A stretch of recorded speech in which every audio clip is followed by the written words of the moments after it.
Леонид, подожди. Подожди сначала. Так какую ответственность ты понес? Ты сейчас работаешь как тестировщик. Вор, коррупционер, человек, с которым нельзя иметь дело. Я себя чувствую одним из самых ненавистных людей в интернете. Люба, у нас нет денег. В это невозможно поверить. Я, не знаю, клянусь. Чем твое поведение отличается от типичного путинского чиновника? Я готов, ты, видимо, нет. Проблема во мне или в вас? Это интересный вопрос. У нас же есть время.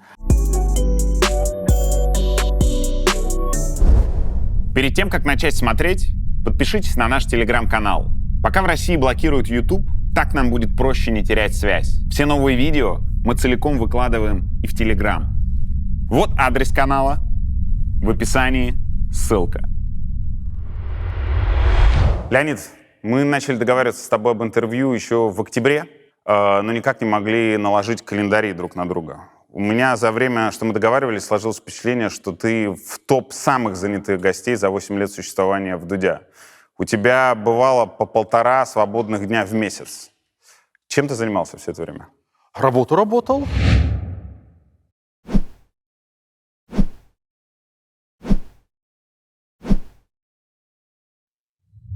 Ну, я, наверное, привык, в общем-то, жить в таком графике, который у меня довольно сложный. Я много лет аккуратно веду свой календарь и планирую действительно достаточно долго вперед, но конкретно осенью осложнение было связано с тем, что я работал на 2 работах. Я продолжал делать свою работу, связанную там, с политикой и с ФБК, плюс еще я работал приглашенным профессором в небольшом университете, который называется университет Уэслен в штате Коннектикут. Читал там 2 лекционных курса. Это был ужасно интересный для меня опыт, но оказалось, что это отнимает огромное количество времени. Ну, то есть это была просто там, полноценная вот эта профессорская ставка, вроде что такое 8 академических часов в неделю. Надо готовиться, надо проверять письменные работы, надо туда ездить, надо консультации со студентами проводить. И оказалось, что это просто еще одна полноценная работа. Плюс я как раз сегодня совсем по другому поводу залезал на этот сайт, который называется I-94. Знаешь, это, где ты можешь посмотреть историю своих поездок в Америку, историю всех пересечений границы. Это public record в Америке. И вводишь свои данные, там, дату рождения, номер паспорта, окей, надо знать, и она тебе показывает, сколько раз я пересекал границу. Я еще за эти 4 месяца, с середины августа по середину декабря, 7 раз влетал и вылетал. У меня было 14 пересечений границы, тоже по разным делам. То есть я себе устроил, по моим меркам, достаточно безумную жизнь, разболелся под конец, трудно было. Потому что я работал обычную работу, я работал профессорскую работу, и еще за 4 месяца 7 раз сгонял в Европу на несколько дней на разные мероприятия, какие-то конференции, выступления, туда-сюда.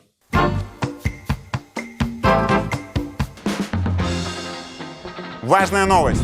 Власти Испании отменяют золотые визы.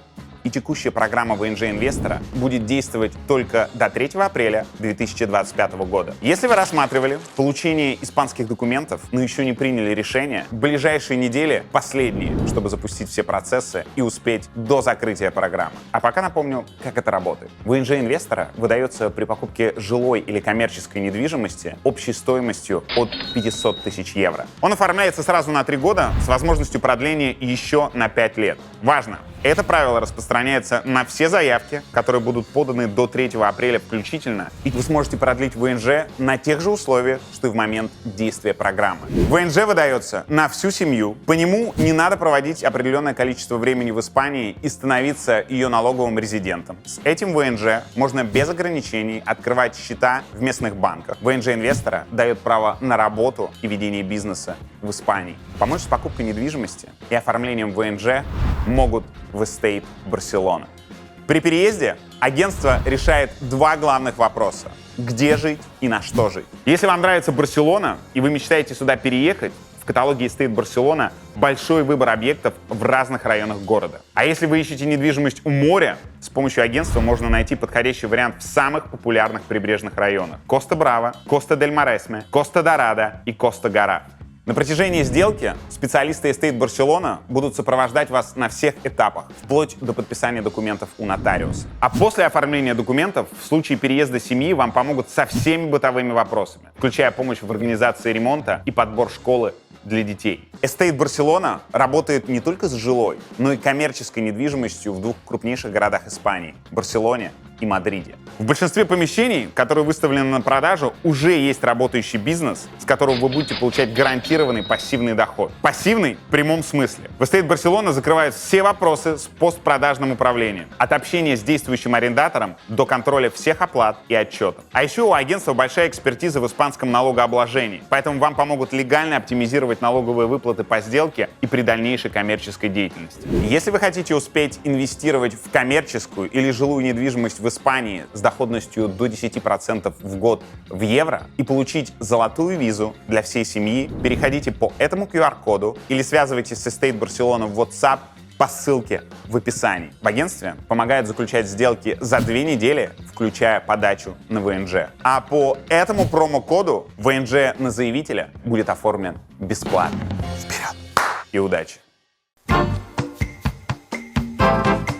Что такое профессорская ставка и профессорская работа? Как это случилось? Предыстория, у нас же есть время, начинается достаточно давно. Как известно, Алексей Навальный в 2010 году участвовал в такой программе, которая называется Yale World Fellows. Международная стипендиальная программа для молодых лидеров Ельского университета. Ему ужасно понравилось. И он там много говорил о том, что это был для него какой-то такой трансформативный опыт. И вообще он всегда очень-очень сильно топил за образование. И много в каких-то разговорах, и потом в переписках, когда он уже сидел, у нас было обсуждение, что вот если есть возможность, надо там расширять кругозор и получать новые знания. И в какой-то момент он меня подбил, написал мне рекомендательное письмо и вообще как-то очень приветствовал эту идею.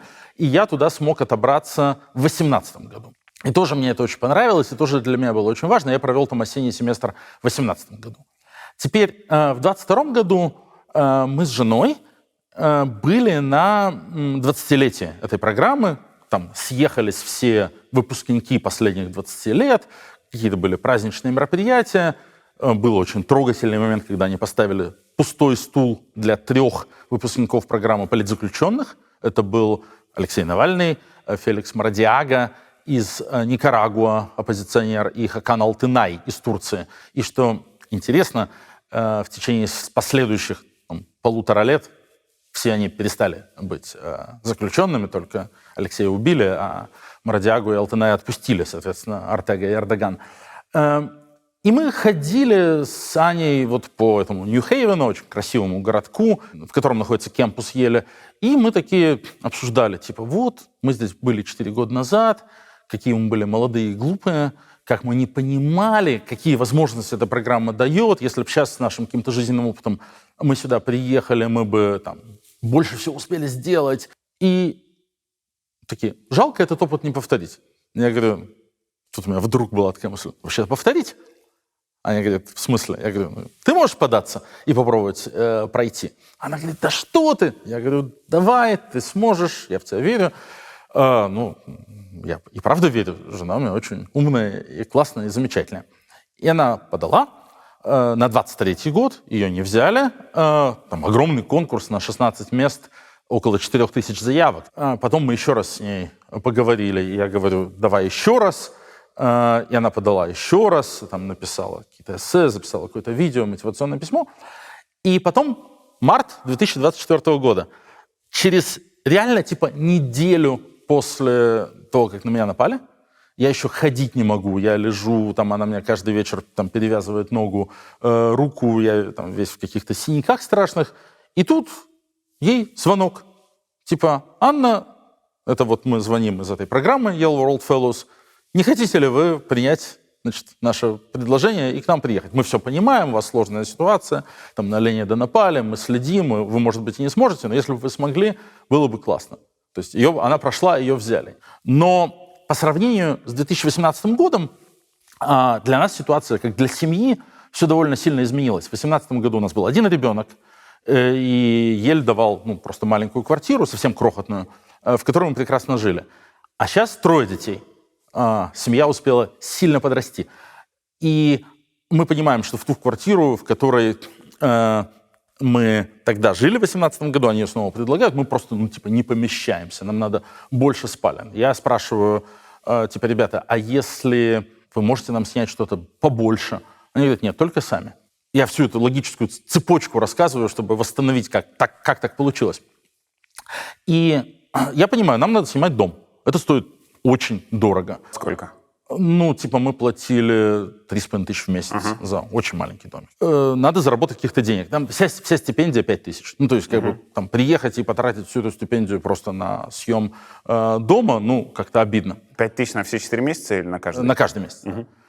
Вот, а дом 3,5 в месяц. Соответственно, у меня начинают крутиться колесики, типа, ну, либо нам надо решить, что Аня поедет одна, я тут останусь со всеми детьми, мы будем 4 месяца удаленно как-то все это вытягивать, и всем будет трудно, либо я найду какую-нибудь подработку, которая позволит нам там нормально жить. Я думаю, окей. Когда я там был в 2018 году, меня такой университет звал почитать лекции. Кто-то платил деньги, кто-то не платил. Какие-то университеты считают, что мы очень крутые. Это типа почетно у нас прочитать лекции, а какие-то считают про себя, что они не такие крутые и предлагают гонорар за выступление. Я взял свои старые имейлы за 2018 год и всем аккуратно написал, типа, дорогой профессор такой-то, мы с вами встречались 6 лет назад, я тогда у вас читал лекцию, проводил семинар, было очень интересно. Вот так сложилась ситуация, что я сейчас снова буду в Коннектикуте, только уже не в качестве участника программы, а в качестве супруга участника программы. Мы, кстати, были первой за всю историю программы супружеской парой стипендиатов этой ельской программы. И нет ли у вас для меня какой-нибудь возможности подзаработать? Я могу какие-нибудь лекции почитать, что-нибудь сделать и так далее. И вот такой замечательный человек, профессор Питер Ратланд его зовут, который, собственно, я с ним 6 лет назад познакомился, он преподавал русскую политику как курс в этом университете Уэзлен. Он мне отвечает очень быстро, что, знаешь, а у меня как раз sabbatical. Давай мы организуем так, чтобы ты приехал и мой курс читал про российскую политику. Я говорю, да запросто, вообще классно. Ну и потом колесики завертелись, выяснилось, что чтобы меня взять на вот эту профессорскую ставку, надо читать 2 курса, я придумал 2-й курс. Но вот в сухом остатке мы туда приехали в середине августа 24-го, и Анна была семестр стипендиатом ельской вот этой программы и ходила в Еле, в Нью-Хейвене на свои мероприятия, а я ездил на работу. У меня был даже маленький офис, кабинетик, на работу в соседний городок Миддлтаун, это примерно в получасе езды, где я назывался Visiting Professor of Practice, гостевой профессор-практик, и читал 2 курса студентам 3-4 курса. Курс, который назывался «Российская политика», и курс, который назывался «Ненасильственное сопротивление диктатурам». Гора Килиманджаро, сафари-парки, остров Занзибар. Все это Танзания, одно из самых интересных мест на туристической карте Африки. Если вы уже планируете следующий отпуск, но еще не выбрали маршрут, ближайшие несколько минут помогут вам определиться. Танзания находится на экваторе, поэтому можно прилетать в любое время. Погода остается приятной и комфортной в течение всего года. В Танзании нет толп туристов, поэтому можно полностью раствориться в местной природе и перезагрузиться. Килиманджаро — самый высокий вулкан Африки и самая высокая точка континента. Виды с вершины фантастические, а ледники Килиманджаро входят в список наследия ЮНЕСКО. Важно, если вы никогда не были в горах, Килиманджаро — идеальный вариант для новичков. Для восхождения не требуется специальная подготовка. В сафари-парках Танзании больше всего животных в Африке. Во время сафари можно встретиться со слонами, львами, жирафами, зебрами, антилопами и такими видами животных, про которых вы могли даже не слышать. И именно парк Серенгети в свое время вдохновил создателей мультфильма «Король лев». После восхождения на Килиманджаро и сафари можно слетать на Занзибар за белоснежными пляжами и отличным дайвингом. А теперь о том, как это организовать. Компания Alteza Travel уже 10 лет проводит экспедиции по Танзании. В прошлом году они получили сразу 2 награды от World Travel Awards. Это как Оскар в мире туристического бизнеса. Каждый год Alteza проводит более 1000 экспедиций по стране. У компании большой автопарк новых внедорожников, опытные гиды, собственные отели и все, что необходимо для запоминающейся и безопасной поездки. Кстати, о безопасности. Танзания — одна из самых благоприятных стран Африки для туристов. Туда комфортно приезжать и компаниям друзей, и семьям с детьми, ну и туристам-одиночкам. Переходим по ссылке в описании. И не забываем про промокод ВДУДЬ. По нему будет скидка 5% на любой тур с Alteza. Вперед!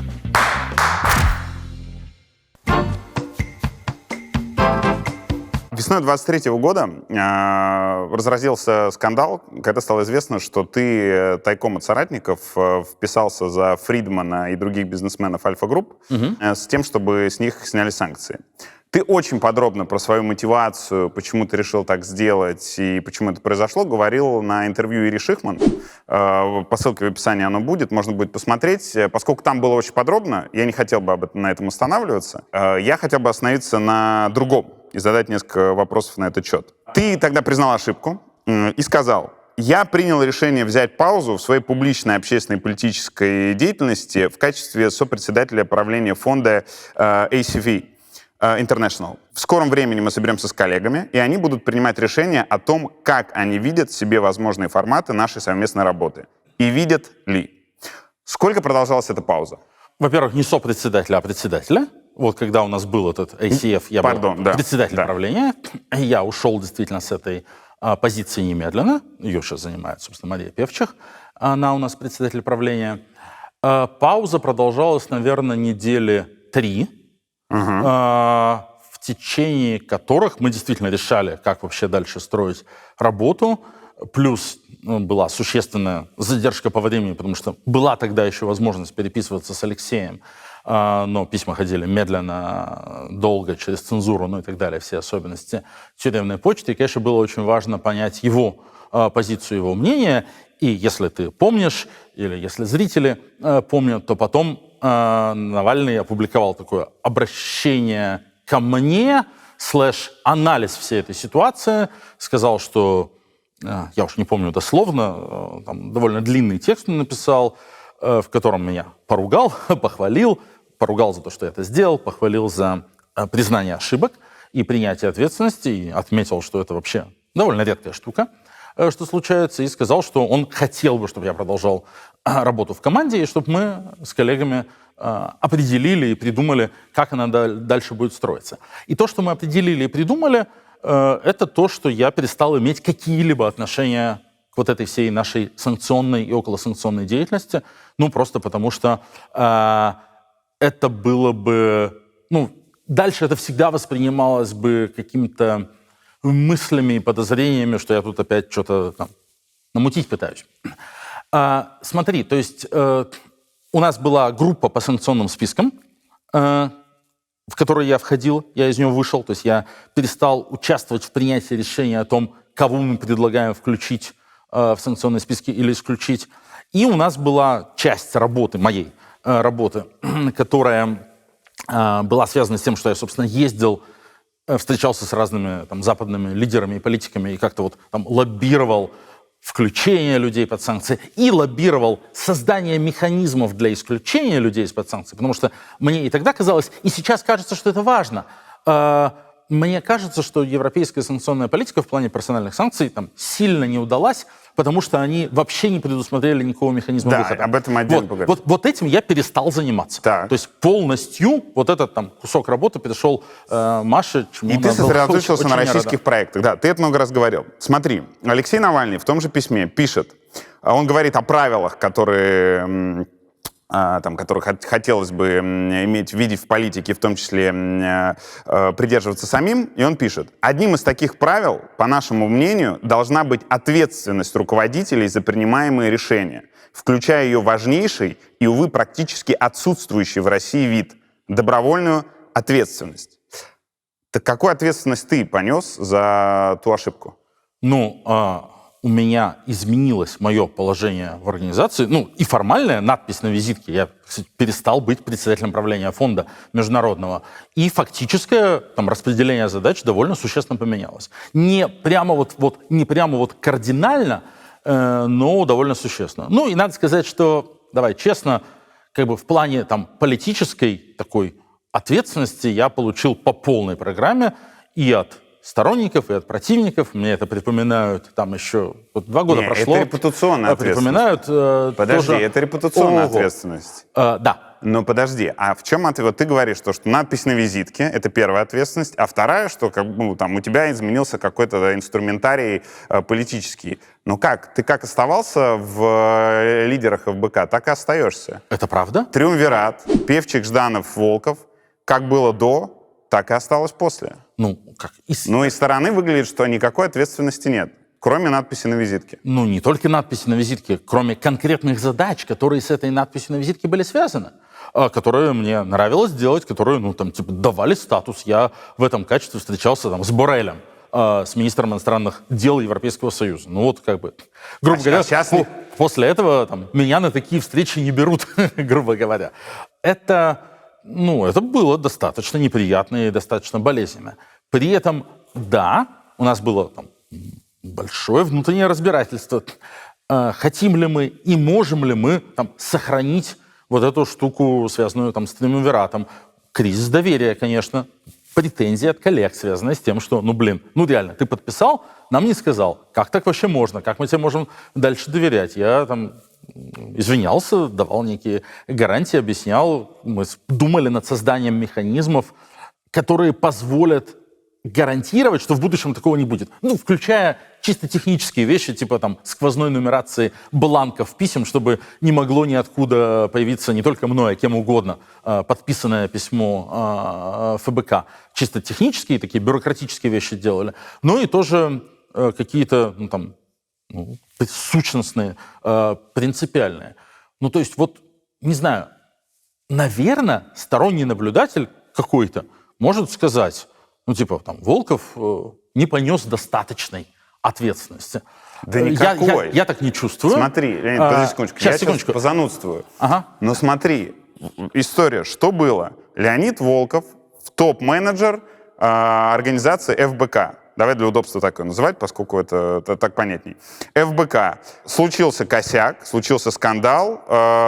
Все признают, что нужно понести ответственность. Я спрашиваю, какая ответственность? После этого ты остаешься также в топ-менеджменте ФБК.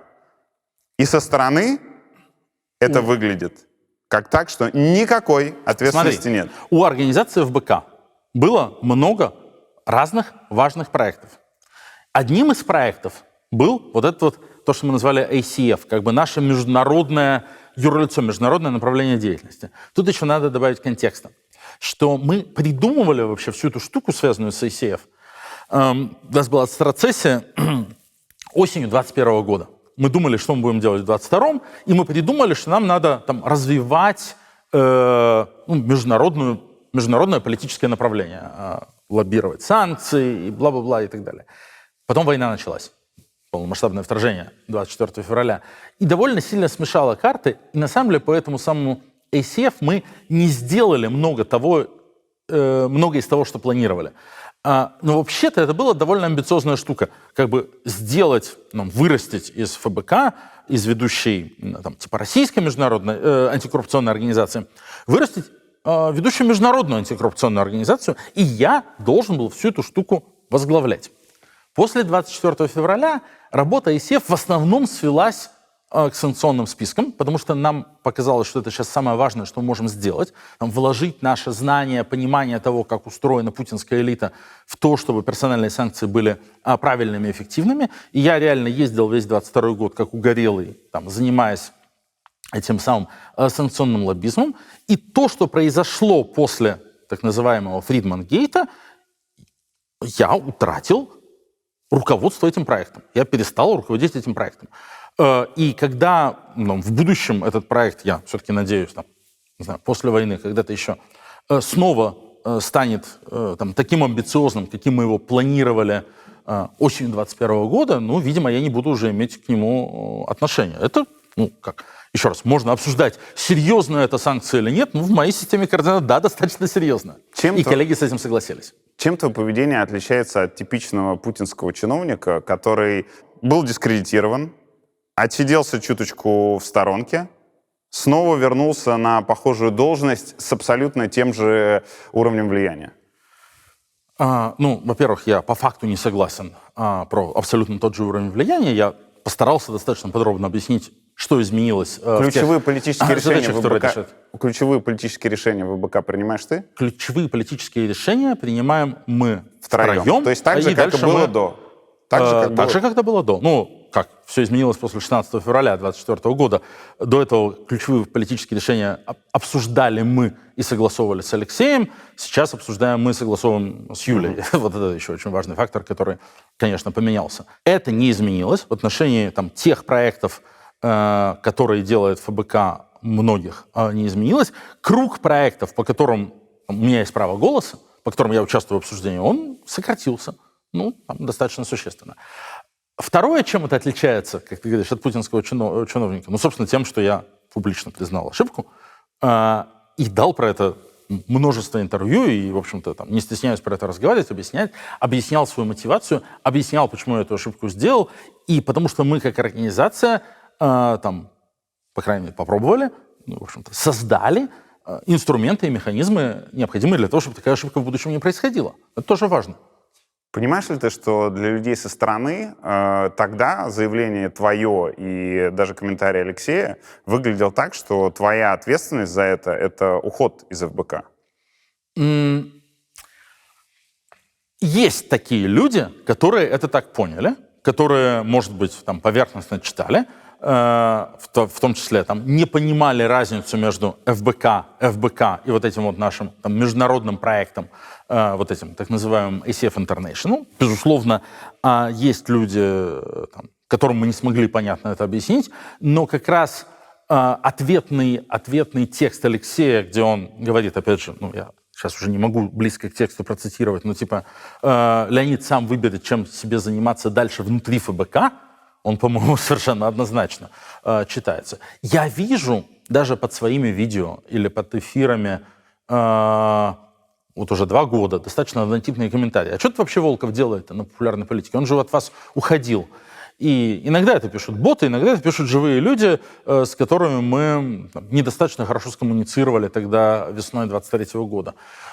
Слушай, это такая неизбежная издержка. Так всегда происходит. То есть всегда найдутся... Давай так, обычные люди не обязаны читать все тексты, которые мы пишем, и разбираться во всех тонкостях и нюансах того, что мы пишем и что мы делаем, и в тонкостях и нюансах нашей организационной структуры. У меня нет никаких претензий в этом плане. Кто-то прочитал новость на условной «Медузе», Волков подал в отставку, потом 2 года спустя увидел видео на одном из ФБКшных YouTube-каналов, где сидит Волков, и у него возник вопрос, а что он тут, делает? Я же вроде слышал, что он в отставку ушел. Против такой штуки глобально нет приема. Мы живем постоянно в информационной повестке, читаем все новости, не отрываемся ни на секунду от социальных сетей и так далее.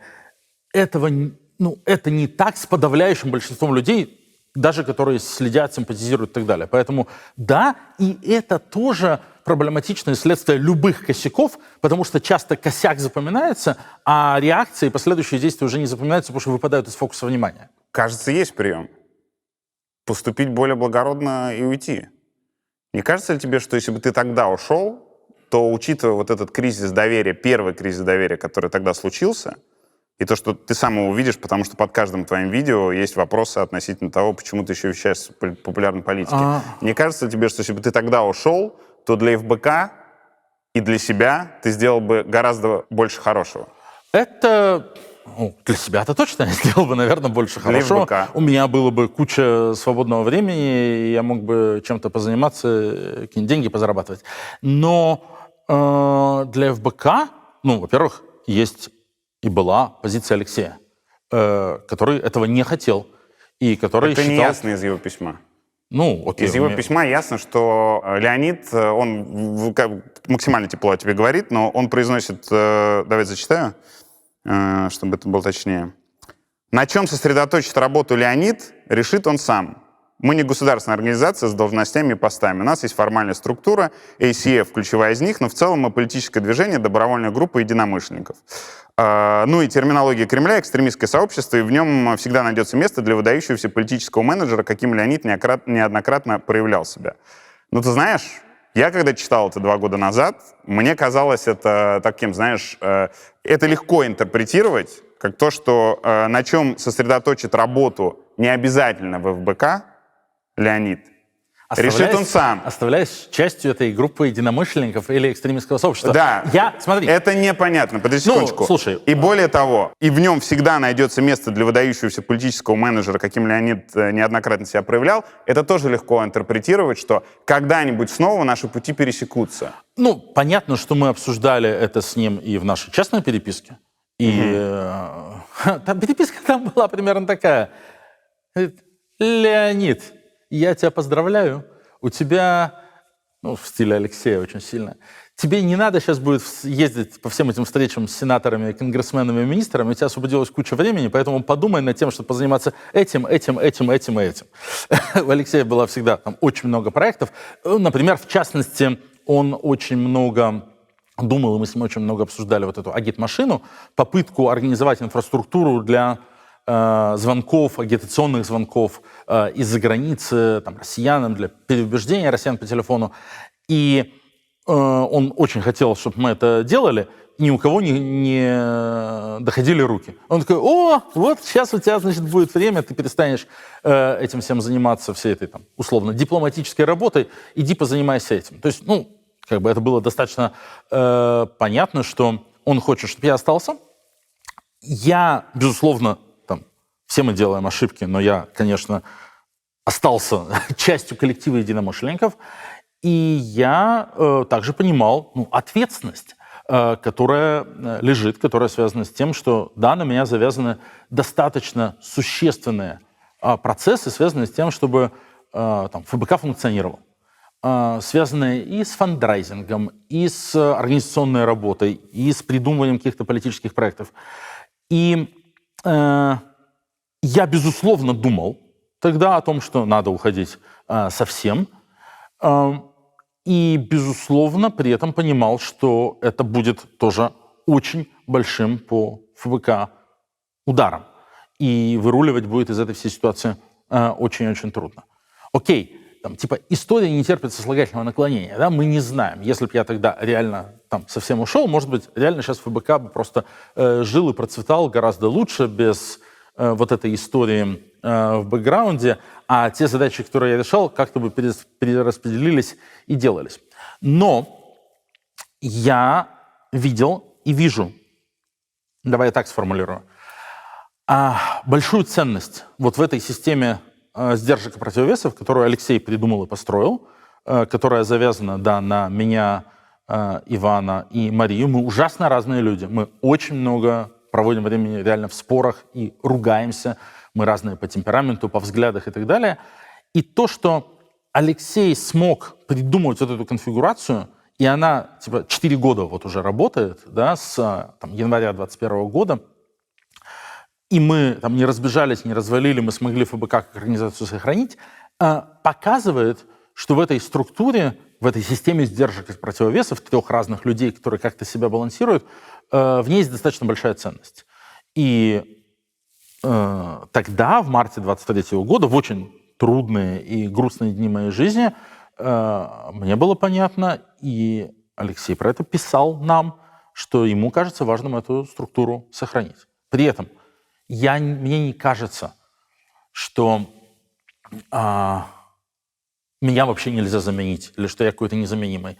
У нас культура политическая в организации, которую Алексей построил, вообще всегда была построена на выращивание разных людей. Алексей буквально по офису ходил, выдергивал людей и говорил: так, а ты вот что тут сидишь? Он говорит: а давай тебе придумаем твой личный политический проект, давай тебя раскрутим, давай тебя продвинем. Он раскручивал, продвигал региональных политиков, он раскручивал, продвигал молодых политиков. Он говорил не знаю, Любовь Соболь, ты юрист, ты занимаешься антикоррупционными расследованием воровства на закупках. Нет, давай становись, пожалуйста, публичным политиком, иди на выборы в Мосгордуму. Ты такой-то человек, тоже иди занимайся выборами, или давай заводи свою передачу на YouTube, говори о чем-нибудь и так далее. Мне кажется, что мы эту культуру сохранили. Мне кажется, что у нас есть много классных новых ребят, которые становятся все более и более заметными в нашей работе.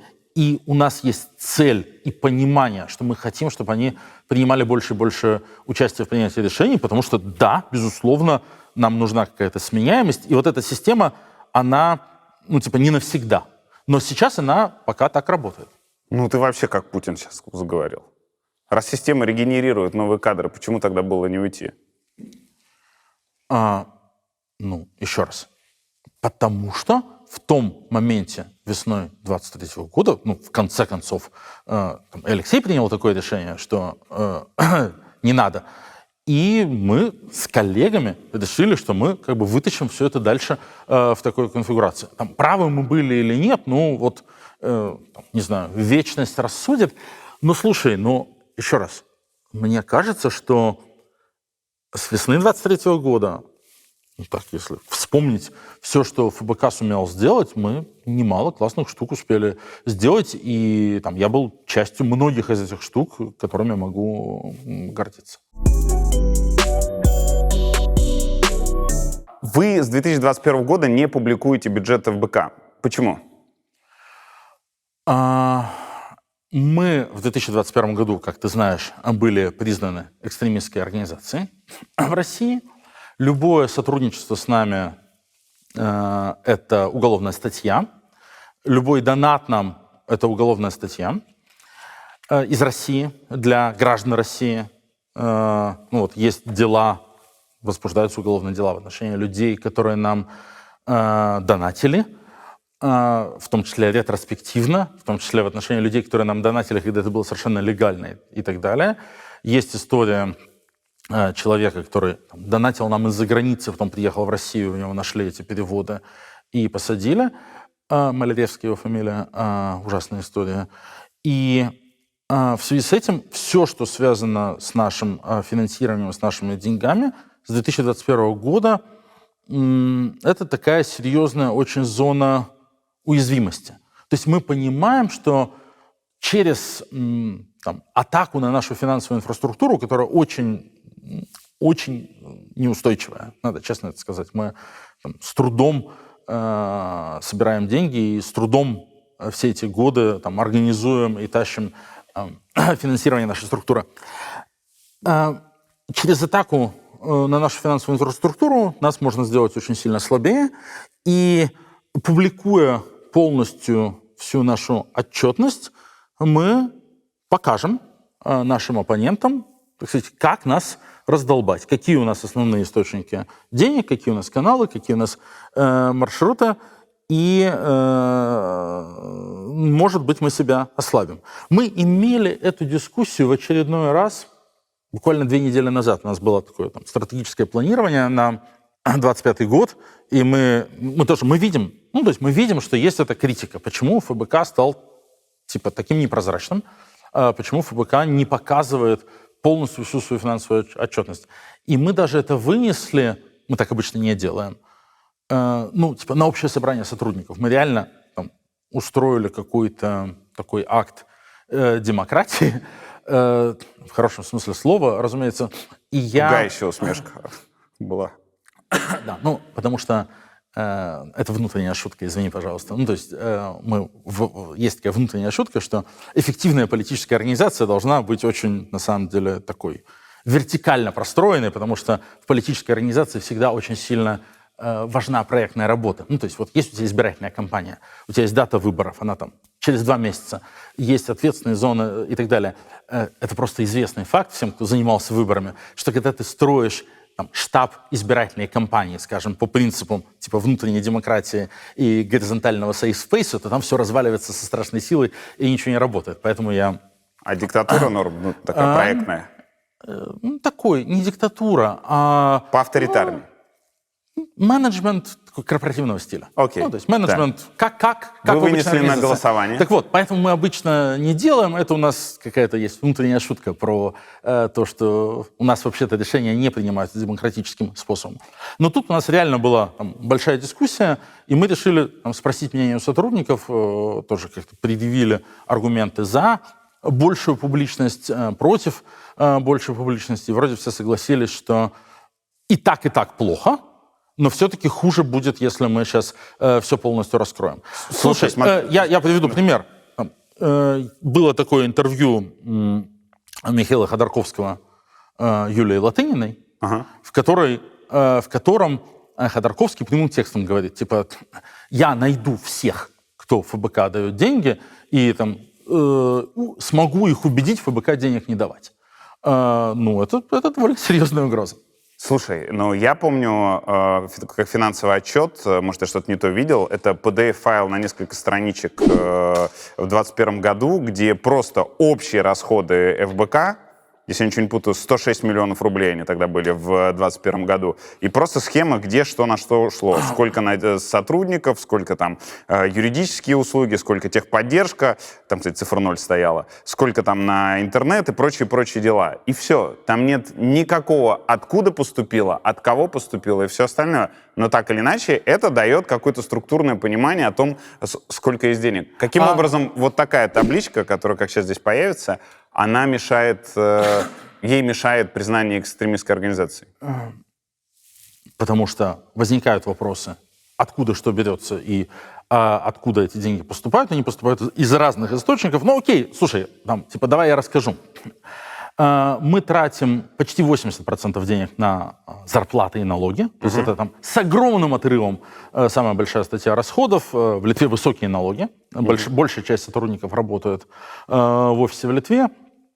И, соответственно, трудоустроены, соответственно, есть фонд оплаты труда. И это 80% наших расходов. То есть все остальное, даже честно говоря, расписывать по статьям не очень имеет большой смысл. Там будет аренда, следующая статья, какие-то командировочные расходы совсем у нас небольшие.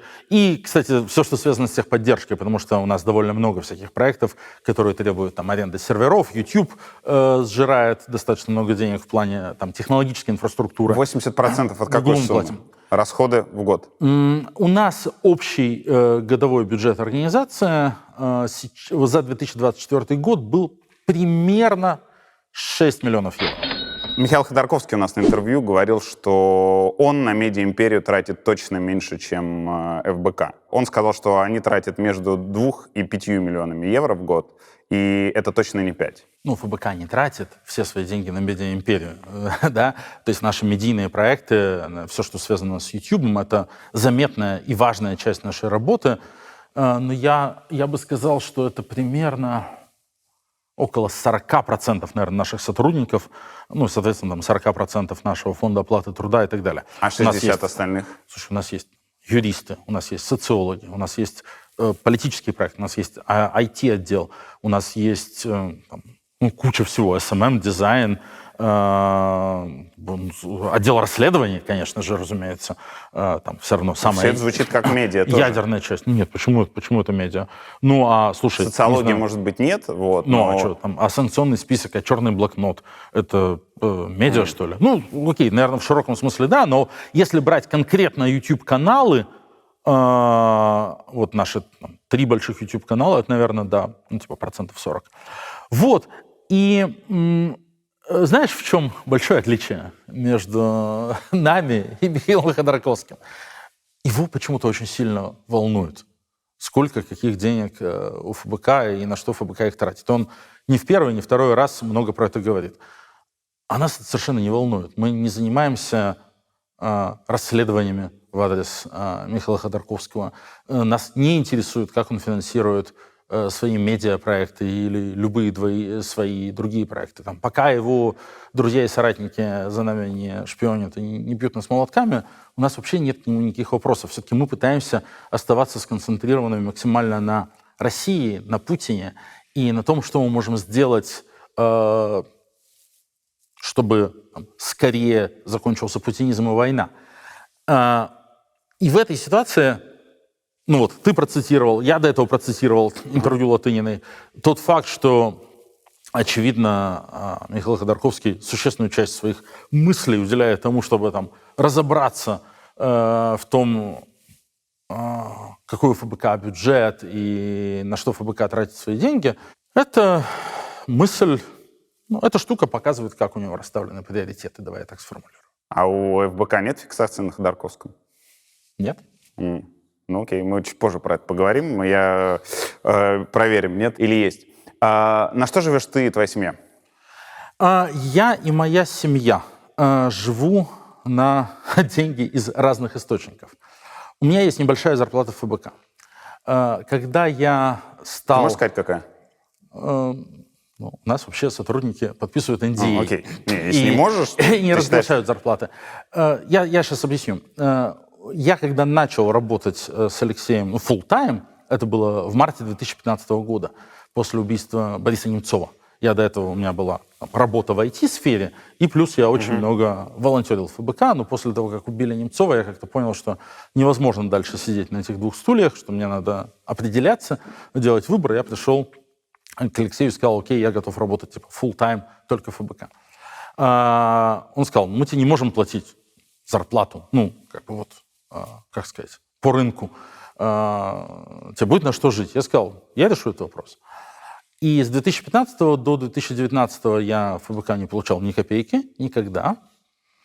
В августе 2019 мы вынуждены были уехать из России после возбуждения разного рода уголовных дел. Мы с семьей оказались здесь. Встал вопрос легализации в Литве. А самый простой способ легализации через работу, через рабочую визу, то есть получать зарплату на основании ее, на основании этой разрешения на работу, иметь вид на жительство. Вот. И, соответственно, с осени 2019 года, с ноября, если не изменяет память, я трудоустроен. Мы сделали здесь юрлицо под это дело. И я там трудоустроен, и это юрлицо платит мне зарплату. Это зарплата достаточная для того, минимально достаточная для того, чтобы выполнить требования литовского законодательства по виду на жительство. Там, что за юрлицо? Что за должен быть? Это было маленькое юрлицо, в котором сначала работал, был оформлен только я, а потом потихонечку вот это стало, собственно, когда мы стали в 2021 году уже сюда массово перевозить сотрудников, когда нас признали экстремистами, наличие здесь вот этой вот организационно-финансовой инфраструктуры, то есть наличие юридического лица, официально зарегистрированного, которое может платить зарплаты, которое может оформлять сотрудников на работу. Оно нам очень сильно пригодилось. Мы без этого А что за юрлицо? Какие услуги она оказывала? НКО. НКО. Да. НКО. Вот. Соответственно, с 2019 года я получаю ФБК, в этом НКО, которое, по сути, тоже является частью ФБК, я получаю зарплату, которая достаточно для того, чтобы иметь вид на жительство. Литовский в соответствии с требованиями законодательства. Вот. Дальше. Начиная с 2012, наверное, или 2013 года есть два человека, которых я знаю еще по Екатеринбургу, которые там в разное время, когда я еще был депутатом городской думы, занимался политическим проектом в Екатеринбурге, там приходили и говорили: нам очень нравится то, что ты делаешь. Ты Леонид Волков. Мы готовы тебя поддерживать в этой работе.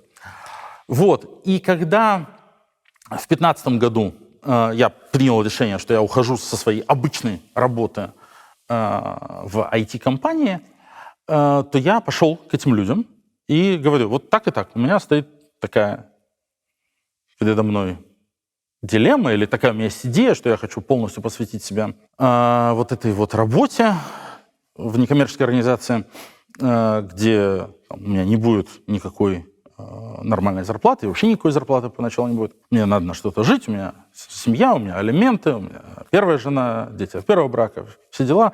Я хочу с вами договориться. Вы когда-то говорили, что хотите просто меня поддерживать, потому что вот вам нравится то, что я делаю. Я хочу договориться вот до такой системы взаимоотношений. Типа, вы мне платите деньги за то, что я делаю то, что я считаю нужным, не имеете влияния на то, что я делаю, но это позволяет мне не думать про какие-то подработки и так далее. С одним человеком эти отношения прекратились в 2021 году, а с другим они продолжались до лета этого года, до лета 2024 года. Там всякие обстоятельства, возраст. Человек сказал: я больше скорее всего, не смогу. Буду стараться, но, скорее всего, не смогу. Обоим им очень сильно благодарен, потому что реально вот это была такая ситуация, два абсолютно непубличных, не очень богатых, там, средней руки предпринимателя, которым казалось, вот важно то, что делает Леонид, важно дать ему свободу действий, мы будем его в этом поддерживать. И это было довольно существенной частью моих доходов на протяжении многого времени. Личный грант такой? Да. Угу. Личный. И никаких услуг взамен? Никаких услуг, никаких обязательств, ничего. Их мотивация в чем? В том, чтобы прекрасная Россия будущего когда-то Их мотивация, вера в меня и вера в прекрасную Россию будущего, понимание того, что я делаю правильное дело. Они в России жили? Я не буду вдаваться в детали. Я и так рассказал в 100 раз больше, чем про это когда-либо кому-либо рассказывал, потому что, мне не хочется помогать российским властям в каких-то действиях против этих очень хороших людей. Я понимаю. Вот это было таким важным якорем. Я, конечно, пытался как-то семейный бюджет балансировать из разных источников. Потом у меня был и остается, это важная штука, мой сайт-проект, который я запустил в 2015 году тоже, из тех же, в том числе, соображений. Это Общество защиты интернета. Это наше с Сергеем Бойко и Мишей Климаревым такое НКО небольшое совсем, которое занимается разными штуками про исследование российского интернета. И мы делаем в том числе чисто коммерческие вещи. Мы делаем аналитику, мы делаем очень много работ таких заказных, связанных с исследованием того, как устроена связанность, как меняется система, как работает Роскомнадзор, как работает цензура. В основном для тоже западных некоммерческих фондов, которые интересуются и которым нужна экспертиза в этой сфере. В чем экономика? Они нанимают вас как экспертов? Они нанимают нас как консультантов. Да. Проконсультируйте, мы заплатим гонорар. Да. То есть это всегда была такая существенная штука у меня. Вот. Это третья нога, на которой я пытаюсь стоять. Четвертая нога — это просто какие-то подработки. Пока я был в России, я занимался просто IT-консалтингом. У меня были какие-то клиенты еще из моего прошлого, крупные компании, российские компании, которые просто брали у меня советы. Я все-таки до 2010 года был топ-менеджером крупной российской IT-компании, до 2015 был топ-менеджером крупной международной IT-компании. Есть, давай так скажу, было определенное имя в этой сфере. И я довольно много просто как такой частно практикующий консультант занимался IT-консалтингом. Это все ушло практически в небытие после августа 2020 года. То есть когда Алексея отравили. И пришлось гораздо больше времени заниматься вот этой всей ФБКшной работой, основной моей работы. Просто перестало хватать времени, а делать какие-то консультации на отвали, чисто ради денег, нет, никогда не хотелось, и я никогда так не делал. То есть мне все-таки хотелось реально погрузиться и клиенту сделать что-то полезное и классное, придумать какую-то стратегию, придумать какой-то новый продукт. Вот, поэтому вот эта чисто айтишная консалтинговая история, она у меня закончилась в 2020 году. И особенно, конечно, после января 2021, то есть когда Алексей вернулся, его посадили, и я, и Иван, и Мария оказались в ситуации, когда нам на плечи свалился большой груз ответственности и публичности, которого мы не хотели и не искали. Давай честно, до того мы были за Алексеем как за каменной стеной. Такое выражение. Каждый делал свою работу. Маша делал расследование, Иван делал административную работу. Я тоже много чем занимался. Но там был Алексей, который просто работал за 10, принимал все какие-то ключевые решения. Без него в офисе, без него каждый день, каждую минуту на связи, все-таки у нас у всех очень сильно выросла и нагрузка, и ответственность, и публичность. И это перестало быть совместимо, к сожалению, с консалтинговой работой, которая мне вообще-то очень нравилась. Это классно. То есть ты приходишь к клиенту, смотришь со стороны, разбираешься, как у него все устроено, даешь какие-то полезные советы, тебе за это платят деньги. Очень, очень супер. И поэтому после 2021 года четвертая нога так сказать, финансового портфеля моей большой семьи, это какие-то разовые истории. Ну вот в 22 году я написал книжку «Путин Ленд». Я заработал больше 50 тысяч. Это был там большой бестселлер. Она была 7 лет в топе, 7 недель была в топе бестселлеров в Германии. Ты писал на русском? На немецком. Ага. На немецком. Вот, ты прям писал на немецком? Я писал. Сейчас мы уйдем далеко в сторону. Ну, если коротко. Я ее диктовал по-русски, переводчик переводил на немецкий, я потом редактировал ее на немецком. То есть у меня нет написанного текста по-русски. У меня есть текст на немецком, который я потом редактировал и уже сдавал дальше в издательство. Основной рынок реализации — Германия? Да-да-да. 26 тысяч, что ли, мы продали, или 28 тысяч. Так, книга. Я читал лекции. Сколько стоит лекция? Это очень зависит от человека, очень зависит от его публичного профиля. Мой гонорар обычно 1500 за такую большую, серьезную лекцию в каком-то там хорошем университете, хорошем месте. Я читал лекции, я даже ездил прямо с такими лекционными турами в Америку, когда чувствовал, что деньги нужны. И сейчас я семестр проработал профессором. За это тоже довольно прилично платят. Но в целом это действительно больной вопрос. Я, может быть, извиняюсь, что я так долго про это отвечаю. Это очень интересно. Потому что это реально прямо, проблема. Про это надо все время думать. Вот я сейчас там договорился с одним очень хорошим вузом, что я в осеннем семестре 25 года буду там читать лекционный курс тоже, и тоже они мне за это заплатят. В Штатах? Нет, в Европе. Мне надо про это Мне надо постоянно про это думать и планировать, потому что никакие деньги с неба не падают. Получать в ФБК такую зарплату, которая мне бы хватало на мою семью и лайфстайл, это при том, что жена моя тоже работает, в общем-то, и тоже вкалывает немало. Я просто не могу себе это позволить. У меня ФБК не может платить мне рыночную зарплату. ФБК не может платить рыночную зарплату, скажем, IT-специалистам. И все IT-специалисты наши, почти без исключения, работают у нас или про-боно, то есть бесплатно, в свободное время, как волонтеры, или соглашаются получать какую-то символическую оплату, просто тоже воспринимая это как какую-то часть своей благотворительности.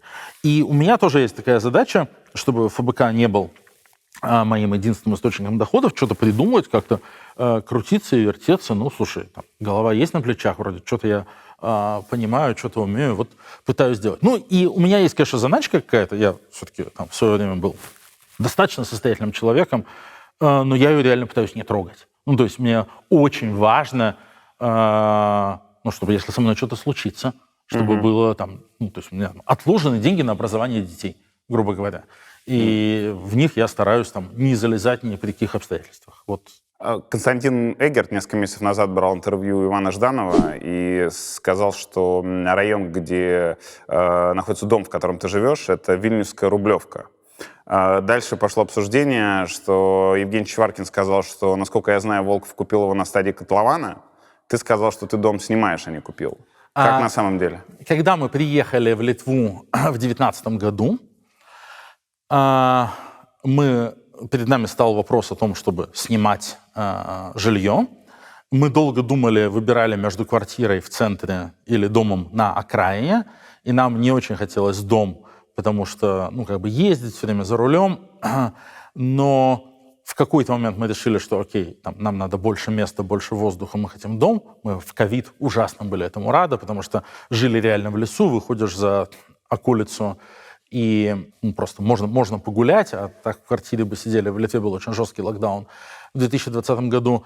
И мы прожили там 4 года, мы арендовали дом в поселке, который называется Байорой. Это даже не Вильнюс, это реально 20 километров от центра города.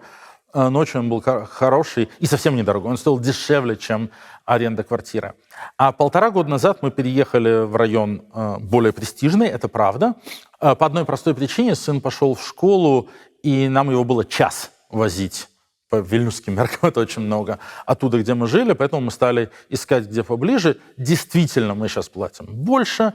Действительно, у нас сейчас меньше дом, который мы снимаем, он меньше, чем прошлый, и дороже, и, да, в более престижном районе, обусловлено близостью к школе. Но я думаю, что очень многие родители делают такие выборы. Вот, но это так скажем. Так а на стадии котлована что? На нашей улице это самый скромный дом. На стадии котлована я ничего не покупал. Я не покупал никакого дома в Литве. Я сказал про вот заначку, которая у меня была. Из этой заначки мы сделали в 2021 году, осенью 2021 года, мы с женой что-то подумали и, собственно, сделали из нее квартиру в Вильнюсе. То есть мы пошли, взяли ипотеку, взяли еще у друзей в долг, взяли всю нашу заначку, купили квартиру небольшую и сдаем ее. Это тоже, кстати, одна статья дохода. Это она стоила 125 тысяч евро? Нет, она стоила больше, она стоила 260 тысяч. Вот. Что за квартира, которая 125 тысяч? Арти писал или кто-то из пропагандистских медиа? Арти, по-моему, вообще это придумал. Так. Собственно говоря, вот это наш план на случай, если, не дай бог, со мной что-то случится, что вот есть эта квартира, которую можно продать, и это должно хватить нам на образование для детей. Сколько стоит аренда самого скромного дома в престижном районе Вильнюса? 3000.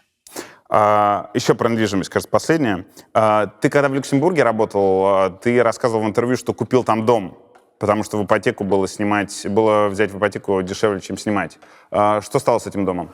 В этом доме живет моя бывшая жена и сейчас. В этом доме живет моя старшая дочь. Давай тоже тут, наверное, нужен какой-то бэкграунд. У меня 4 детей. 2 детей от первого брака, 2 детей с Аней Бирюковой, моей любимой, замечательной женой и недавней ельской стипендиаткой. Мой старший сын сейчас тоже живет с нами. Он в какой-то момент, собственно, 1,5 года назад, как-то вдруг всем объявил, что я хочу жить не с мамой, а с папой, и переехал из Люксембурга в Вильнюс. Сколько ему лет тогда было? 14. Ага. Сейчас 16. Сейчас ему 15, летом будет 16. Вот. И вот с тех пор 1,5 года с нами живет, в Америку с нами ездил. Его решение, моя бывшая жена была с этим согласна. Мы были с этим согласны. Моя нынешняя жена была с этим согласна, за что я ей очень сильно благодарен. И вот поэтому сейчас мы семья с 3 детьми. Соответственно, когда я в 2013 году переезжал в Люксембург после мэрской кампании, я продал квартиру в Екатеринбурге, которая у меня была еще куплена, когда я в Контуре работал большим айтишным начальником. Из этой квартиры я сделал первый взнос на ипотеку в Люксембурге. В точности его хватило. И вот там была ипотека на 30 лет.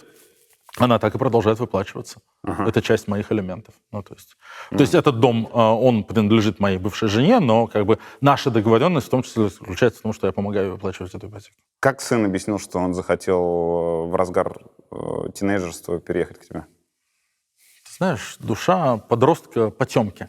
Но на самом деле... он объяснял тебе? Да. У него в Люксембурге, у него была хорошая школа в Люксембурге, но у него совсем не было русскоязычного круга общения, и он в какой-то момент как-то решил, что ему это важно. У него друзей не было. А здесь у него очень быстро появились друзья. Он ходит, поскольку он учился в Люксембурге, у него основной язык французский. В Вильнюсе есть французский лицей, он пошел, соответственно, во французский лицей, но там очень много русскоязычных, много литовцев, много самых разных, но у него там очень быстро сложилась какая-то компания. И я, честно говоря, смотрю на него и радуюсь, потому что я вижу, что парень стал гораздо больше социализированный, чем он был. Мне кажется, это была для него большая мотивация. Окей. То есть еще он говорил, что хочет жить с папой. Ему интересно то, чем папа занимается. Он со мной как-то на митинг ходил в Берлине. Он интересуется, он слушает новости. Читает новости, интересуется не политикой конкретно, но общественной жизнью. Он живет в новостной повестке. Ему в какой-то момент он понял, что это, видимо, для него какая-то ценность жить со мной. Так и живем. Часть твоей биографии — это участие в чемпионате мира по спортивному программированию. У нас пост в Телеграме про это был, и там список участвовавших в 2001 году. Он нам был интересен, потому что там участвовал Томаш Чайка, это человек, герой мема «Сумасшедшая вечеринка ботаников». Там же участвовал Николай Дуров, и он выиграл первое место. И ты там, значит, тоже участвовал в составе Уральского университета и занял, 14 место. Первое место на том чемпионате мира занял Николай Дуров. Вы с ним знакомы? Я с ним шапочно знаком. Ну, то есть мы виделись на чемпионате, я знаю, кто он знает, кто я.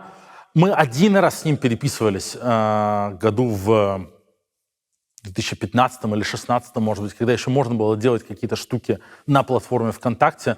Что-то я спрашивал, он что-то отвечал. Но как бы это не назвать каким-то близким знакомством. Николай Дуров, если кто-то не в курсе, это Павел Дуров, это маркетинг, лицо и все остальное. А вот как считается, вся гениальность программистская Телеграма и до этого ВКонтакте, это его старший брат. Что ты знаешь про него? Насколько... Я знаю, что он очень крутой программист. Ну, то есть я знаю, что он очень крутой спортивный программист. Был двукратный чемпион мира. Это не хухры-мухры. Спортивное программирование — это очень конкурентный вид спорта. Ну, то есть в основании пирамиды участвуют сотни тысяч людей. Так. То есть, соответственно, люди, которые там попадают в мировой финал и выигрывают мировой финал, это люди, которые прошли какой-то многоступенчатый отбор. Ну, то есть я думаю, что есть олимпийские виды спорта, керлинг или стрельба из лука, никого не хочу обидеть, которыми в мире занимаются типа меньше людей, чем спортивным программированием, поэтому там выиграть золото Олимпиады по такому виду спорта, возможно, легче, чем сделать то, что Николай Дуров сделал 2 раза. Вот. И при этом я также знаю, что он великий просто программист. Это разные вещи, не связанные. Одно никак за собой другое не влечет, потому что, да, он сделал, видимо, технологическое ядро ВКонтактика и Телеграма. А как это выглядит? То есть вы собираетесь, команда собирается в одном месте и... Спортивное программирование, которым я занимался 5 лет как игрок, потом еще много лет как тренер и организатор, выглядит так. Команда из 3 человек получает 1 компьютер. Это все зародилось в 70-х годах, когда персональные компьютеры были большим дефицитом, но оказалось ужасно интересным форматом, потому что время за компьютером, когда ты можешь вводить код программный, становится очень ограниченным ресурсом, и вам надо выстраивать коммуникацию и договариваться, чтобы правильно этим временем управлять. 3 человека, 1 компьютер.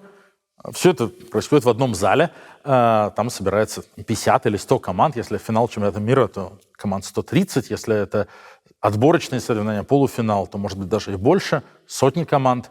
Они получают один и тот же набор задач, 10-12 задач, и 5 часов времени. Выигрывает тот, кто правильно решит больше задач. А там задачи не в смысле спрограммировать что-то нужно, а... Задача. Напишите программу, которая решает такую-то задачу, чтобы было понятно. Я сам в свое время, как автор, написал довольно много задач. Они до сих пор легко гуглятся и встречаются. И даже сейчас мне иногда пишут какие-то люди, которые там играют в тренировочные соревнования по моим задачам. Пишут: я тут увидел задачу, ее автор Леонид Волков, это вы или не вы? И это большой спорт. Ну, то есть, поскольку это очень конкурентный спорт, то сейчас, когда я этим занимался 25 лет назад, было полегче.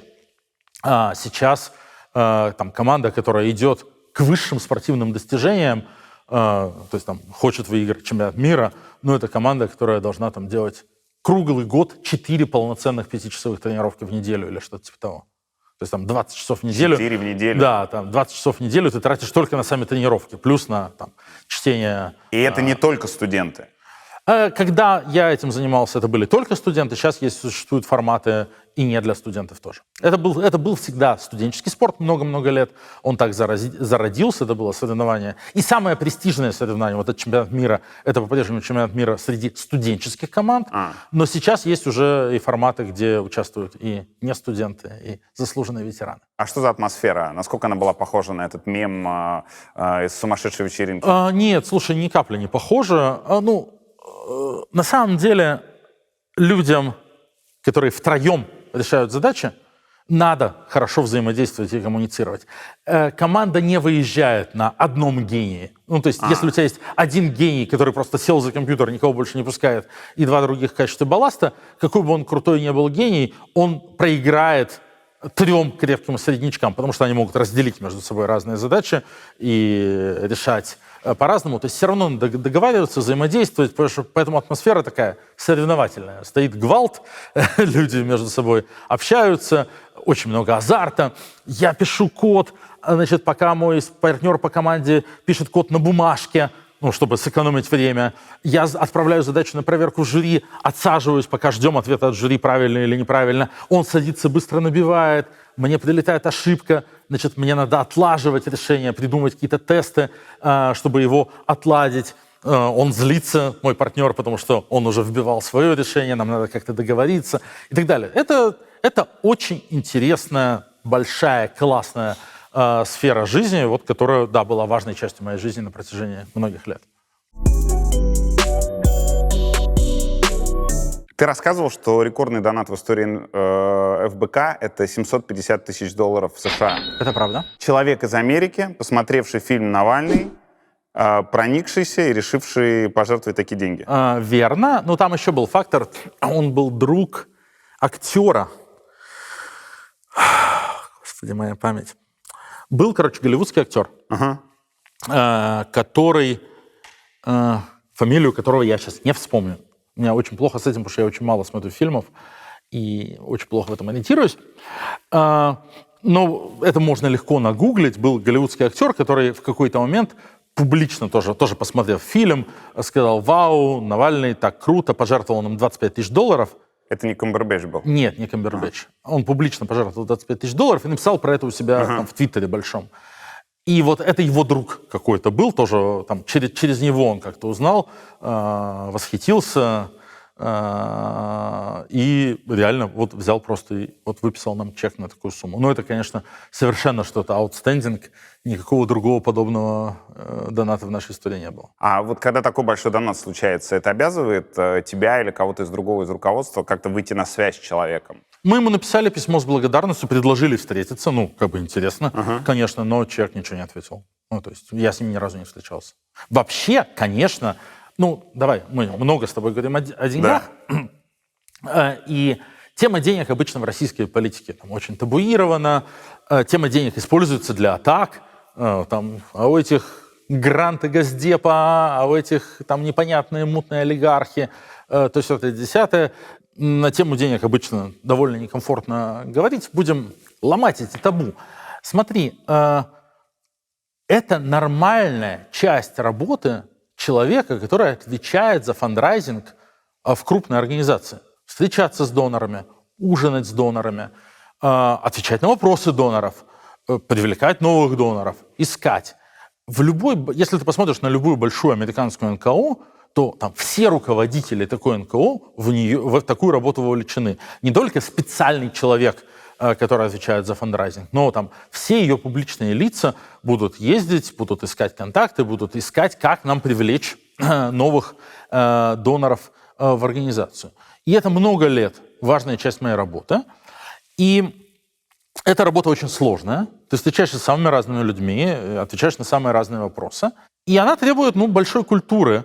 Не культуры, как сказать, извини, это неправильное слово, интеллектуальной дисциплины, потому что действительно работа требует очень хорошо помнить о принципах и проводить границы. А принципы такие. Мы донорам благодарны. Мы каждому донору очень благодарны. Без доноров ничего бы не было. Без людей, которые дают, или кто перечисляет $10 каждый месяц, или без чека, который там посмотрел фильм «Навальный» и прислал $50 тысяч, и те нам очень сильно важны, и без них бы ничего не было. При этом доноры не могут влиять на то, что мы делаем.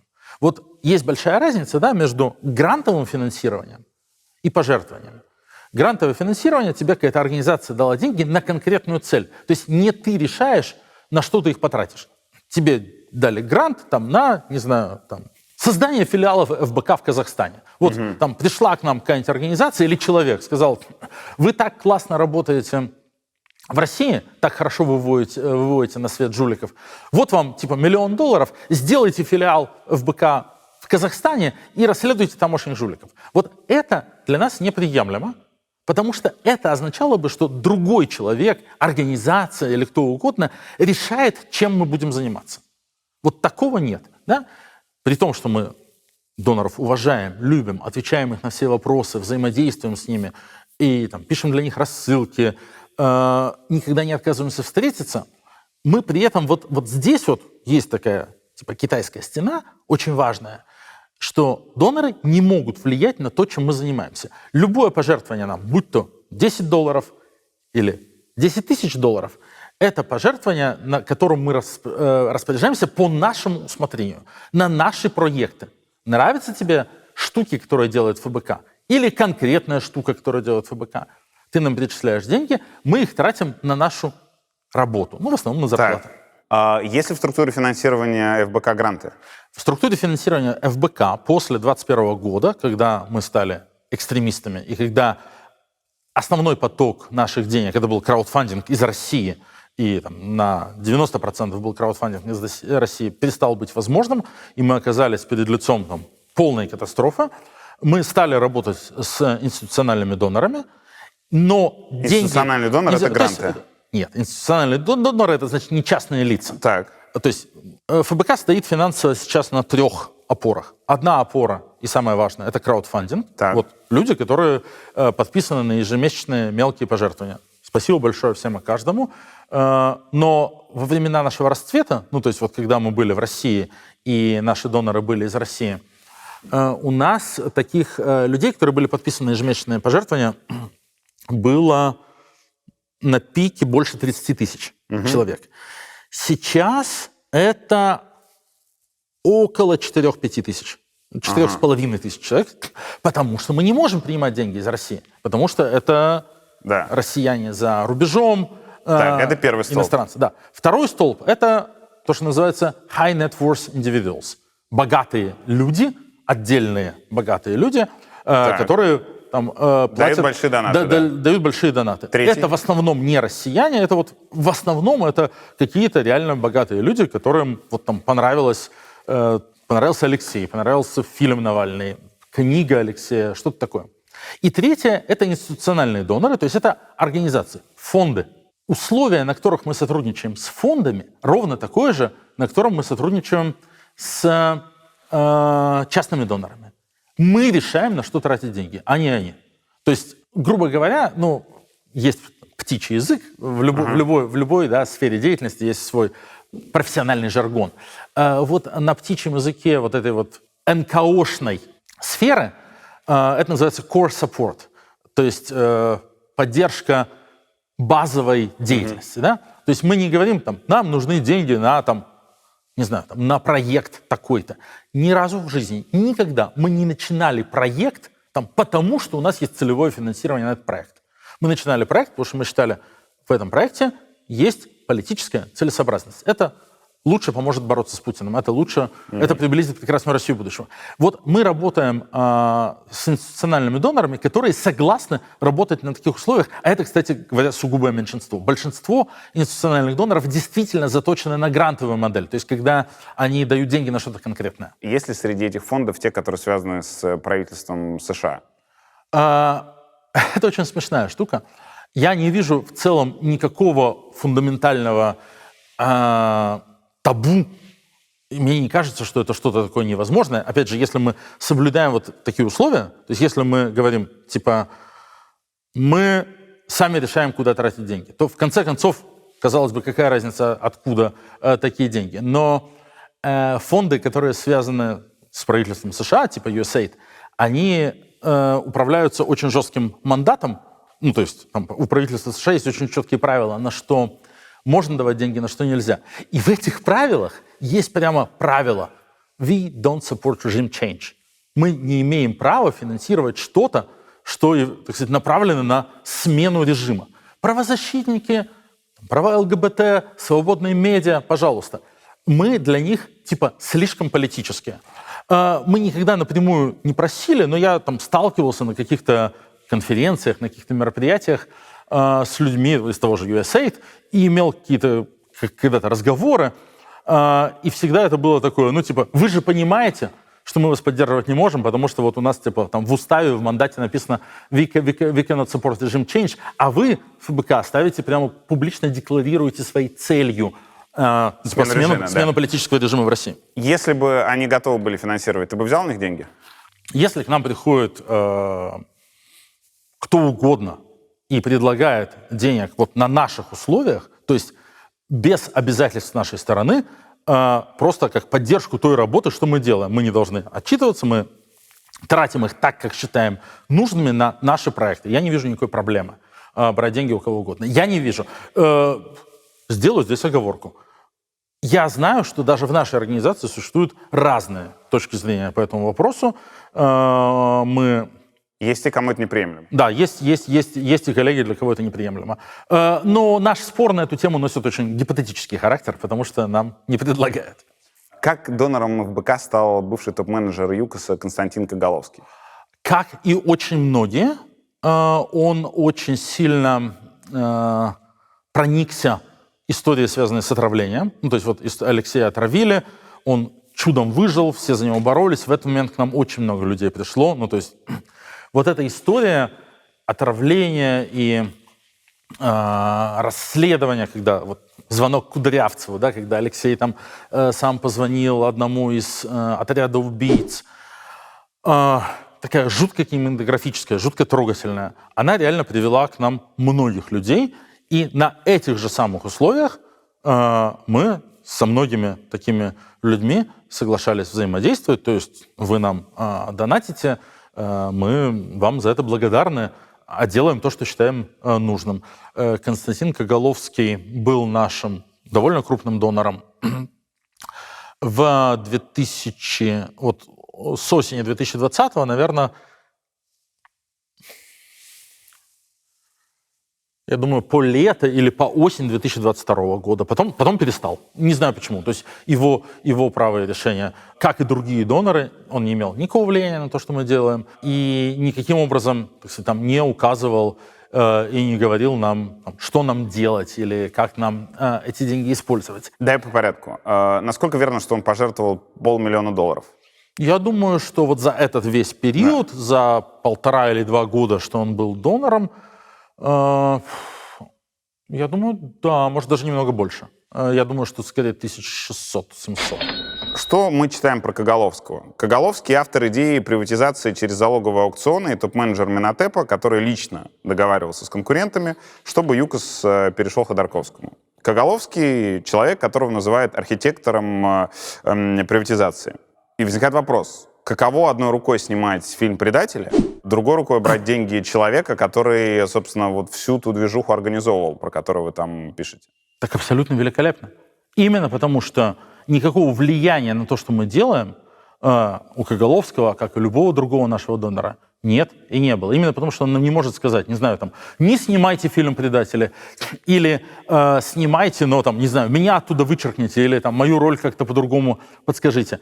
Именно потому, что ни один из наших доноров не имеет никакого влияния на нашу политическую работу и на контент, который мы производим, именно потому что там Марии не надо оглядываться, там никогда такого не было, чтобы там, не знаю, Мария пришла и сказала, я тут готовлю некое расследование, а не приведет ли это к тому, что от нас там какой-нибудь донор отвернется? Так это не работает в ФБК, и это дает потрясающее и классное ощущение свободы действий. А противоречия ты не видишь, что там со страстью обличаются вот все эти чуваки, которые поднимались на приватизации, залоговых аукционах и всем остальном, и это делается организацией, которой донатит человек огромные деньги, который был там просто в самом центре, как Путин бы сказал, движухи. Ну, нам донатят много тысяч человек, и мы... И вы об этом знаете, и это не втихаря происходит, а вы же знаете, что вот один из тех, про кого вы с такой страстью и задором сейчас снимаете, что какие они были негодяи, за счет одного из этих негодяев вы живете. Я не вижу в этом никакой проблемы. Вот если бы мы не снимали, вот это была бы большая проблема. Ну тогда давай об этом поговорим. Мы же ничего не перепутали, что в «Предателях» ни разу не упоминается Коголовский? Мне кажется, он там на какой-то фотке есть, но он не был все-таки... Фотке? Тот, кто принимал непосредственное участие, только на одной фотке. Слушай, ну а Ходорковский, который играл неизмеримо более важную роль, там суммарно упоминается 6 минут. А там какой-нибудь тоже реально ключевой игрок того времени, там, условно, там, Гусинский тоже, наверное, там, получил суммарно минуту эфирного времени. Ну, при всем уважении, сериал «Предатели», он не был про залоговые аукционы.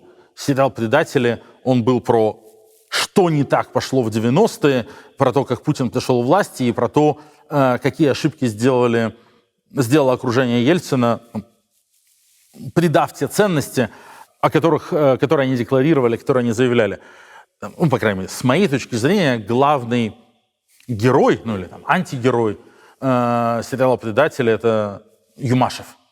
Ну, то есть там, семья, ну, да, наверное, Юмашев в первую очередь. Но ты понимаешь, что как это выглядит? Человек задонатил вам $500 000, и про него вообще ничего нет в фильме, где новому поколению рассказывается, как приватизация и залоговые аукционы были устроены.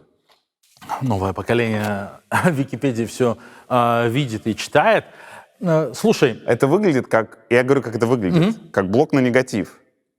Значит, я, не знаю, клянусь, что никакого института блока на негатив не существует, просто потому, что так устроены в ФБК производственные процессы.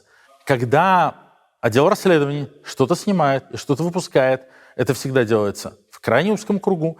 Никто не имеет влияния на то, что там будет по контенту, кто там будет показан. Мария рассказывает истории так, как она считает нужным с точки зрения достижения политических целей. Но Мария, как топ-менеджер компании, знает, откуда в этот котел поступают деньги.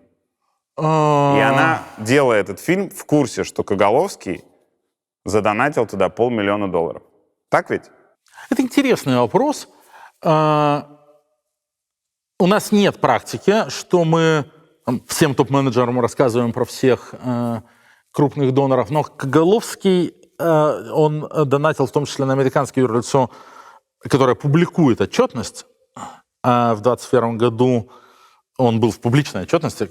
Кстати говоря, про отчетность. У нас, хотя мы не даем детальной разбивки, но общий наш бюджет, почему я его, собственно, сказал, это никакой не секрет, потому что наше американское юрлицо и литовское юрлицо НКО, они публикуют отчетность в соответствии с законодательством этих стран.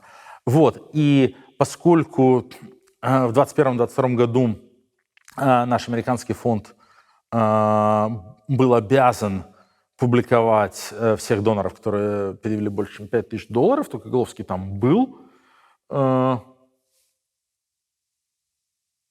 Я могу только сказать, что мы с Марией ни разу никакого Коголовского не обсуждали. Включила бы она его в фильм, там, посчитала бы его достаточно важной фигурой, чтобы ему отдельный какой-то скрин-тайм посвятить или нет, это не играет никакой роли.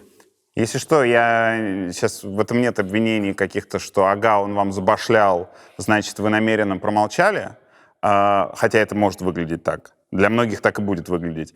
Есть же еще другая сторона взаимосвязи, которая может проявляться, это что он нам забашлял, и не из-за того, что он попросил, а из чувства благодарности.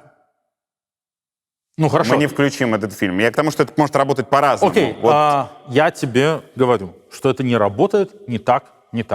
Ну, вообще, надо сказать, что в том числе после интервью тебе Машу любят ругать всякими нехорошими, абсолютно незаслуженными словами.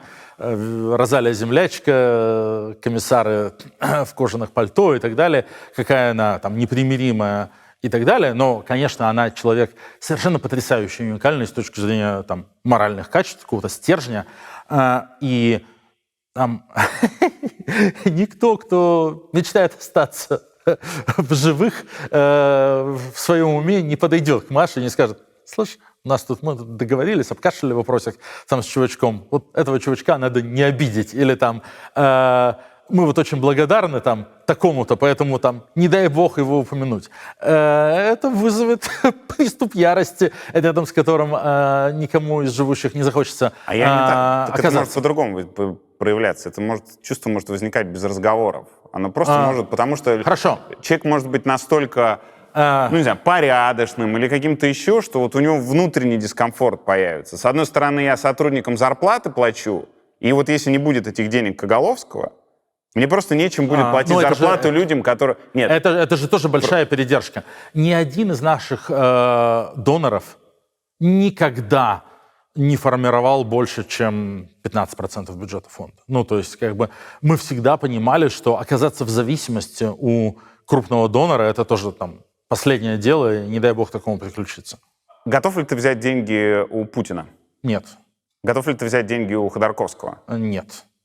Почему? Ну, потому что Ходорковский не умеет давать денег без обязательств. Как мы убедились на очень многих историях прошедшего времени. Ну, то есть, потому что вот вся вот эта история последних, ну, на самом деле, 2 лет, которая для нас, как для совершенно наивных людей, я даже удивляюсь, как мы этого не замечали.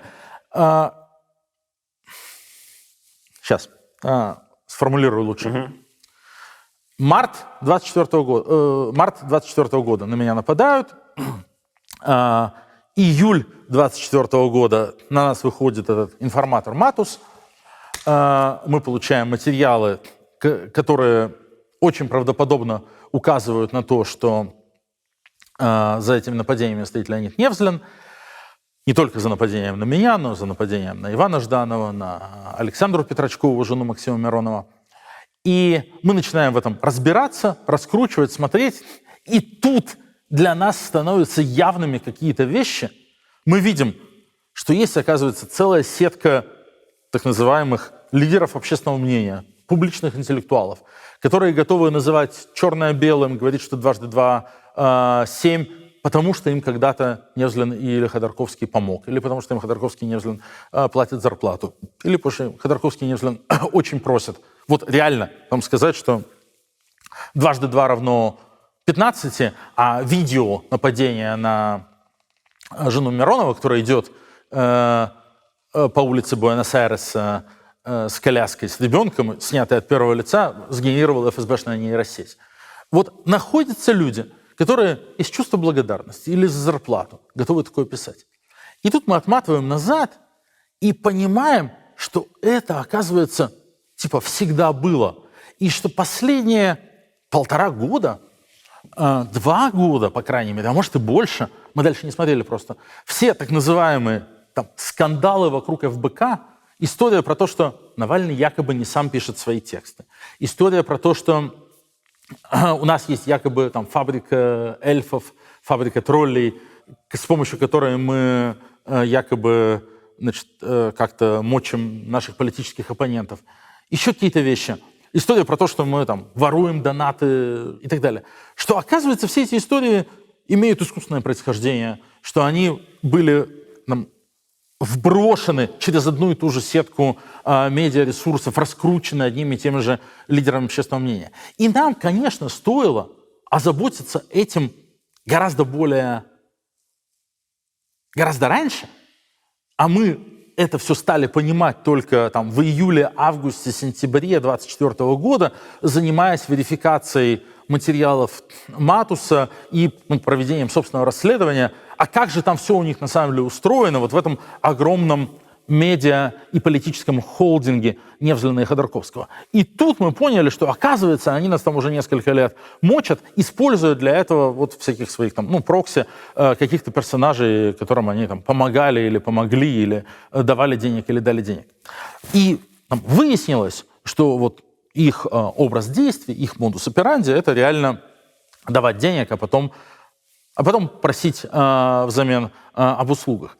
И мы настолько были сфокусированы на России, на Путине, на том, чтобы там, придумать какие-то вещи более удачные, менее удачные, экспериментировать, что мы вообще на это не смотрели. И, конечно, перед нами такие бездны разверзались там, в августе 2024 года, очень депрессивные, надо сказать, что мы, ну вот реально такие, блин, как мы вообще могли этого не замечать?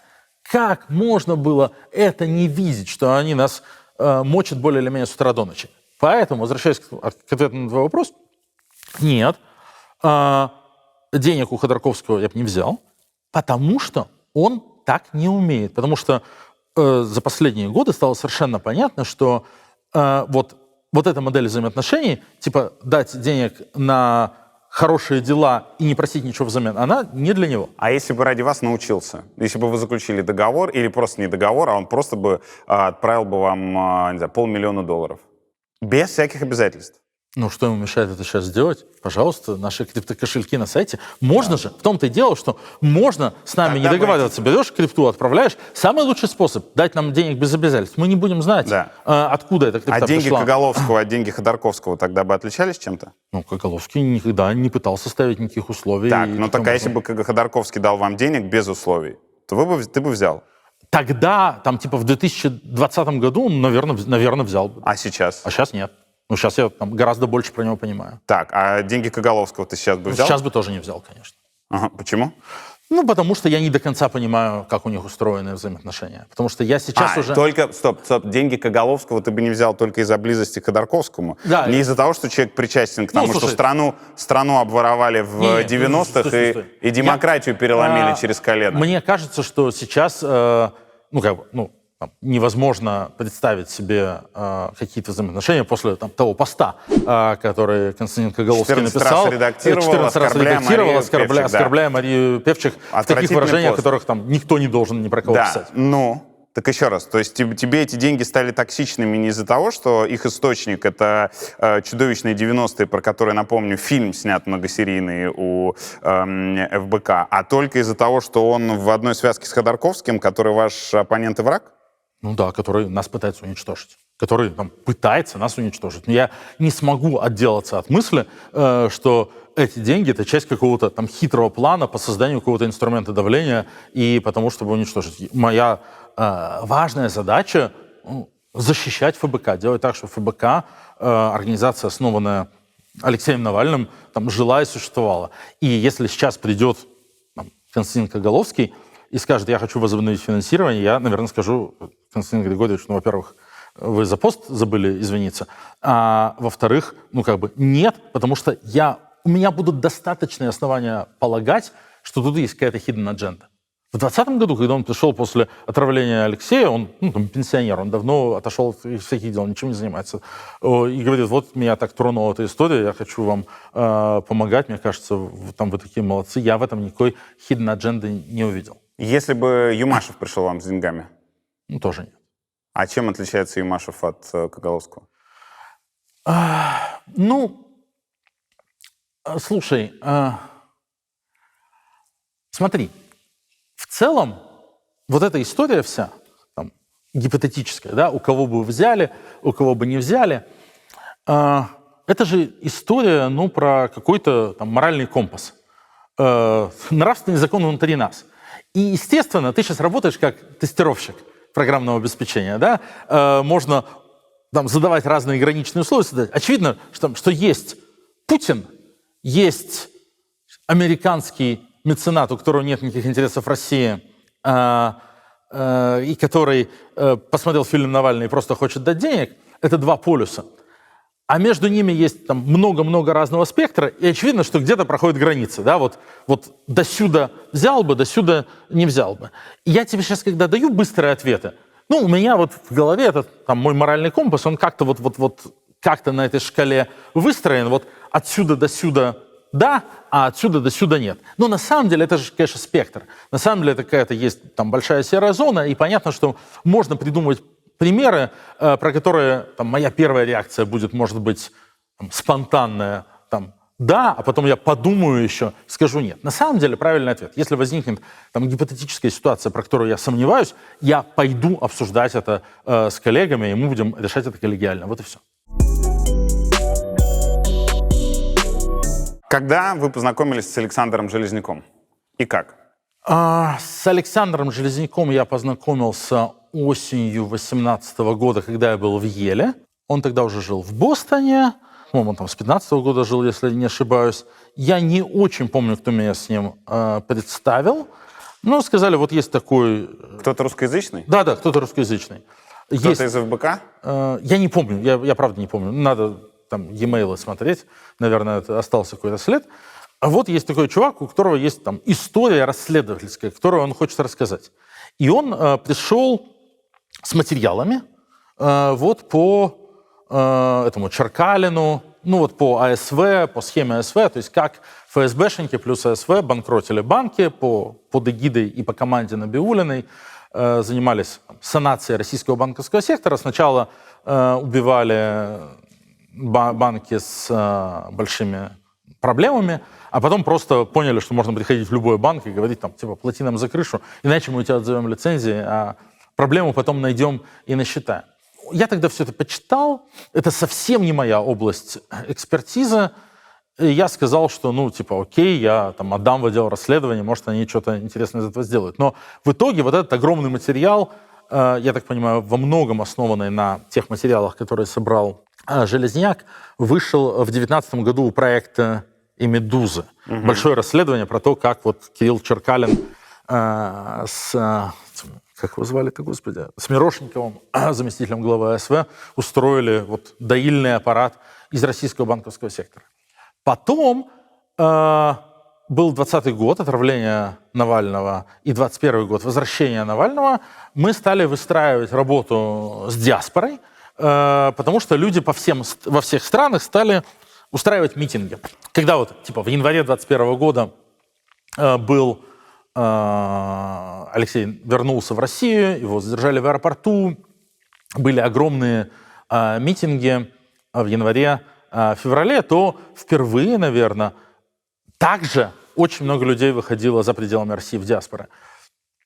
И я, наверное, где-то увидел или даже прочитал, что вот Железняк, которого я в 2018 году один раз встретил, он организует такие митинги в Бостоне. Реально выходит там и организует какие-то митинги в Free Навальный в Бостоне, где он живет. Я подумал, о, классно, молодец, хороший чувак. Потом, летом 2021 года, возникла вот эта ситуация с признанием нас экстремистами. Одномоментный крах всего российского краудфандинга. Возникает необходимость максимально быстро перестроить краудфандинг через западные платформы. Для этого, опять же, нужно юридическое лицо, для этого нужен банковский счет, для этого нужно куда-то подключить Stripe, платежную систему, Patreon. Иначе все рухнет. Иначе мы просто, никакой заначки нет, мы просто зарплаты не сможем платить. Все это осложняется тем, что ковид все еще. В Америку там не полететь, просто так визы не дают. У меня к тому времени, по-моему, кончилась моя предыдущая американская виза, и, то есть просто это было сложно. Плюс нужно там жить, находиться легально, иметь там ССН, какие-то еще... Ты говорил, у вас никого не было, да. Для того, чтобы и мы побежали реально искать. То есть мы побежали искать какого-то волонтера, который нам всю эту инфраструктуру поднимет, сделает и отдаст. Анна Ведута живет в Америке. Почему она не могла Анна это Ведута сделать? у нас не работала тогда. Анна Ведута тогда работала у Ходорковского. У Ходорковского? Да, Анна Ведута тогда работала у Ходорковского в его структурах. Анна Ведута у нас стала работать позже, наверное, чтобы тоже не соврать, весной 22-го. Так, Ведута не может, поэтому... У нас никого нет. Мы, по-моему, даже в каких-то чатах бросили клич. Там отозвался сначала один человек, потом сказал, нет, мне все-таки страшно, у меня там типа родственники в России, я езжу в России. Человек, который такое делает, понимает, что он будет светиться во всех реестрах, и это может привести к давлению на него. И человек очень быстро соскакивает. Все равно ему большое спасибо, что вызвался. И вот появляется Александр Железняк, который говорит, окей, я такую штуку готов сделать про-боно, что очень важно, потому что это стоит денег, все эти регистрационные действия и какие-то юридические. И готов ее в течение какого-то времени поддерживать. И сделал, и поддерживал. И никогда за это ничего не просил. Ни письма никакого, ни ходатайства, ни благодарности, ничего. Ничего ни разу никогда. То есть реально там был очень ценным волонтером. Вот. Леонтьев. Сейчас, секундочку. И я, наверное, соглашусь. То есть задним умом все сильны. Понимая, во что это вылилось в 2024 году, я, наверное, должен согласиться, что, окей, мы слишком расслабились от этой комфортной ситуации, что есть человек, который просто бесплатно все это для нас делает, и всю эту техническую инфраструктуру американского юрлица, которая собирает донаты со Страйпа и пересылает их в Литву. Сотрудники-то все здесь, зарплату надо платить здесь. Что он все это для нас делает? Это было, конечно, суперкомфортно. И да, положа руку на сердце, конечно, надо было от этого отказываться раньше, потому что, в общем-то, можно было понять, что рано или поздно мы станем объектами атаки. Но, опять же, до определенного времени, ну как-то не было такого, что оппозиционные организации друг друга атакуют. До того времени, как Михаил Ходорковский в Берлине придумал, значит, подписать декларацию о ненападении, там документ, в котором написано: оппозиционные организации не должны друг друга критиковать. Вот до этого момента оппозиционные организации друг друга не критиковали. Каждый боролся с Путиным по-своему. Мы в чем-то соглашались, в чем-то не соглашались. Каждый, наверное, считал, что его методы более эффективные, но в целом направленность вся была туда, в одну сторону. И вот с весны 23 года, может, даже с зимы 22-23 года, возникает ситуация, которую мы распознали очень поздно, только летом 24-го, что начинается серия последовательных атак именно против нас. Целые большие политические структуры разворачиваются не на то, чтобы бороться с Путиным, а на то, чтобы бороться с ФБК. А мы реально там, до поры до времени этого не замечаем. И в этот момент нам, конечно, стоило провести какой-то реалити-чек, подумать, там, где мы уязвимы, через что нас можно атаковать. И то, что мы это не сделали, заняты нашим делом и достаточно слепо, не глядя по сторонам, это ошибка, и моя в том числе большая ошибка. А ты сейчас объяснил, что Ходорковский виноват в том, что произошло, а не вы, которые привлекли человека с сомнительной репутацией? Человек вызвался волонтерить и сделал большое, хорошее дело, не прося ничего взамен. Я про него плохие слова говорить не буду. Я испытываю там, большую благодарность к Александру за то, что он делал. Ну, я много раз... Ну, ты же только что сказал, что еще в 2021 году надо было это заканчивать. Надо было заканчивать тогда, когда стало возможно... Если человек хороший, зачем заканчивать? Когда стало возможно там, поехать в Америку и перерегистрировать, надо было это все перерегистрировать, потому что надо было подумать, что через некоторое время там, наши оппоненты это используют против нас. Так если человек хороший, то что они будут использовать против вас? Ну вот как? Тут соврут, тут переврут, тут перекрутят, тут умолчат, тут подфотошопят документы и слепят фильм о том, как, значит, банкир, который всех обокрал, теперь главный ФБК. Что? Неправда. Ага. Нет, ну вот в том виде, в котором ты пересказал, может быть неправда. Еще раз, то есть человек хороший, но проблема может привести. Человек хороший, сделал хорошее дело. Но надо было увольнять. Но надо было понять раньше, что, как это часто бывает, из этого хорошего дела вырастут большие проблемы. Так бывает, к сожалению. С Сергеем Леонтьевым когда и где ты познакомился? С Сергеем Леонтьевым я лично встречался, мне кажется, один раз в жизни. После моего какого-то публичного тока, после моего публичного выступления в Нью-Йорке, он подошел и представился, и мы какой-то компанией типа пошли ужинать. У меня с ним нет никаких взаимоотношений. Какие у него отношения с ФБК? Он в течение длительного времени был нашим донором. Сколько он жертвовал? Я про это тоже много раз говорил. Он нам жертвовал $20 тысяч в месяц. Вот тоже с осени 2020 года. Он тоже был один из тех, кто начал это делать после отравления Навального. И тоже никогда ничего не просил взамен. Никогда не оказывал никакого влияния и никаким образом не пытался, там, не знаю, там, что-то от нас за это получить или как-то на нас через это повлиять. Ну и потом $20 тысяч в месяц — это все-таки, ну сколько это? Это в 2021-2022 году это было, наверное, 3% нашего бюджета. Знали ли вы, что за репутация у них в России? Мы читали, конечно. О чем я очень жалею, и про это тоже мы говорили и в ответе на так называемое расследование Каца, что мы не видели, что мы реально не видели, это как они себе выстраивали репутацию в Европе. Вот эти все статьи совершенно адские, там, банкир Навального, бла-бла-бла, в австрийской или про серию публикаций, прессе, где Сергей Леонтьев называет банкиром. Ну, то есть там очевидно, что он каких-то пиарщиков нанял, пиарщики пошли хреначить, и это совершенно никакие ворота. Да, ты говоришь, что вы не знали этого. В это невозможно поверить, потому что, смотрите, заметки выходили в течение 3 лет, то ли с 20 по 23, то ли с 21 по 23. Ну, в общем, они долго выходили. ФБК — это организация, в которой больше 100 сотрудников, которые очень медиа-активны, очень медиа-придирчивы. И за 3 года ни разу никто из этих 100 с лишним человек не наткнулся на заметку в Австрии, в Лихтенштейне. В лихтенштейнской прессе, серьезно. Ну, слушай, ФБК очень ориентированная на Россию организация. ФБК — это медиа, которая просто за любой чих, формулировку или что-то еще сотрудники придут, обратят на это внимание в Твиттере, пошутят ли или просто что-то сделают. Невозможно поверить, что за 3 года никто из сотрудников по каким-то своим делам случайно не наткнулся на дикую формулировку «банкир Навального» в медиа, не кинул в чат и не сказал: друзья, что за фигня? Слушай, после этого, да, и если этого не произошло? Может, наткнулся и не придал значения. Давай посмотри с нашей оптики.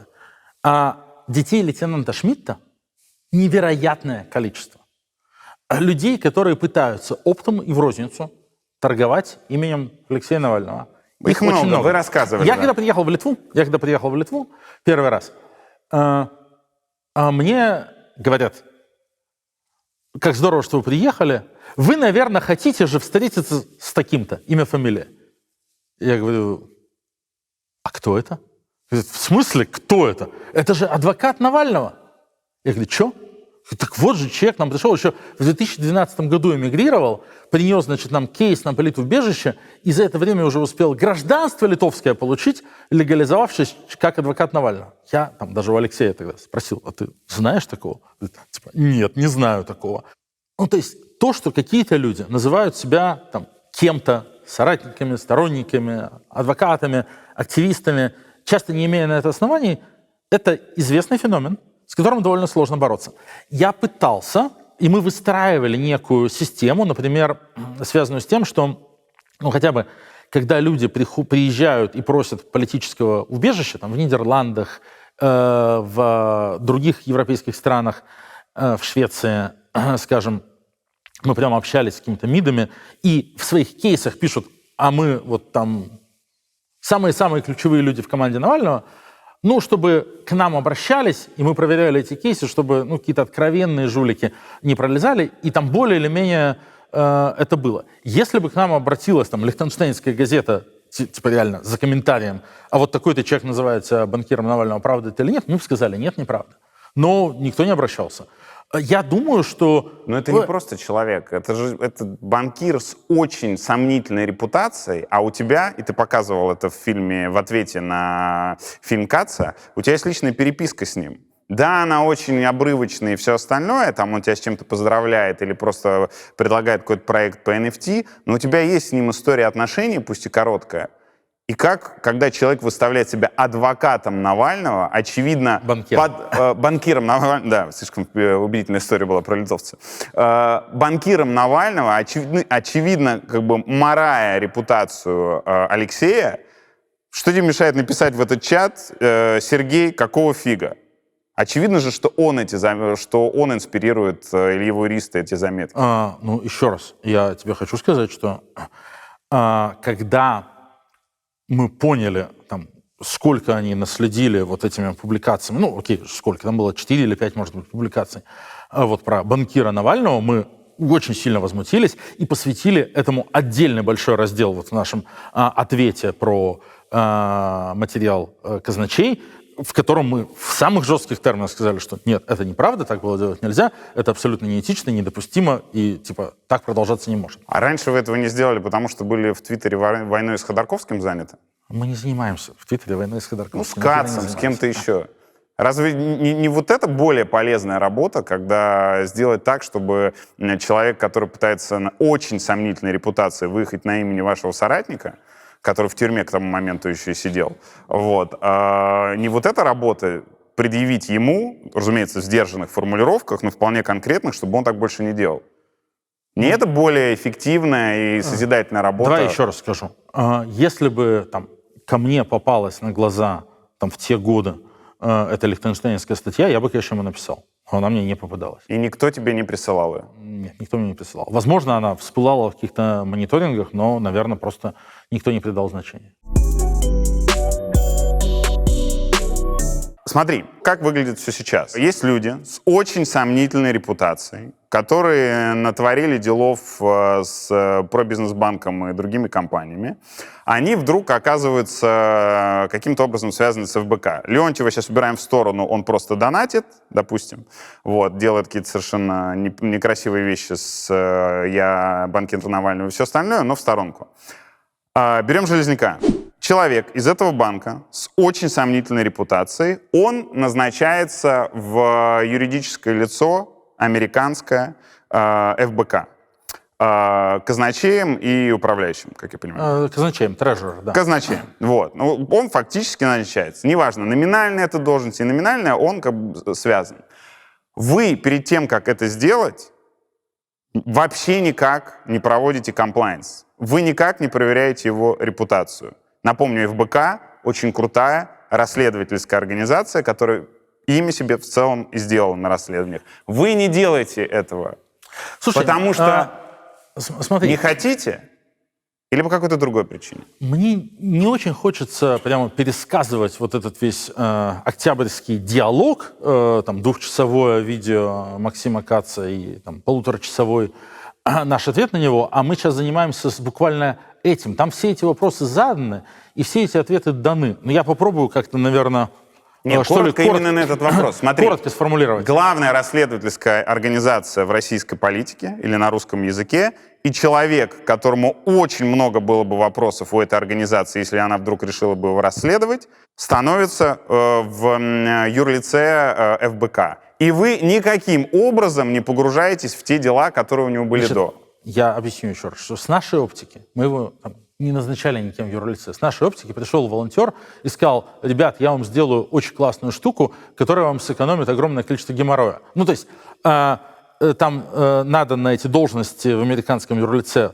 которые чисто технический характер носят, назначать людей, у которых есть какие-то американские документы, которые могут прийти в банк, там, открыть счет, взаимодействовать с банком.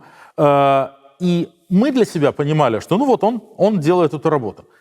Я согласен и признал, что, конечно, надо было подумать о том, как это будет выглядеть со стороны. Мы дали большой пас жуликам. Дали пас тем, кто будет там, за эти факты цепляться и недобросовестно их трактуя, обвинять нас во всех смертных грехах. А какая разница... Подставились. И это плохо, что мы так сделали. Какая разница, как это выглядит со стороны? Как это выглядит для вас? Для вас это норм? Ну вот его бэкграунд, как человека, с которым вы работаете даже на волонтерских началах, это норм? Для меня норм, да. То есть все, что было с Пробизнесбанком, для тебя норм? Ну, то, что было с Пробизнесбанком, опять же, я отсылаю к вот этому большому расследованию проекта. Это большая история про то, как Путин и Набиуллина после 2012 года решили, что наш банковский сектор слишком большой и неподконтрольный, что банков в России слишком много, что надо сократить их количество, чтобы они были гораздо более управляемые и лучше функционировали в условиях военной и мобилизационной экономики. Поэтому была дана соответствующая команда. ЦБ пошел радикально сокращать количество банков. И при этом хитрые люди, уловившие тренд в ФСБ и в Агентстве по страхованию вкладов, поняли, как можно сделать из этого личную коррупционную кормушку. Пробизнесбанк стал одним из жертв этой истории, с одной из самых маленьких дыр в плане процента. Сейчас я объясню. Ну, то есть, скажем, вот процент покрытых обязательств перед кредиторами у Пробизнесбанка, по-моему, второй сверху из примерно там, 300 или 400 банков, которые были тогда обанкрочены. Это ничем не выдающийся банк-среднячок, который раздербанили ровно по той схеме АСВ, по которой дербанили и все остальное в те годы. Кого-то задело, кого-то не очень задело, кого-то совсем не задело, как Банк24.ру замечательный, да, который тоже входил в группу Live, которые лишили лицензию и не смогли никакой дыры там вообще найти. Вот. Но схема СВ, как она изложена у ведущих расследовательских СМИ, у проекта «Медуза», выглядит очень убедительно и понятно. Приходит временная администрация, начинает своим друзьям все раздавать за бесценок, а появившуюся недостачу на покрытие обязательств перед кредиторами объявляют дырой. Ну вот как бы Ты апеллируешь к этому материалу. Ты читал материал The Bell? Ты читал материал инсайдера про Бизнесбанк? Я читал материал The Bell, очень хороший и подробный. Так. Я читал материал что инсайдера, довольно запутанный. Да, что в нем написано? И The Bell, и инсайдер говорят, что без полного аудита и без всех проводок разобраться в том, на самом деле они что-то оттуда украли или нет, практически невозможно. Ну подожди, там же есть, что они брали деньги со счета банка и выводили их дальше в разные места. И потом они возвращали это на дочерние структуры банка. Так. И так нельзя. Так нельзя делать. Это незаконно более-менее в любой развитой стране. Так делать нельзя. И вы сами это показываете у себя в фильме, вот, и говорите, потом же эти деньги вернулись. Во-первых, вы нашли не все деньги, которые вернулись. The Bell нашел их гораздо меньше, чем нашли вы. Другие люди, независимые аналитики, которые это смотрели, нашли еще меньше возвращенных денег. Но это уже проблема, наверное, этих аналитиков. Смотри. То есть ты не доверяешь экспертизе The Bell? Я доверяю экспертизе The Bell, и в материале The Bell нет таких выводов, о которых говоришь ты. Ну, то есть это просто не так. Я не хочу выступать адвокатом банкиров Железняка и Леонтьева. Ну, так происходит. Они должны... Нет, ну, слушай, они должны сами, безусловно, защищать свою репутацию, и они объявили, что подадут иск в суд. Я надеюсь, что они это сделают. С точки зрения... Вот с моей колокольни это выглядит так. В 2012-2015 годах там было лишено лицензий, обанкрочено, наверное, штук 300 банков. И история про Бизнесбанка, вообще ни разу не выдающаяся в этом ряду ни по каким меркам, была использована как орудие для атаки на нас, потому что, значит, имя Железняка углядели в регистрационных документах. Это для меня история, похожая на... я не знаю даже, на не знаю, на какой-нибудь... извини, может быть, это какое-то слишком дерзкое сравнение, но это, наверное, история в чем-то похожая на, дело Киров леса, да? То есть куча людей торгуют лесом, но мы придеремся и начнем искать какие-то проблемы в транзакциях данной конкретной компании, потому что к этому можно как-то прицепить Навального. Потому что это можно... Ты серьезно это сравниваешь? Я, разумеется, утрирую. Я привожу пример того, как мне кажется правильным на это смотреть. Что есть целый огромный клан, слой так называемых беглых банкиров. У Сергея Пугачева кто только не берет интервью. Какие-то так называемые беглые банкиры выступают уважаемыми экспертами, дают комментарии тут и там, ведут себе, прекрасный образ жизни. Я не пытаюсь доказать, что Железняк и Леонтьев какие-то ангелы, святые, замечательные люди. Но я считаю, что к Железняку докопались, потому что он сделал какое-то хорошее дело. Каждый человек — сумма всех его дел. И плохих, и хороших. Не бывает такого, что ты сделал плюс 5 хороших, минус 3 плохих, и у тебя счет плюс 2, потому что 5 поглощают 3. Каждый из нас, и вообще каждый из людей, делал что-то хорошее, делал что-то плохое. И надо смотреть на эту комплексную картинку.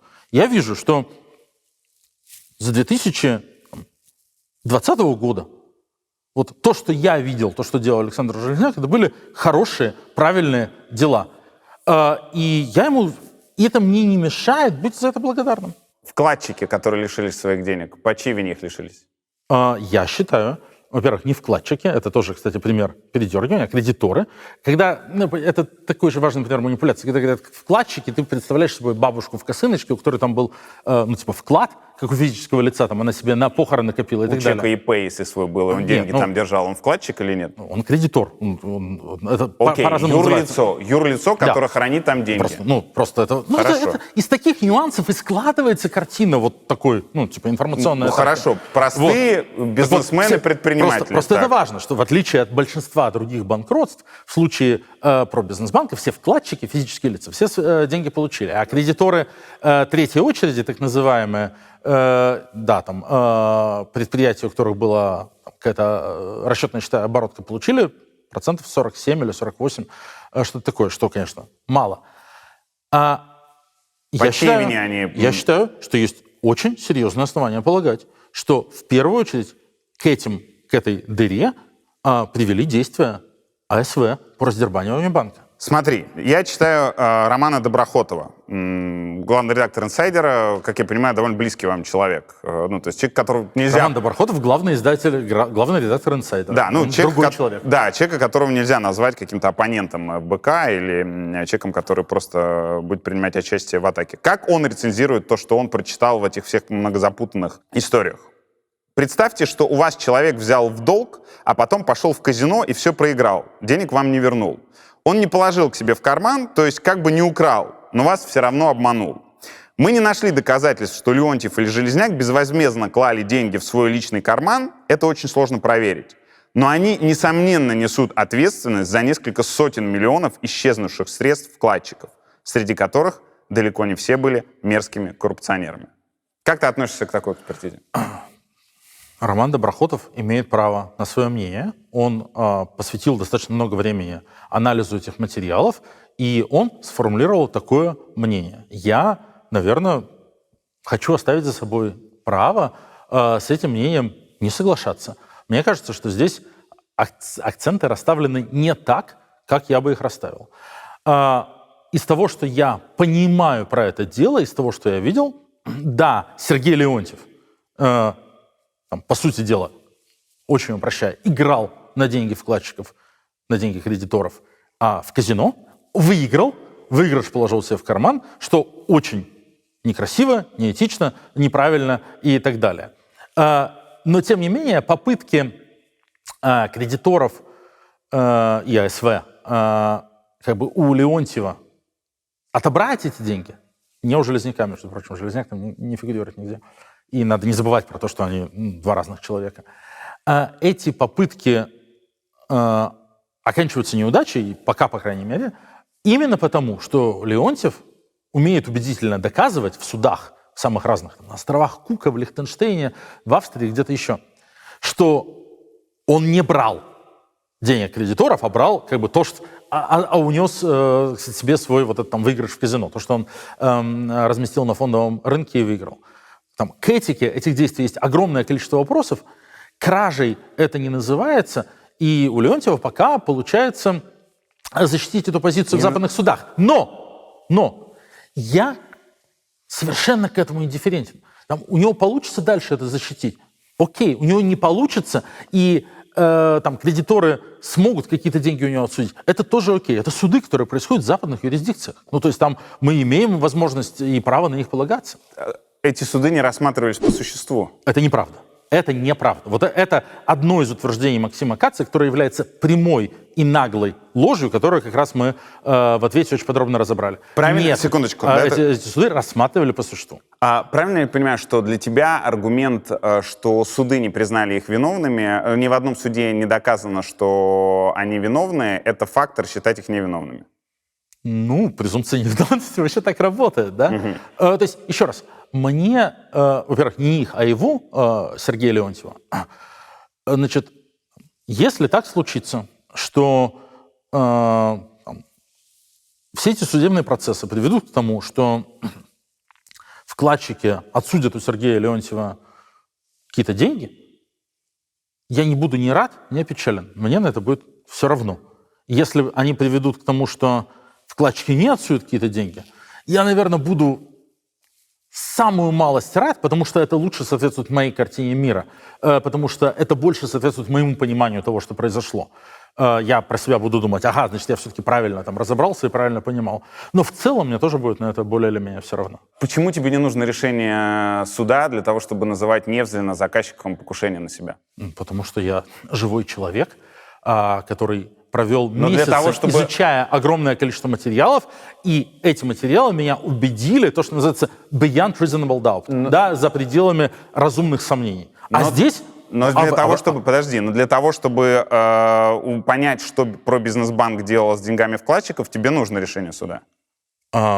Мне интересно, чем закончатся эти процессы, пока как раз и в позиции Доброхотова, которую ты цитировал, и в материалах The Bell как раз пространство для вот этого самого разумного сомнения остается. У меня нет должной экспертизы в этих всех делах. Нам пришлось довольно много этим заниматься. Я примерно понимаю, что там происходило. У меня есть некая своя картина. Я готов к тому, что моя картина окажется неправильной, что в итоге через какое-то время мне надо будет выйти и сказать, все-таки я не так все понимал, и это было вот не так, как я тебе сейчас рассказал. Потому что, как я сейчас это понимаю, еще раз, это были рисковые операции на заемные деньги, прибыль от которых Леонтьев клал себе в карман, что, безусловно, неэтично, но при этом не является воровством. Если станет мне понятно, и вот эта позиция, моя, на которую я имею право, да, она сейчас никем ничем не опровергнута. Если она будет опровергнута, я скажу, надо, наверное, мне лучше научиться разбираться во всей этой сфере. Я что-то сплоховал.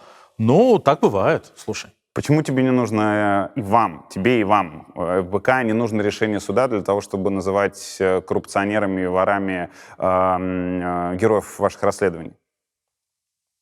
Потому что мы понимаем, как устроена коррупция. Это как раз сфера нашей экспертизы.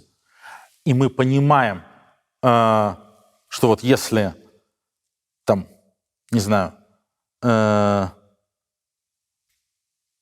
семья и вторая семья Сергея Лаврова летает на самолете Олега Дерипаски, то это азбучное определение коррупции. Или если олигарх Усманов строит для Дмитрия Медведева дворец и отдает ему в пользование. Это есть азбучное определение коррупции, и наша суперсила заключается в том, что мы не боимся и умеем называть вещи своими именами. Цитата Олега Тинькова, для которого это является сферой деятельности банковской. «Зачем это расследование на час? Первые 5 минут хватит. Деньги с депозитов банка, ваши клиентские деньги, ушли куда-то на офшоры, которые принадлежат владельцам банка. Все. Дальше ничего не надо говорить». Олег Тиньков имеет право на свою позицию. Нам было важно и интересно разобраться, что с этими деньгами произошло дальше. Мы разобрались и убедительно, на мой взгляд, разумеется, тут могут люди не соглашаться, убедительно это показали.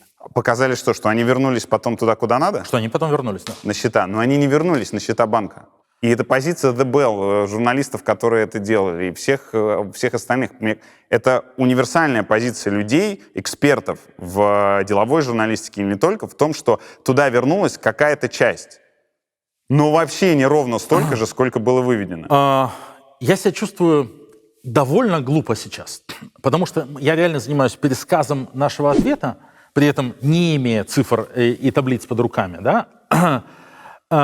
И потому что, в общем-то, вот это и есть ловушка, в которую мы попали. Когда я сейчас говорил, что задним умом все сильны, и нам надо было, конечно, понять, насколько вся эта история создает уязвимость, и принять какие-то меры раньше, я говорю как раз про это. Потому что,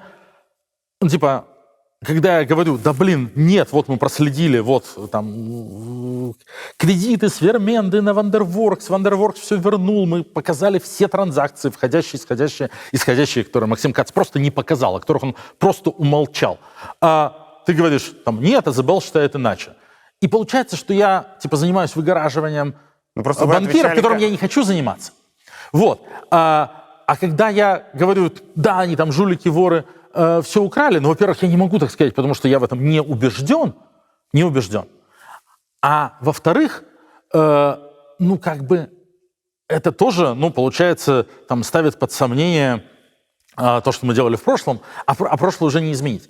Поэтому эта ситуация так и бьет по нам. Что делали в прошлом, что? Ну, типа, мы не можем уже задним числом сказать, что там никакого Железняка никогда не было. Он уже был. То есть... Так можно сказать, что работа с ним была ошибкой. Можно это признать. А не рубиться таким вот образом в мачете и пытаться его каким-то образом выгородить. Да я не пытаюсь его выгородить. Ну, это так выглядит. Так я говорю, как было. И в этом претензии людей к тебе, к вам. То, что есть две модели поведения. Есть две модели поведения, и почему так много людей разочаровалось? Смотри. Извини, а почему так... Когда ты говоришь, почему так много людей разочаровалось, ты на что опираешься? Я? Да. Ну... Давай. Это довольно важная штука. Давай. Мы живем, очевидно, там, в огромном плену медиапузырей. Это сейчас там, очень большая проблема для всего мира. Трамп обнюхается, значит, своих любимых телеканалов и давай Канаду присоединять. Потому что ему сказали, что он великий и все такое. Я недавно про это говорил, это важная для меня мысль, она сейчас меня очень сильно занимает.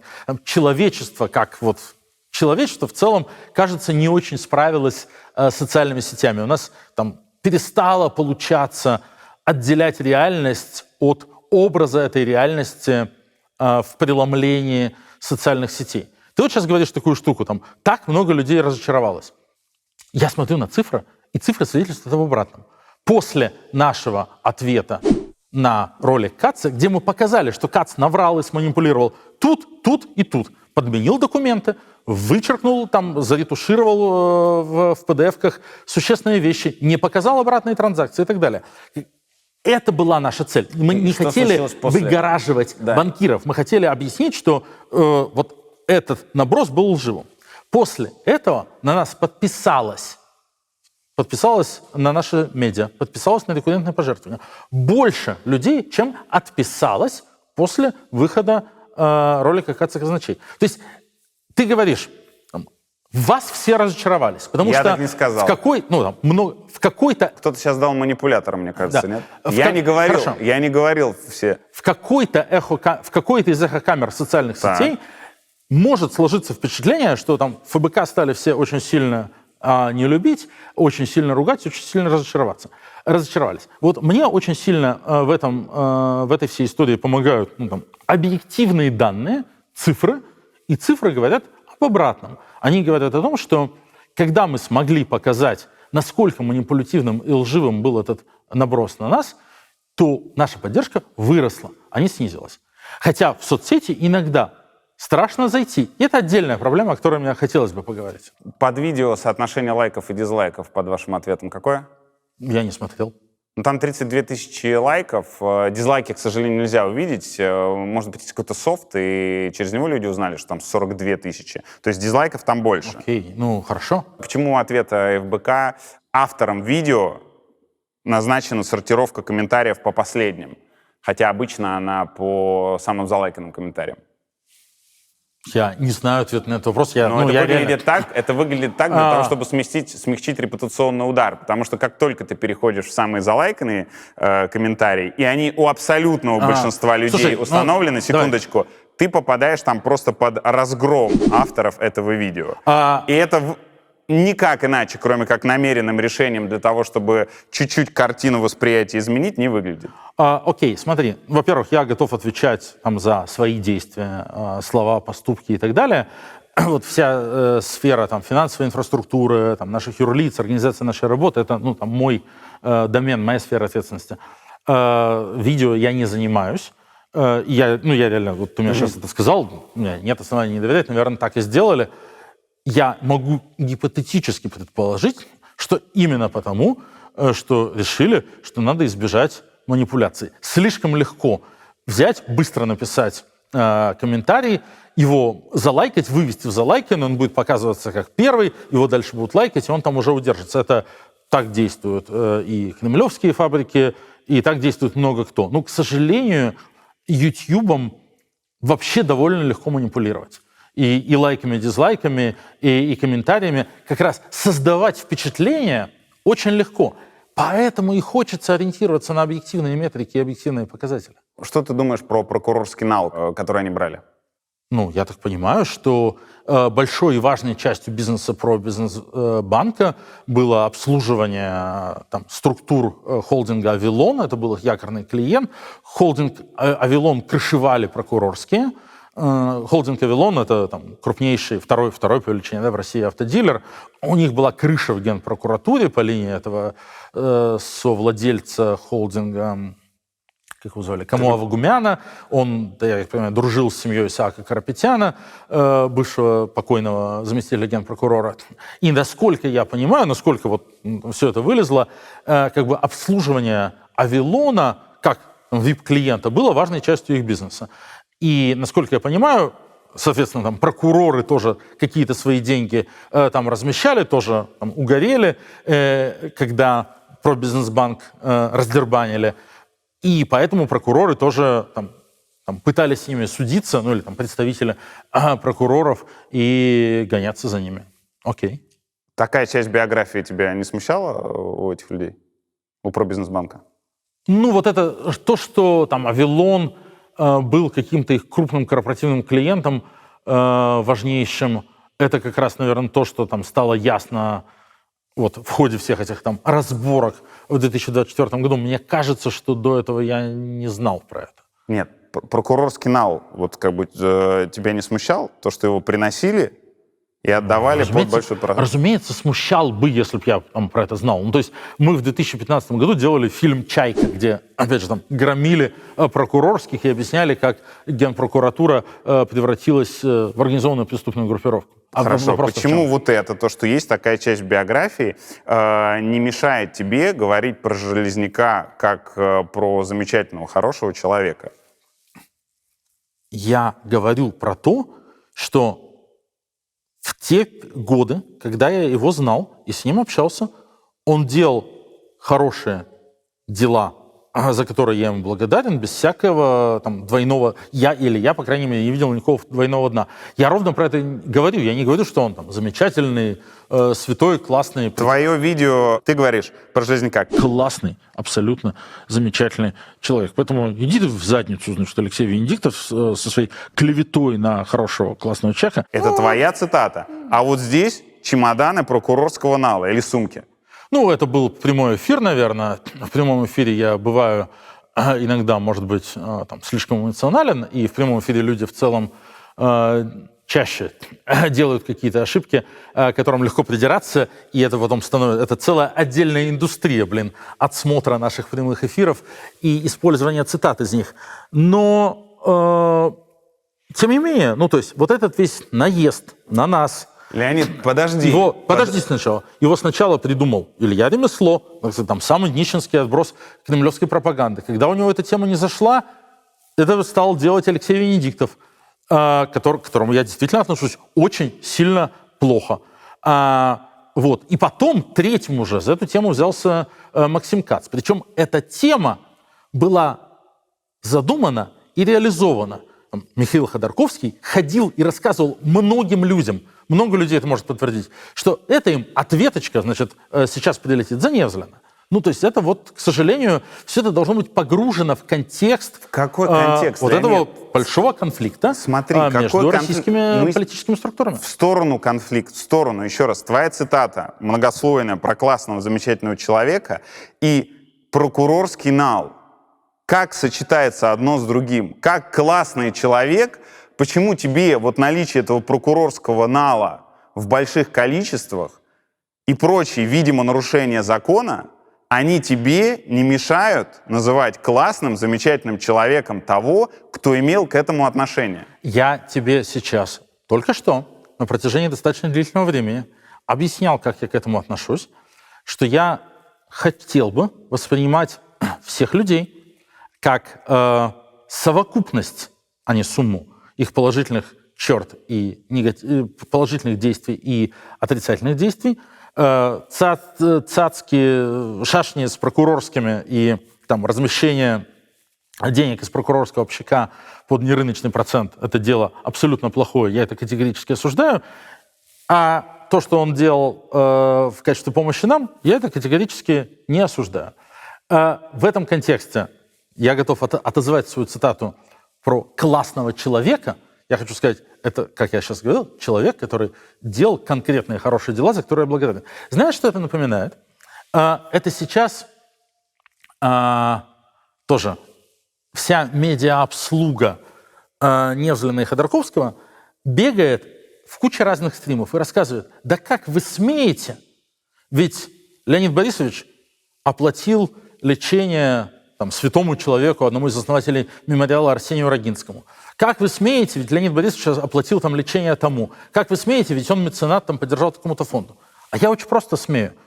Да, есть факт, что Леонид Невзлин оплатил лечение Арсения Рогинского, которому я невероятно уважаю. И есть факт, что Леонид Невзлин заказал меня избить молотками до инвалидного кресла, потом вывести в Россию, сдать в ФСБ. Вот эти два факта существуют оба. Они оба реальные. Вот так устроен мир. Он такой вот сложный, не черно-белый. Ну, ты точно так же ведешь себя, как те, кого ты сейчас назвал обслугой Невзлина. Я точно так же говорю. Для меня... Ты точно так же. С одной стороны прокурорский нал, а с другой стороны нам помог. Но они-то не говорят, что мы Леонида Борисовича хвалим за то, что он помог Арсению Рогинскому, и осуждаем за то, что он заказал нападение на Леонида Волкова. Они говорят, он помог Арсению Рогинскому, следовательно, все эти, переписки сфабрикованы, банковские транзакции с его личного счета, которым он платил Блинову, сфабрикованы, видео все сфабрикованы, и все это какая-то грандиозная ФСБшная разводка. Они говорят вот так. Я говорю, да, очевидно, что в биографии того человека есть большое количество проблематичных мест, и за эти действия надо их, безусловно, осуждать, что не отменяет того факта, что эти люди также сделали какие-то хорошие дела. Леонид. Слушай, это довольно принципиальная разница. Да, она, возможно, есть какая-то с теми людьми, допустим, какая-то с теми, раз они не осуждают, есть. Но ФБК годами транслировал людям ценности определенного толка. Ценности, то, что нельзя врать, нельзя воровать, нельзя заниматься сомнительными вещами, особенно когда ты на госслужбе. Так. И сейчас, когда ты мне говоришь, что прокурорский нал, который, видимо, годами можно было брать, когда ты очень защищаешь вот эту какую-то очень мутную схему относительно вывода денег, это вообще противоречит всем ценностям, которые ФБК транслировал. Это потому что, когда ты говоришь, что вот это нал и вся вот эта вот левая схема, подожди, их так просто перебить всего лишь, когда взял и помог вам зарегистрировать юрлицо в США, это же вообще не про те ценности, которые ты транслировал. Камон, подожди секундочку. Здесь важная штука. Ты опять говоришь перебить. Ты опять оперируешь вот этой идеей, для меня очень странной и не близкой, что вот есть какие-то отрицательные действия, которые можно отменить, перебить, переписать положительными. Если ты у человека забрал 100 рублей, то можно ему отдать 200 и перебить. Но что в этом плохого? Это нормально. Но обычно в жизни не так. Наши ошибки, косяки, наши проблемы остаются с нами навсегда, и наши хорошие дела тоже остаются с нами навсегда. И я готов, ты видимо, нет, готов воспринимать Юрия Дудя, Александра Железняка, Леонида Волкова, как человека, который делал такие ошибки и плохие дела, и такие ошибки и хорошие дела. Вот и все. Я не собираюсь его оправдывать. Но именно так это выглядит. Базовый... Мне сложно понять людей, я должен честно сказать, мне сложно понять людей, для которых это так выглядит. Потому что мы пытаемся, мы исписали километры текстов про это говорить. Вы годами были супер радикальными, неприемлемыми людьми к любой коррупции, к взяточничеству, к использованию любого государственного положения. Иногда это доходило даже до каких-то совсем странных вещей, когда вы видели коррупцию, где ее, может быть, и нет, каких-то мелочей. То есть вы были щепетильны в мелочах. А сейчас как будто этого просто нет. Потому что и вот для тех людей, которые транслировали эти ценности, в моем представлении, как постоянного зрителя, как человека, который восхищенно, с огромным респектом постил у себя в соцсетях фильм про чайку, когда он только вышел. Для меня казалось то, что вот наличие этого прокурорского нала, оно просто исключает любые возможности сотрудничества. А базовый принцип, который был и остается, политическая программа и кредо — не врать и не воровать. Мы не врем и не воруем. Мы стараемся следовать этому настолько щепетильно и принципиально, насколько это возможно. Как и все люди, мы делаем ошибки, иногда мы осознаем эти ошибки задним числом, и мы сейчас посвятили, не знаю, час времени разбору того, что да, конечно, нам надо было там еще в 2022 году сообразить, что эта вся история нам вылезет боком, и предпринять какие-то действия, и я ответственности себя не слагаю за это. При этом, при всем, я не вижу и не чувствую, что мы где-то изменили своим принципам, что мы где-то, скажем, там, назвали черное белым, не воровство воровством или, наоборот, воровство не воровством. Этого нет. И когда пишут там ФБК, значит, там, украла деньги вкладчиков, ФБК, верните деньги вкладчиков про Бизнесбанка. Я, конечно, зверею и стервенею, потому что это как раз является, к сожалению, такого... Моя претензия не в этом. Моя претензия в другом. То, что вы транслировали одно, а сейчас ведете себя по-другому. Да не ведем мы себя по-другому. Ну как не ведете? Мы открыты, мы отвечаем на претензии, мы не уходим от вопросов, которые нам задают. Мы объясняем нашу позицию, мы ведем диалог. Это нормально, что люди не соглашаются с нашей позицией. Но предъявлять, что мы кривим душой, врем, уходим от ответов, это просто нечестно, потому что это не так. В ваших расследованиях про коррупционеров из России, и не только из России, вам, как кажется, было достаточно гораздо меньших данных и фактов для того, чтобы людей называть, чтобы делать по людям выводы. И говорить, что вор, коррупционер или человек, с которым нельзя иметь дел. Здесь, кажется, данных для того, чтобы сомневаться в репутации людей, не меньше. Но вам этого недостаточно. Слушай, закончилось все так, как оно закончилось, тем, что мы больше не имеем с ними дела. Камон. И это случилось только после общественной огласки. Случилось после большой общественной дискуссии. Мне не кажется, что это какой-то нездоровый механизм.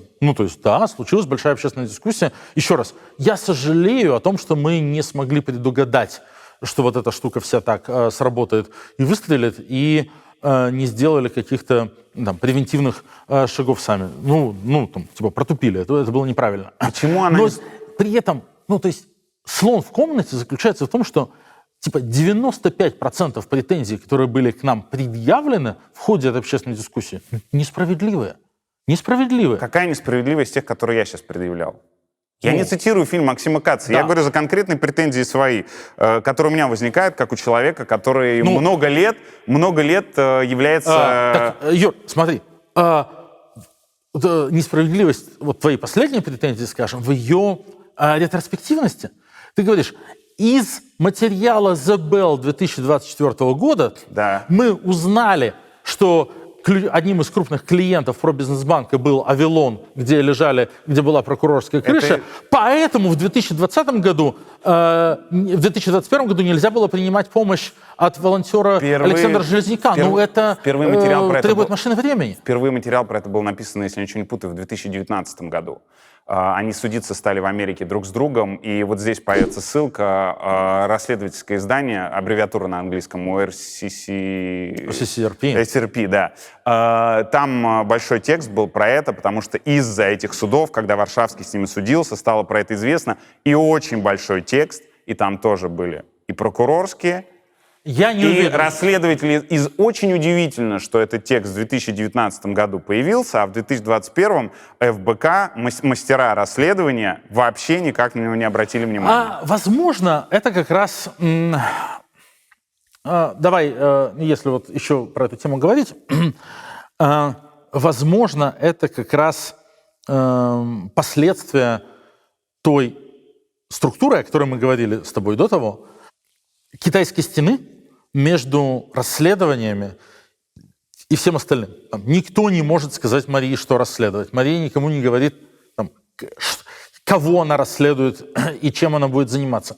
У нас нет механизма заказать расследование нашему отделу расследований. И эта структура была выстроена в свое время Алексеем именно во избежание любого политического давления на отдел расследований, попыток манипулировать отделом расследований. То есть у нас не было, это наверное, важный урок, но у нас не было механизма, типа, вот тут нам волонтер вызвался помогать, ну-ка иди отдел расследований, порасследуй его, все ли с ним хорошо. И это, как бы, наши достоинства являются продолжением наших недостатков и силы наших слабостей.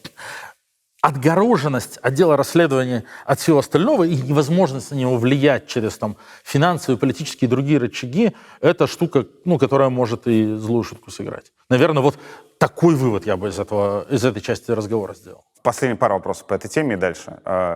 Очень долго, потому что это одна из важнейших тем года, поэтому мы не могли сделать не сделать это интервью внутри интервью.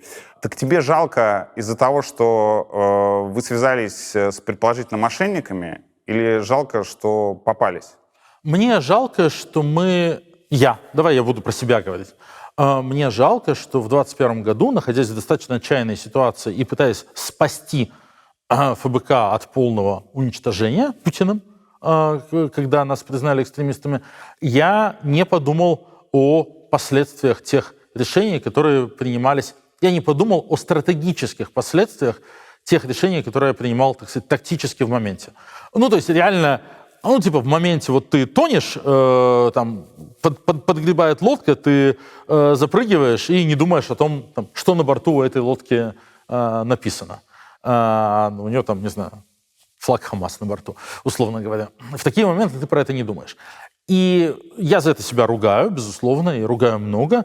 И ругаю, я про это сейчас много говорил, что потом, уже впоследствии, все время в текучке, все время в каком-то огромном количестве дел и перегрузе мы не вернулись к этой истории и не подумали о том, что да, это может иметь какие-то последствия, и нам надо тут везде все как-то самим переделать, чтобы смягчить возможные последствия. Но все это, еще раз, это важная штука. Есть большая разница, да, между оправдывать и объяснять. Когда мы делаем ошибки, то оправдываться, это последнее дело. Говорить, нет, я на самом деле не виноват. Но важно всегда их себе объяснять. И я объясняю себе это тем, что реально, до лета 2024 года мы жили в мире, в достаточно просто устроенном мире, где у нас есть враг один – Путин, мы занимаемся борьбой с ним и с его какими-то ложными ножками, и нам невозможно было представить, что какие-то политические организации, которые называют себя оппозиционными политическими организациями, сделают своей главной задачей именно борьбу с ФБК и уничтожение ФБК. Если бы мы понимали, что мы окажемся в достаточно скором времени в таком мире, то, возможно, в 2021 году мы принимали бы другие тактические решения, но машины времени нет ни у кого. Почему вы не выбрали, когда все случилось и все вскрылось, следующий формат? Почему вместо того, чтобы записывать вот такой фильм или как по-другому реагировать, почему нельзя было выступить в следующем формате? Друзья, мы имели отношения вот с такими людьми. Спустя какое-то время после того, как мы с ними стали сотрудничать в том или ином виде, про них вскрылись какие-то подробности, которые мы раньше либо по раздолбайству, либо просто по незнанию, неумению, криворукости не замечали. Мы изучили документацию. Она выглядит очень мутно. Там просто не найти концов и ничего. По нашим принципам ФБК не может работать с такими людьми. Поэтому мы признаем, что облажались, с ними сотрудничать прекращаем, постараемся дальнейшей работой заслужить ваше доверие и не подводить вас впредь. Но почему такая реакция? Не кажется ли тебе, что такая реакция, я примерно говорю сейчас и сходу подбираю слова и формулировки, она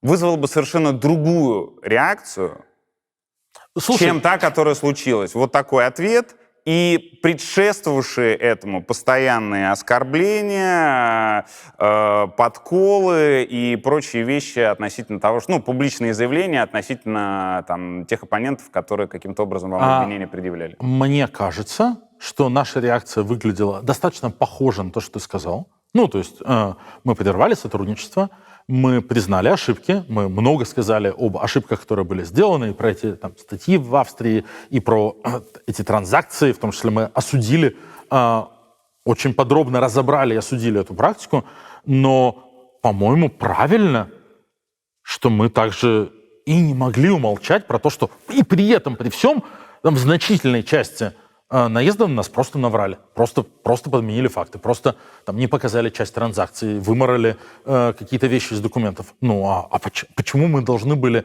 только посыпать голову пеплом, а это все тоже не сказать? Да, мы накосячили, и при этом, вот это тоже, это две вещи, которые одновременно существуют.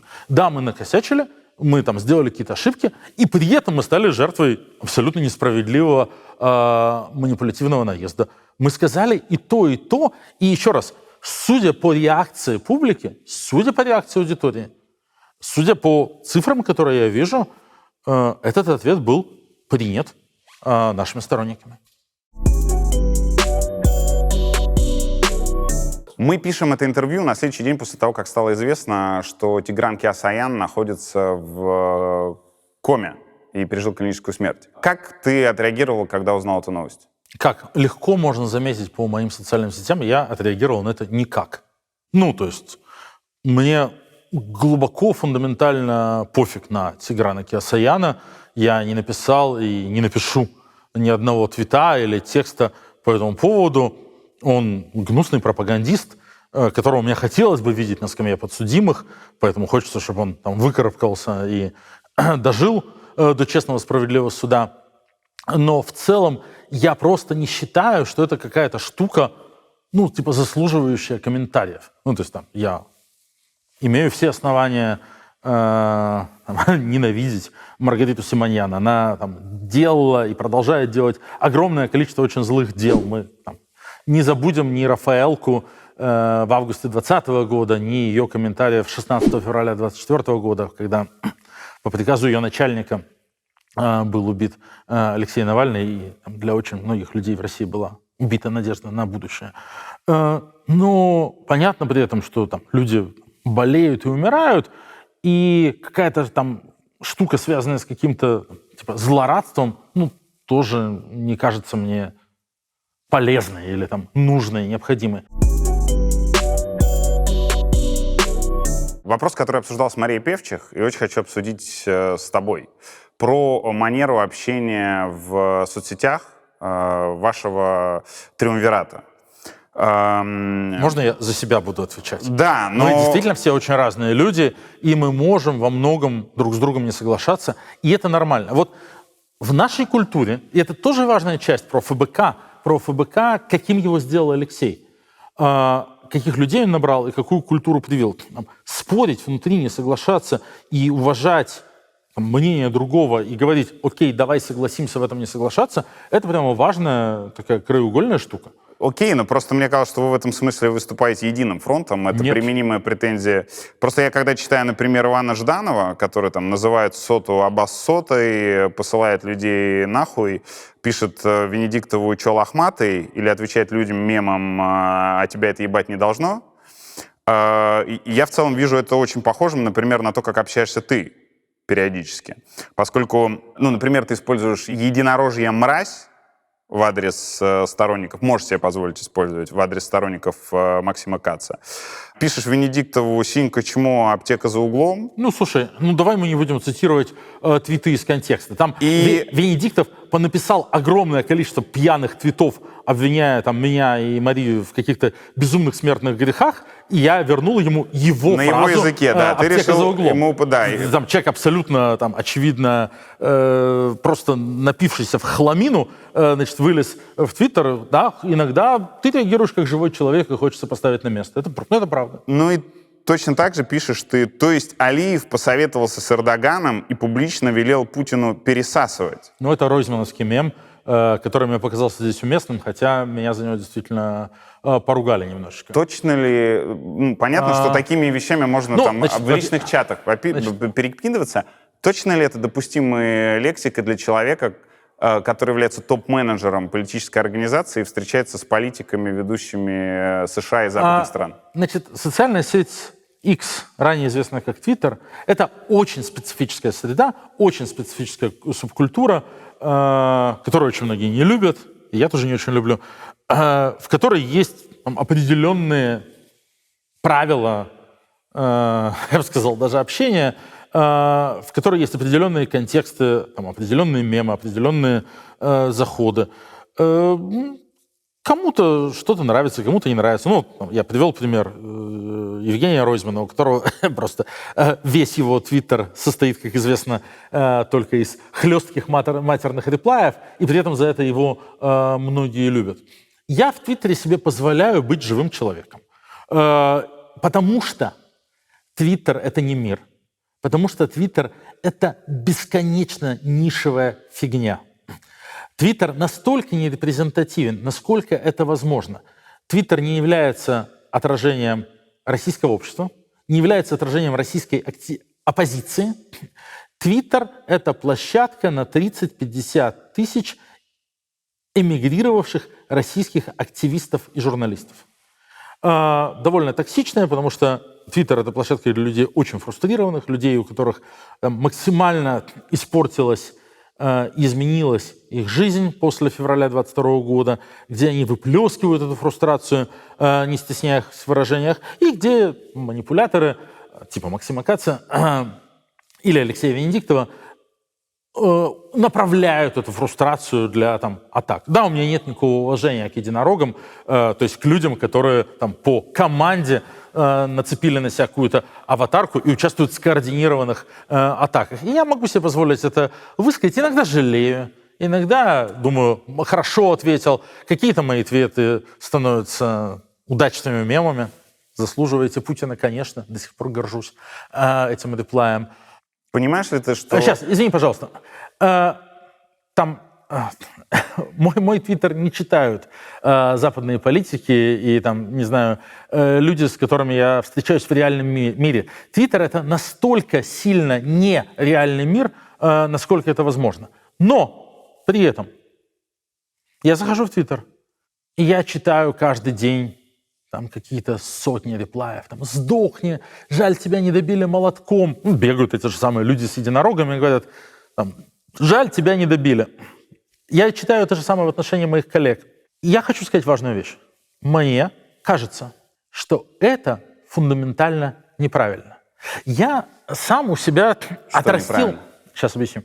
Я сам у себя отрастил довольно много брони. За 16 лет, страшно сказать, скоро пора на пенсию, за 16 лет в публичной политике столько всего про меня сказали и написали, что это... то есть я совершенно как-то не ведусь и не реагирую на какие-то оскорбления, угрозы и всякую прочую фигню. Но в целом то, что культура общения в русскоязычных, именно в русскоязычных социальных сетях стала проблема даже не в том, что токсичной, максимально токсичной и максимально обесценивающей. Я это считаю глубоко и фундаментально неправильным и несправедливым. То есть люди смотрят на политиков в социальных сетях, как на героев реалити-шоу, радостно смакуют их какие-то косяки и какие-то их неудачные ходы и ошибки. А жизнь политиков в современных социальных сетях, она абсолютно на виду, она реально как в шоу «За стеклом». И социальные сети так устроены, что акцент делается исключительно на это. Вот это фундаментально нечестно. Маша Певчих отказалась от какой-то совершенно блестящей корпоративной карьеры ради того, чтобы бороться с жуликами. И она не заслуживает миллионной части тех обвинений, которые формулируются в ее адрес, потому что она искренний, классный человек, который очень целостный и делает хорошее и пытается сделать хорошее. Иногда что-то получается, что-то не получается. Юлия Навальная, у которой убили мужа, а до этого пытали 3,5 года в тюрьме, не заслуживает и миллиардной части тех помоев и оскорблений, которые на нее выливаются, которые ни один из людей, которые это все пишет, никогда не повторил бы ей в лицо, но социальная сеть — это такое пространство, где человек себя чувствует уверенным. и так далее, и так далее. Я не буду там про себя говорить, но это тоже мог бы сказать. Про каждого из людей. Надо не забывать, это важный урок от Алексея, про большую картинку.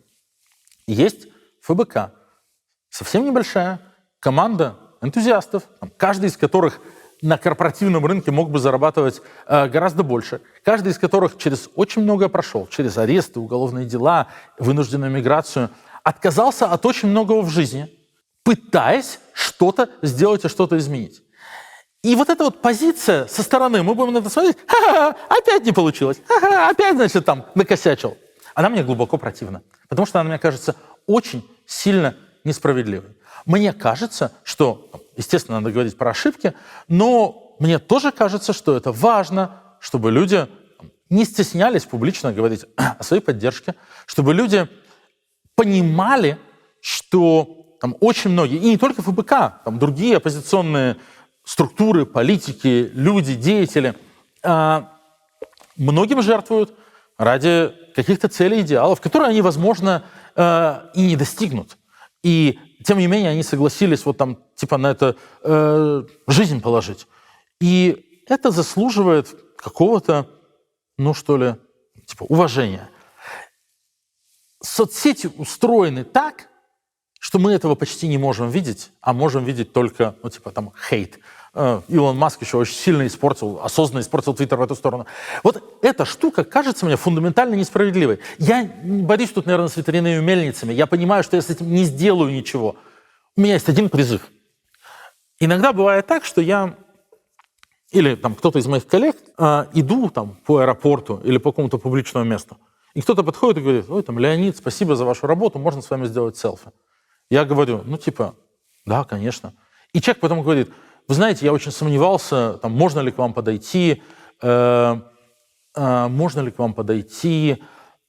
не отвлекаю ли я вас от чего-то важного, вы там бежите на пересадку. Я каждый раз говорю: чувак, да спасибо, да не сдерживай себя.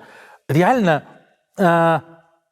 мы, люди, живущие в этой бесконечно адской, токсичной среде российских политических соцсетей, где, с одной стороны, там, Путин, безусловно, там, с тобой борется и там, посылает агентов и там, пытается тебя убить. С другой стороны, еще кто-то. И реально там фигача, реально в режиме 24/7 очень сложную работу, я хочу сказать, наверное, от имени очень многих людей. Мы ценим доброе слово, мы ценим положительную обратную связь. И большинство из нас, не буду говорить про себя, большинство, там, Мария Певчих, Иван Жданов, не знаю, там, whatever, Дмитрий Гудков, Илья Яшин, Владимир Карамурза максимально этого заслуживают. Поэтому встретите где-нибудь в аэропорту знакомого вам политика, пусть вы даже не во всем соглашаетесь во взглядах, там, подойдите, сделайте с ним селфи и скажите спасибо за работу, он будет всегда очень сильно рад. Вот такая проповедь получилась. Да, а какое отношение она имеет к слову «пересасывать» в геополитическом анализе? К тому, что иногда я позволяю себе в Твиттере высказаться в стилистике этой соцсети, о чем иногда жалею. Ты сказал, что Твиттер никто не читает, поэтому так можно это делать. Но ты так говоришь, как будто Твиттер — это какая-то Северная Корея, из которой новости никуда не уйдут. Интернет — свободный мир. И другие медиа, более популярные, типа Телеграма или чего-то еще, подхватят и расскажут людям, что политик Леонид Волков использует такие слова. Еще раз, довольно иногда бывает, что я что-то пишу и об этом жалею. Иногда я действительно допускаю какие-то резкие выражения, и каждый раз потом мне от этого грустно. Я стремлюсь стать лучшей версией себя, как каждый из нас. Я, как и очень многие люди, делаю какие-то новогодние, значит, New Year Resolutions, да, вот эти новогодние обещания, а потом сержусь, когда уже 3 января ем сладкое или ругаюсь в соцсетях. Мне не кажется правильным отказывать политикам в праве быть живыми людьми. Но понимаешь ли ты, что такие проявления живого человека, они какую-то часть аудитории от вас отворачивают? А какую-то привлекают. Но еще раз, современный сегодняшний Твиттер — это такая маргинальная, закрытая тусовка, что это, ну, то есть я тебе вот, опять же, как муж социолога скажу, это не имеет никакого большого политического значения, это никак не влияет на большую картину. В начале войны ты говорил, что на запуск популярной политики ушло $2 миллиона. Это была не очень точная цитата, которая тоже, как любая цитата в социальных сетях, мне прилетела. Мы, когда релоцировали всех в Литву и поняли, что надо делать большой YouTube-канал, потому что, смотри, когда мы функционировали в России, то мы никогда не могли себе позволить сколько-то приличный видеопродакшн. Да, там раз в 3-4 месяца приходили с обыском, все изымали, и где-то на пыльных складах Следственного комитета до сих пор лежат наши не только камеры, не только компьютеры, но и вот софтбоксы, и лампы, и монтажные пульты, и все что угодно. У нас наворовали суммарно на 65 миллионов рублей за нашу историю техники. Просто наворовали. Максимальное сочувствие. Вот. И мы поняли, что вот когда нас выдавили из страны и вынудили работать из-за границы, можно было сесть на пол просто и зареветь. И хотелось. Но мы сказали, нет, окей, жизнь дает лимон, и будем делать лимонад. Давайте подумаем, что мы можем сделать лучше в этой ситуации. И поняли быстро, что у нас нет важного ограничения, которое было раньше. Да? Раньше мы не могли делать нормальный видеопродакшн, теперь можем. В Вильнюсе не придут и не утащат нашу технику. И вот мы пересобрались, отрастив внутри себя огромную штуку по видеопроизводству. Мы сняли большой офис, сделали там довольно дорогой ремонт, накупили кучу оборудования, наняли там операторов, которых нам не хватало, и запустили все это дело. Мы же планировали вот эту популярную политику запускать 1 марта, вне всякого контекста войны. У нас просто была идея, вот когда осенью 2021 года мы всех перевезли в Литву, что мы теперь будем делать большой медиапродакшн, станем медиахолдингом и будем, всякие какие-то хорошие вещи рассказывать, бороться с пропагандой и так далее. А тут война 24 февраля, и мы тоже с колес все это переделали и запустили какое-то антивоенное вещание, которое в этот момент было к тому же ужасно важным, потому что дождя не стало, там ничего не стало одного момента. Так вот, и это реально на протяжении полугода было основным содержанием нашей деятельности. И когда меня спросили в каком-то интервью, сколько вы на это потратили, я просуммировал условно, все вот эти затраты на ремонт, зарплаты, вот все, что мы то есть я, грубо говоря, просто назвал наш бюджет за полгода. И потом это тоже много раз мне припоминали, да как же так вы 2 миллиона потратили на популярную политику. Это, конечно, это не совсем верная цифра. Люба Соболь занималась каналом «Навальный лайв». Когда началась война, канал остался без средств к существованию. Одним из тех, у кого она просила помощь, был ты. Но ты ей не помог. Почему? Во-первых, я не владелец кошелька ФБК. Да, я управляю нашими финансовыми потоками, что тоже, очень сильно делает меня привлекательным объектом для всяких атак. Но это не мои деньги, я ими не распоряжаюсь.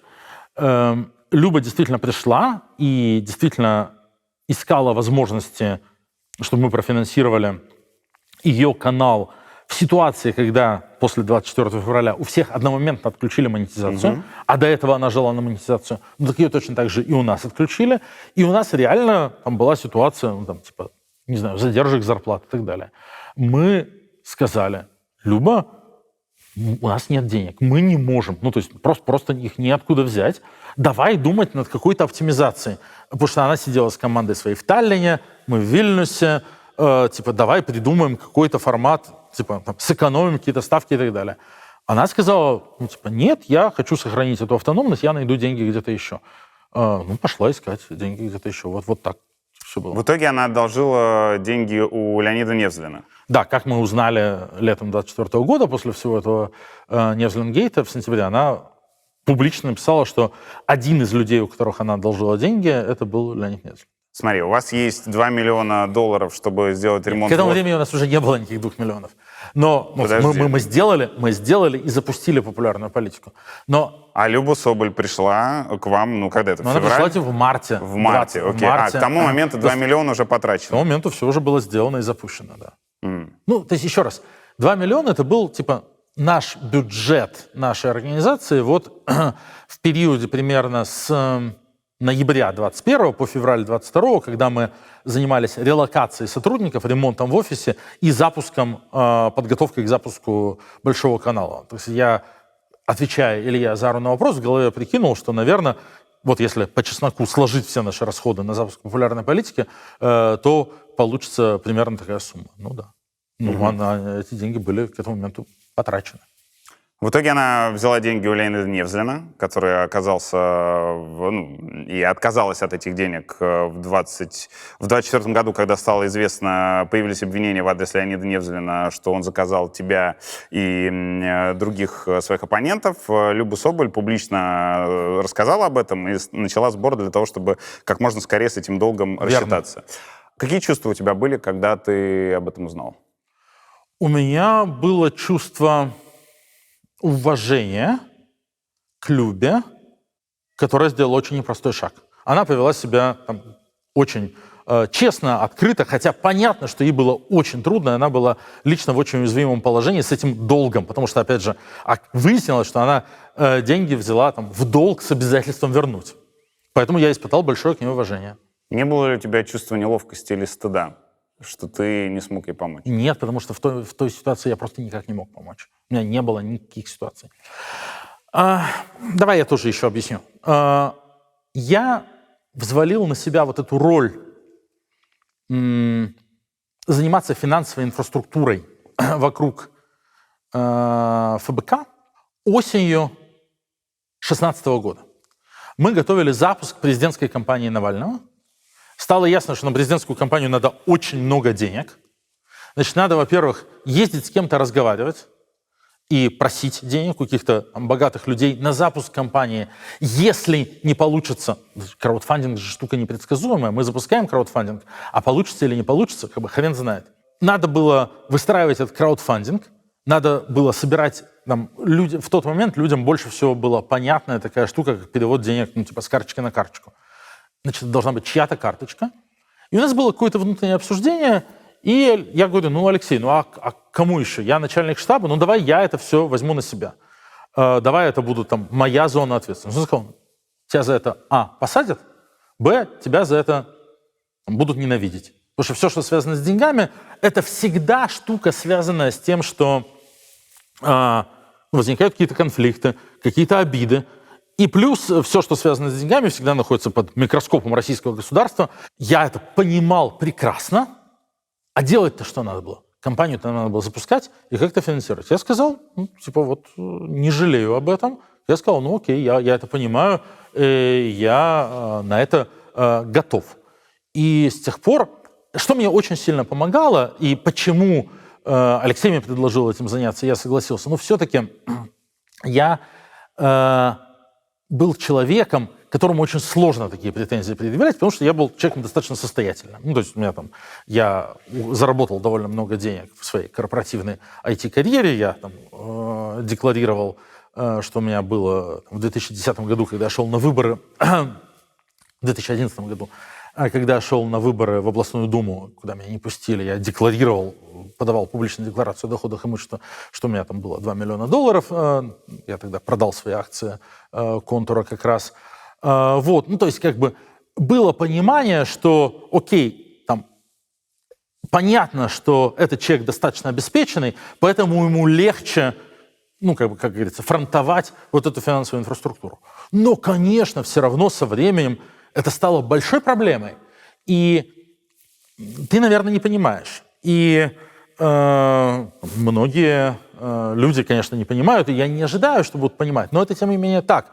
То есть на тебе ответственность за то, чтобы довольно большое количество людей каждый месяц получили зарплату, чтобы были выплачены налоги, чтобы была заплачена аренда и так далее. А денег все время не хватает. То есть то тут какая-то атака, то тут какая-то блокировка, то российское государство что-то удумает, то начинают пугать всех, кто криптой переводит, что мы все вычислим. Последние 5,5 лет это непрерывный и довольно адский стресс. Я сам лично у своих личных друзей из своего айтишного прошлого брал в долг деньги под свое слово, одолжи мне $100 000 мне надо выплатить людям зарплаты, я тебя там потом когда-нибудь верну, и, слава богу, у меня есть репутация, у меня есть имя, поэтому и пытаются очень сильно это атаковать. И люди мне давали, и, там, я, естественно, возвращал. Я прекрасно понимаю, в какой адской ситуации оказалась Люба в этой ситуации. Я сам в этой ситуации живу 5,5 лет, но мне жаловаться не надо, я это на себя добровольно взвалил. Но это довольно сложно. Финансовое управление большой и сложно устроенной организации — это сложная и адски стрессовая фигня. И уголовки я свои получил, и хейт свой за это получил. Но, ну а делать-то что? Надо это дальше тащить и фигачить. Мы Алексею обещали, будем дальше тащить. Просто я даже... Нет, история же, ну, допустим, у тебя нет на это денег, но смотри, это один из самых известных, я не знаю, в каких она тогда отношениях была с ФБК, но, в общем, одно из лиц ФБК, Люба Соболь. Неважно, работает она тогда или нет. Канал «Навальный Лайв». И из-за того, что у вас не находится возможности как-то ей помочь, получается, что канал под названием еще и «Навальный Лайв», за него башляет такой человек, как Невзлин. Это У получилось? тебя в рефлексии потом не было с самим собой относительно того, слушай, что ты как менеджер не доработал, мог бы что-то придумать? Нет, в той ситуации та ситуация была достаточно отчаянная и ретроспективная. Я не вижу, как бы я мог что-то еще придумать. Я не понимаю, где я мог еще найти какие-то довольно большие деньги на Навальный Лайв. В декабре прошлого года ты запостил фотографию Владимира Петухова, бывшего мэра Нефтеюганска, и написал: «Сегодня 75 лет могло исполниться Владимиру Аркадьевичу Петухову». Почему ты это сделал? Давай назовем это троллингом. Ну, могло? Правильно могло. Я понимаю, что это толстый намек на то, что Петухова заказал Ходорковский? Я отношусь с огромным уважением к такому институту, как Европейский суд по правам человека. Я там выигрывал очень много дел. Который сказал, что дело не расследовано до конца. И Европейский суд по правам человека считает, и я полностью уважаю, что дело было расследовано в России неправильно, что дело должно быть отправлено на новое расследование, которое должно быть прозрачным и транспарентным. И в прекрасной России будущего я очень надеюсь, что дело об убийстве Владимира Петухова, какого там, 26 июня 90... забыл уже, 8-го, 9-го года, 9-го, кажется, будет расследовано прозрачно. Ты допускаешь, что это сделал Ходорковский?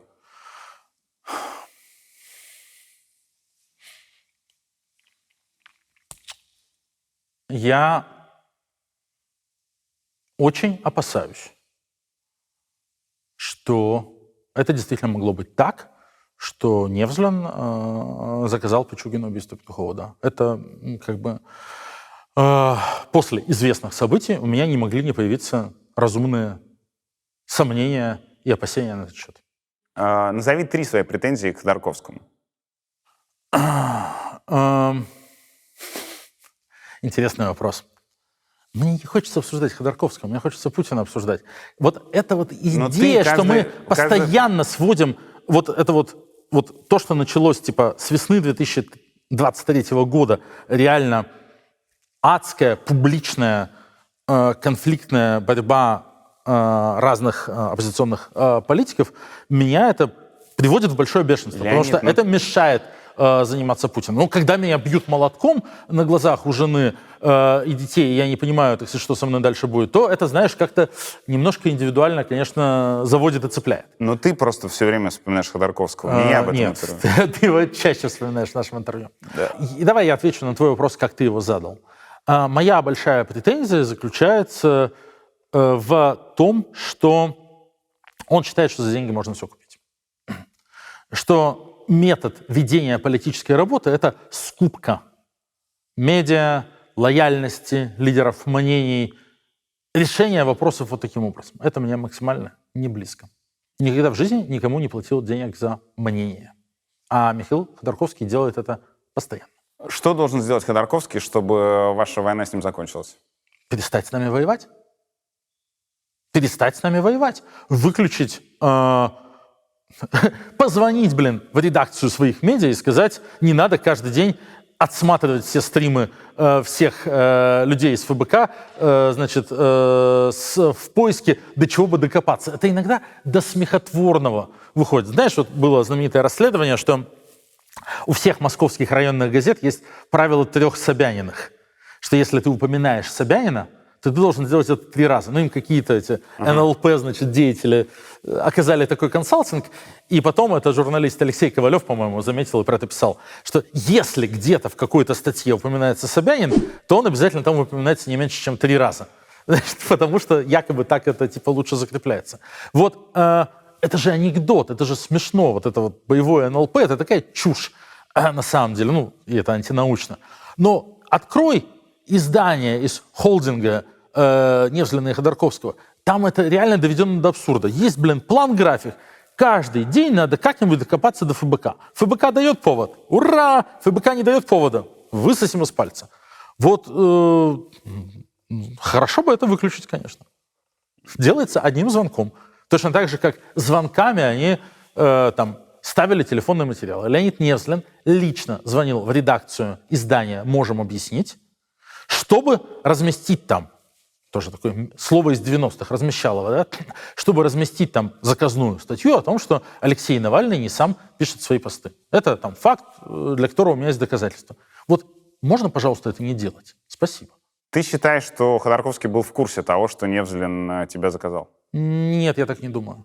Ты не думаешь? Я так не думаю. У меня сложилось впечатление, что Нет, я считаю, что он несет политическую ответственность. Я не считаю, что он был в курсе, я не считаю, что он Невзлин это поручал. Это он немножко не такой человек, он для этого... То есть ты зафиксируем. Ты считаешь, что он не был в курсе, что...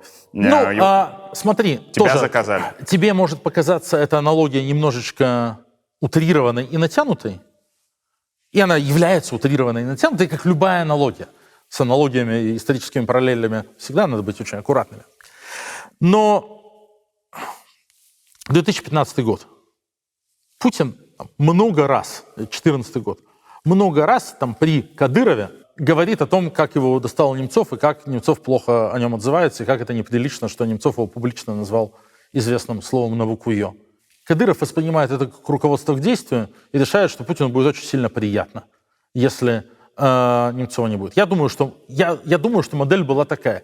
Я не думаю, у меня нет доказательств, это моя версия. Я не думаю, что Путин приказывал. Я думаю, что Кадыров решил, что это классная идея. Вот я знаю, понимаешь, это не уровень гипотезы. За это время, прошедшее с 12 сентября 2025 года, когда мы выпустили наш материал, мне такое количество людей написало, рассказало, шепнуло при встрече, что, господи, Ходорковский, он не может остановиться, он все время говорит про ФБК, он такими словами кроет, как он вас ненавидит,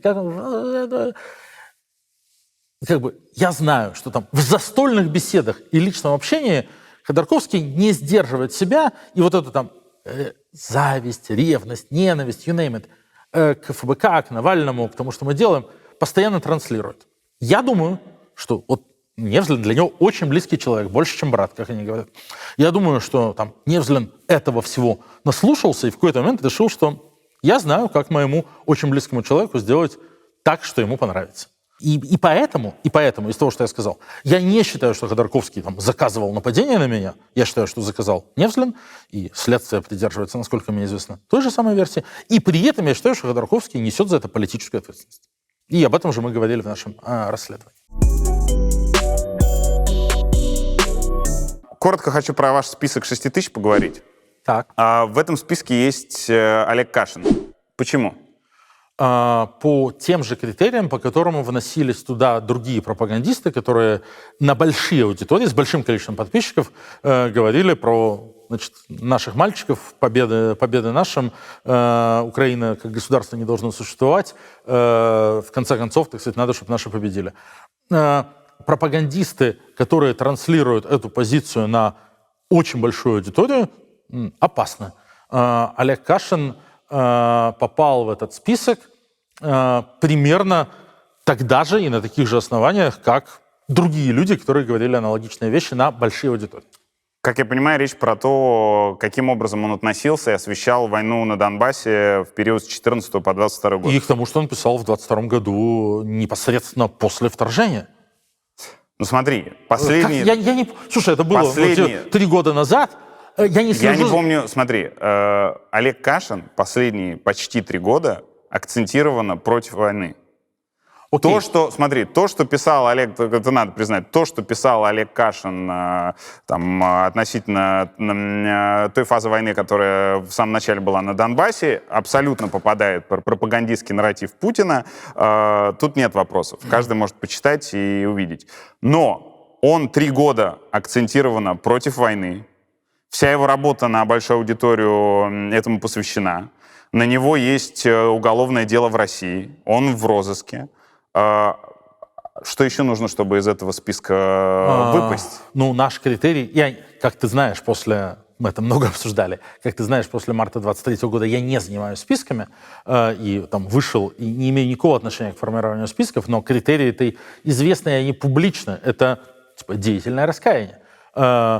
Сказать что-то о том, что окей, я был неправ, я сожалею, я вот по таким-то причинам это писал, но больше я так не считаю. Олег Кашин, если мне не изменяет память, я много лет не слежу за его творчеством и не читаю то, что он пишет, мне это просто неинтересно, не мой, так сказать, публицист. Типа конкретно 24 февраля 2022 года была фраза типа «не будем забывать, какая сторона здесь наша» или что-то такое. Ну, это, блин. Ну, окей, а после нее было 3 года абсолютно другого. Когда его позиция изменилась, и она из такой, которую он озвучил в первый день войны, трансформировалась в противоположную. Окей. Значит, Для публичного лица это недостаточно для того, чтобы пересмотреть каким-то образом его положение в этом списке? Это вопрос к нашей рабочей группе по санкциям, к нашим юристам. И юристы, когда разрабатывают этот список 6 тысяч, в котором сейчас уже чуть больше 8 тысяч фамилий, они ориентируются на критерии Евросоюза для санкционной политики. Мы не включаем туда людей просто так, это обесценивает. Мы включаем туда людей, про которых наши юристы, которые очень хорошо знают юридические критерии Евросоюза для внесения в санкции, считают, что есть достаточное основание, что можно сделать кейс, что человек подпадает под эти критерии. Видимо, наши юристы так считают. При этом, опять же, давай на большую картинку посмотрим. К сожалению, когда мы только придумали список 6 тысяч, с ним побежали, и была огромная реакция, Европарламент проголосовал, за его принятие и так далее, там был вот момент политический, там был трекшн, там реально можно было его продавить и сделать его инструментом давления. Этот момент уже ушел. Все. К сожалению, в Европе и на Западе... в списке 6 тысяч нет смысла сейчас? Аппетит — это суровая правда жизни. Заключается в том, что аппетит к санкционной политике исчез. Общепризнанным местом на Западе стало, что санкции не сработали и не провалились, хотя мы много лет им говорили, почему они не работают и почему проваливаются. Новых персональных санкций не было уже давно, и они или очень точечные, и они не рассматриваются как инструмент давления на режим. Плюс мы сейчас имеем не только Орбана в Венгрии, но имеем и Фицо, имеем и Австрию. Сейчас будем иметь очень пропутинское правительство в Австрии. Поэтому, к сожалению, это грустно, потому что был упущен важный шанс. Но сейчас все эти санкционные списки, наш, украинский, еще какие-то есть инициативы, там список этого Макфола и Ермака, они, увы, практически утратили смысл. И это довольно грустно, потому что сил было вложено много, и в какой-то момент потенциал у этого инструмента был большой. То есть ты не видишь в нем смысла сейчас? Я почти не вижу в нем смысла. Поэтому я и коротко останавливаюсь. Я здесь не про его значение, а про принцип работы и твой подход к работе. Почему я зацепился за Кашина? Я открываю его интервью с Варламовым, где речь заходит про тебя, и слышу такое. Мы понимаем, да, Навальный там его отравили, Навальный в тюрьме, Навальный объявлял голодовку, все прекрасно. Но вот аватар Навального, да, этот там, не знаю, свинообразный Леонид Волков, допустим, или Мария Певчих какая-нибудь, которых не травили, которые не голодали, которые не сидели, которые, да, буквально продают наследие своего кировлесовского дядюшки, как бы. Ну, что называется, надеюсь, оно когда-нибудь будет промотано окончательно, и Леонид Волков будет закусывать водку калом.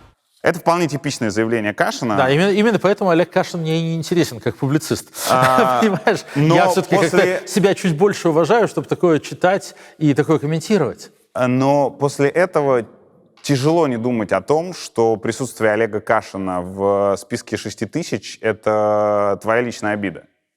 Нет, это не так. Ну и потом этот же текст был написан после того, как Олег Кашин появился. Его отношение к тебе, оно, по-моему, давно такое. Его отношение ко мне такое с 2013 года, если я не ошибаюсь. Вот. Уж не знаю, чем я его обидел. Ну, окей. Хорошо, то есть мне не интересен Олег Кашин по тем причинам, которые ты более или менее только что процитировал. И даже не потому, что он не парламентски ругается, а потому что он вообще ни хрена не понимает. Потому что он врет. То есть это же неправда. Это тот же самый Олег Кашин, который просто придумал историю про то, что, отец Юлии Навальной ГРУшник. Точно так же он, придумал, что Леонид Волков — это, аватар Навального, торгующий его наследием. Это ровно в той же степени неправда, и поэтому это неинтересно комментировать. Неинтересно. То есть, опять же, человек говорит, это коричневый стул. О чем я с ним буду разговаривать? Зачем? Я же вижу, что он черный. Залог выживания в этом безумном мире, особенно после 24 февраля 2022 года, особенно после 16 февраля 2024 года, это интеллектуальная гигиена, это сохранение своей кукушечки в порядке. Для этого надо твердо стоять на ногах, понимать, что 2 + 2 = 4, белое — это белое, черное — это черное, и просто игнорировать и не отвлекаться на людей, тексты, смыслы, которые утверждают обратное, которые отрицают объективную реальность. Они нас хотят свести с ума, а нам надо сохраниться интеллектуально целостными, не безумными людьми. Нам наша кукушечка пригодится для строительства прекрасной России будущего. Ты сказал, что одна из причин, почему он тебе не интересен, потому что он не парламентски ругается. А ты когда про Нет. Я сказал, что причина, по которой мне не интересно, заключается в том, что он придумывает факты. Мне показалось, что ты сказал, одна из причин в том, что он... Не потому, что он не парламентский ругается, а потому, что он... Мне послушать, не только, да. А потому, что он не парламентский... А потому, что он придумывает факты и конструирует параллельную реальность, которая не имеет никакого отношения к реальной реальности. А мне интересна реальная реальность. Я вообще в этом смысле очень... Как это называется? Я не знаю, я в философии очень слаб. Объективист. Да. Я считаю, что объективная реальность существует, что объективную истину можно установить, что можно докопаться до правды. Моя позиция в этом смысле максимально противоречит ключевой идее путинской пропаганды последних 25 лет, которая зиждется на 2 принципах. Всей правды мы никогда не узнаем, понятно только то, что дело мутное. Я эти принципы отвергаю, и вместе с ними отвергаю Олега Кашина. Допустим, Олег Кашин мне тоже, может быть, не очень интересен как публицист. Мне он интересен просто как объект. Смотри, есть человек, который попался как пропагандист в вашем представлении за действительно вещи пропагандистского толка, которые были до войны. Но потом, в первый ли день войны, на второй ли месяц войны, что-то изменилось, и он стал другую повестку поставлять. Но он остается в этом списке. И у меня возникает вопрос. Ты же говорил, после того, как у тебя Фридман Гейт случился, ты сказал, что все ошибаются, важно, как люди реагируют на ошибки. И получается, и ты при этом остался в ФБК. Получается, что ты себе оставляешь право на ошибку и возможность исправиться, а ему, даже если неприятному человеку, не оставляешь. И я вижу в этом непоследовательность. Я оставляю всем людям право на ошибку. Я не слежу за творчеством Олега Кашина последние 3 года, поэтому мне очень сложно его комментировать. У нас есть механизмы исключения людей из списка 6000 ФБК, и они открыты для всех и одинаковы для всех, и Олег Кашин мог бы этими механизмами воспользоваться. И были люди, которые пользовались, которые писали, говорили, объясняли, делали какие-то действия, которые явно выглядели как деятельное раскаяние, и мы их из этих списков исключали. Какое отношение к ФБК имеет Владимир Милов? Владимир Милов имеет к нам отношение политического союзника. Мы не во всех вопросах сходимся, но при этом он, безусловно, довольно близкий по взглядам человек, поэтому он довольно часто бывает на наших YouTube-площадках. При этом он у нас не работает, никогда не работал, никогда не получал зарплаты, никогда не был сотрудником ФБК. Про интеллектуальную гигиену, про которую ты говорил. Я открываю Милова на Навальный Лайв в марте 2022 года и слышу: «Я скоро вернусь в Россию вместе со многими моими коллегами. И вот тогда у нас с вами со всеми будет очень жесткий разговор. Мы помним все. Никто не уйдет от ответственности. Вы будете этой бело-сине-красной тряпкой полы мыть в туалете и будете отвечать за каждую жертву». Как бы ты прокомментировал эти слова? Я с ними не согласен.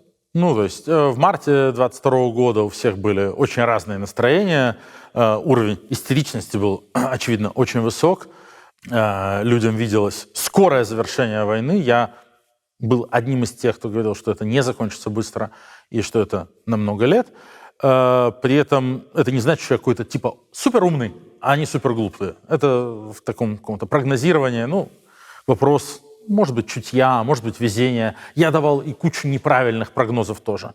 Вот у Милова был такой прогноз. Я не очень понимаю формата, в котором я должен комментировать слова других людей, потому что мне кажется, что правильно, чтобы люди отвечали за свои слова, но мы никак не ограничиваем свободу авторов высказываний на наших YouTube-каналах. То есть к нам приходят разные гости и говорят разные вещи. Поэтому, окей. Смотри, я, конечно, не согласен с этим высказыванием Владимира Милова. Оно было, очевидно, неверным и поспешным. При этом, опять же, объяснить я могу.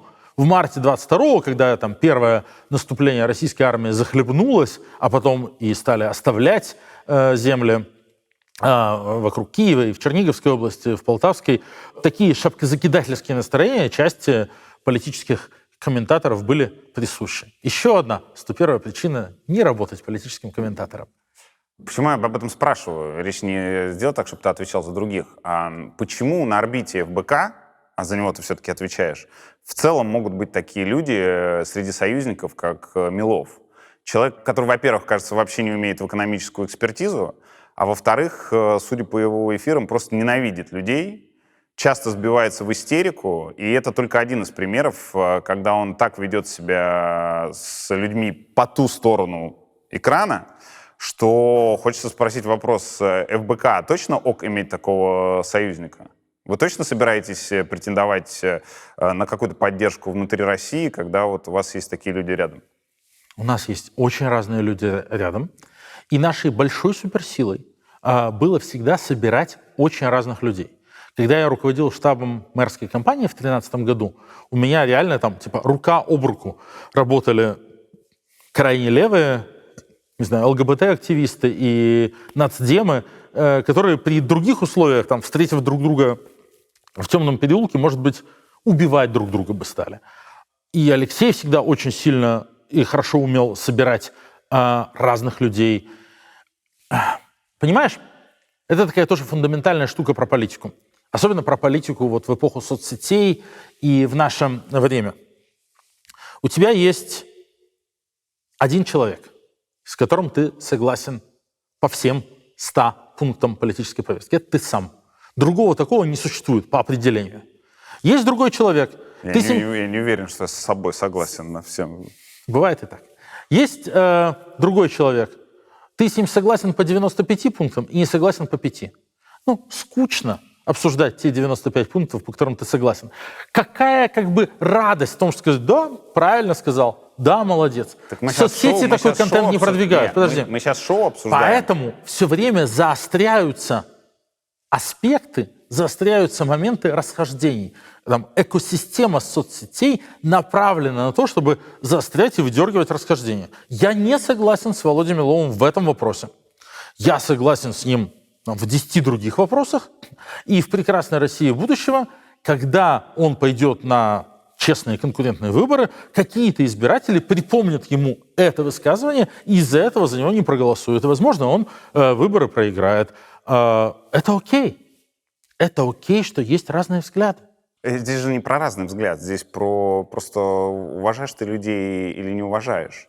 И мне казалось, что у ФБК еще поправь меня, все-таки есть задача какую-то связь сохранять с людьми, которые в России. Это наша самая главная Самое связь. главное. Но вот тебе не кажется, то, что когда Владимир Милов хоть каким-то образом рядом может присутствовать, эта связь, она просто вот таким вот образом, не связь, а расхождение будет увеличиваться? Еще раз. На нашем YouTube-канале Владимир Милов сказал вот такую вещь, а у нас появлялся... Еще раз, я не только про нее. Типа у нас появлялся Дмитрий Гордон или, прости господи, Михаил Подоляк, которые говорили и похлеще вещи. Большая разница. Я же не спор... Они спикеры ваших медиа. Они приходят дать какую-то там другую позицию. А он, и ты сам сказал, ваш политический союзник. В этом есть разница. Они спикеры, которые принимают участие у вас как медиа, а он человек, который политически с вами ассоциируется. Он не наш сотрудник. Он имеет право на свою позицию, он имеет право на свою риторику. Эта риторика мне там абсолютно не близка, и я таким образом не высказываюсь. Но я не согласен с постановкой вопроса, при которой там, мне надо, не знаю, там, оправдывать Владимира Милова. Он взрослый человек. Или говорить там, оценивать Владимира Милова и так далее. Избиратели должны оценивать, люди должны оценивать. Да, это проблематичное высказывание, которое, опять же, в нашем мире, когда все, что сказал политик, так сказать, за все годы его публичной деятельности подшивается в папочке, в будущем доставит ему немало проблем. И когда мы увидим в России честные конкурентные выборы, там, Владимиру Милову, наверное, придется извиняться за это высказывание. That's okay. На уже прошлогоднем антивоенном митинге в Берлине не было российского флага, но был один активист, который пытался с ним пройти. Этот флаг у него отобрали. Как ты к этому относишься? Там был не один активист, там было несколько человек с российскими флагами, и там была группа движения «Весна» с российскими флагами, у которых никто ничего не отбирал. В той же колонии? В той же колонии, да. В той же колонии. Этот человек, 16-летний Лука Андреев, житель Эстонии, он явно пытался провоцировать, подменять повестку. Он хотел стать с этим флагом в первом ряду. При этом перед митингом было огромное количество обсуждений. Были те, которые говорили, ни в коем случае российских флагов быть не должно. У нас в Берлине мы должны учитывать контекст политической культуры. У нас под этим флагом собираются там какие-то страшные зетники, которых хватает в Германии, да, поздние переселенцы, которые слушают российские пропагандистские каналы. Они, значит, в парке маршируют под этим флагом, и он ассоциируется исключительно, что это такой флаг Z-пропаганды. Вам же не придет в голову там, типа со свастикой выходить, у нас это вообще чуть ли не юридически запрещенная символика. Надо в явном виде запретить. Я был один из тех, кто на собраниях оргкомитета много говорил о том, что нет, не надо ничего запрещать. Люди там самовыражаются так, как они могут. Смысл митинга, смысл мероприятия не в этом. Он в демонстрации того, что есть большое количество людей в Европе, которые против Путина и против войны. Как они попытаются это продемонстрировать, как они попытаются высказать, это их дело. Надо им больше в этом доверять. И надо сказать, что после долгих и тяжелых споров моя позиция возобладала, и, что бывает далеко не всегда, разумеется, и в итоге никакие флаги никому не стали запрещать. Ни российские, ни украинские, никакие угодно. Но есть же разница между тем, что человек пришел и прошел в колонне там, с тем средством самовыражения, которое он считает нужным, и с тем, что человек именно там, пытается подменить повестку мероприятия, там, заменить ее, вот, вылезть в первый ряд и сделать вид, что это все там, шествие под российским флагом, что неправда. Я не думаю, честно говоря, меня там не было в этот день в Берлине, я был в Америке. Я не думаю, что стоило там у него прямо вырывать и отбирать. Наверное, стоило его там убедить выйти из первого ряда, потому что это не тот смысл, который организаторы вкладывали в мероприятие. Ну, там, люди на месте, следящие за порядком и согласовывающие свои действия с берлинской полицией, решили иначе. Поскольку я на месте не был, мне довольно сложно это оценивать. У пацана, который лез с флагом, у которого его отобрали, потом в Эстонии были проблемы, ему большое количество угроз поступало, и даже местные медиа писали, а местные блогеры говорили, что он, ну, в таком ключе, что его могут и депортировать, что он засиделся в Эстонии. Почему ты или кто-то из ФБК никак не поддержали его публично? Я даже уже сказал эту фразу про то, что не работаю комментатором по текущей повестке. Я могу объяснить, тем не менее, потому что вся эта повестка с флагом вообще была абсолютно фейковой. Ну, то есть люди искали до чего докопаться и докопались до того, что один из 3 людей, которые провозгласили митинг, Юлия Навальная, Владимир Кара-Мурза, Илья Яшин, выбирая обложку для видео, в которой ни слова ни про Киев флаги нет, значит, поставил туда фотографию из Марша мира, который Борис Немцов организовывал в Москве в 2014 году, где были вместе российские и украинские флаги. Илья через пару часов понял, что это воспринимается неоднозначно, и эту обложку заменил. Этого хватило для того, чтобы конкретные люди, политолог Морозов, который получает зарплату у Ходорковского, политолог Медведев, который получает зарплату у Ходорковского, понаписали стены текстов. Они призывают над митинг под триколор, под которым, значит, убивают мирных украинцев, значит, Навальная, Кара-Мурза и Яшин, там, предатели, подонки, бла-бла-бла, пытаясь устроить и раздуть скандал вокруг абсолютно фейковой и высосанной из пальца темы. Поэтому я посчитал, что правильная реакция на это — не вестись на эту фейковую повестку, а обсуждать, что за митинг мы проводим, для чего мы его проводим, что мы на самом деле хотим сказать, какие дальнейшие политические действия, как можно этот митинг использовать для того, чтобы сделать Путину плохо, а не вестись на искусственно сгенерированную новостную повестку, которой вокруг нас так много. И в этом ключе я никак не комментировал тему с флагом. А тебе не кажется, что ты мог как политик и ФБК как политическая организация приобрести, что называется, очков, если бы вот именно в защиту этого пацана, именно только в него, ты бы вышел? И ты таким образом подал бы сигнал тем, кто в России, а для очень многих российский флаг — это очень важно. Люди в России продолжают под ним жить. Кто-то под ним воюет, а кто-то под ним продолжает жить, не воюя и оставаясь против войны. Ты бы для них подал сигнал, что вы готовы заступаться за людей, для которых это важно. Я не сторонник подхода к политике как к игре с зарабатыванием очков. Я пытаюсь смотреть на более широкую картинку, думать про какие-то там долгоиграющие планы и действия. И мне не очень близок политический подход, в котором вот, опа, мы увидели какую-то там возможность пропиариться, что-то сказать, что-то сделать, потому что я здесь на этом какие-то очки заберу. Ну, нет, кроме шуток, серьезно. Помочь. Мне кажется, что и этой помощью в том числе... Мне кажется, что этот подросток стал жертвой манипуляции, и он пытался... Ну, то есть он стал жертвой манипуляции и инструментом манипуляции, когда вот он там лез с этим флагом в первый ряд и пытался, опять же, свести весь этот прекрасный митинг, над которым много людей трудилось, чтобы его хорошо организовать, свести его к этому бессмысленному срачу вокруг флага, не понимая ни берлинского контекста, ни общеполитического контекста, при этом создавая себе проблемы, потому что, опять же, в контексте, все существует в контексте. История Эстонии, ее оккупация, тема с флагом в странах Балтии, там очевидным образом воспринимается очень болезненно. Этого подростка подставили и использовали люди, которые хотели вот раздуть скандал с флагом и подменить подменить политическое содержание митинга 17 ноября. Ну так кого не подставляли, то есть кем не манипулирует молодым пацаном, так ты бы и вышел помочь. Ты мог бы весь этот контекст с флагом описать, но при этом сказать: руки прочь от пацана. Я к кому должен обращаться-то?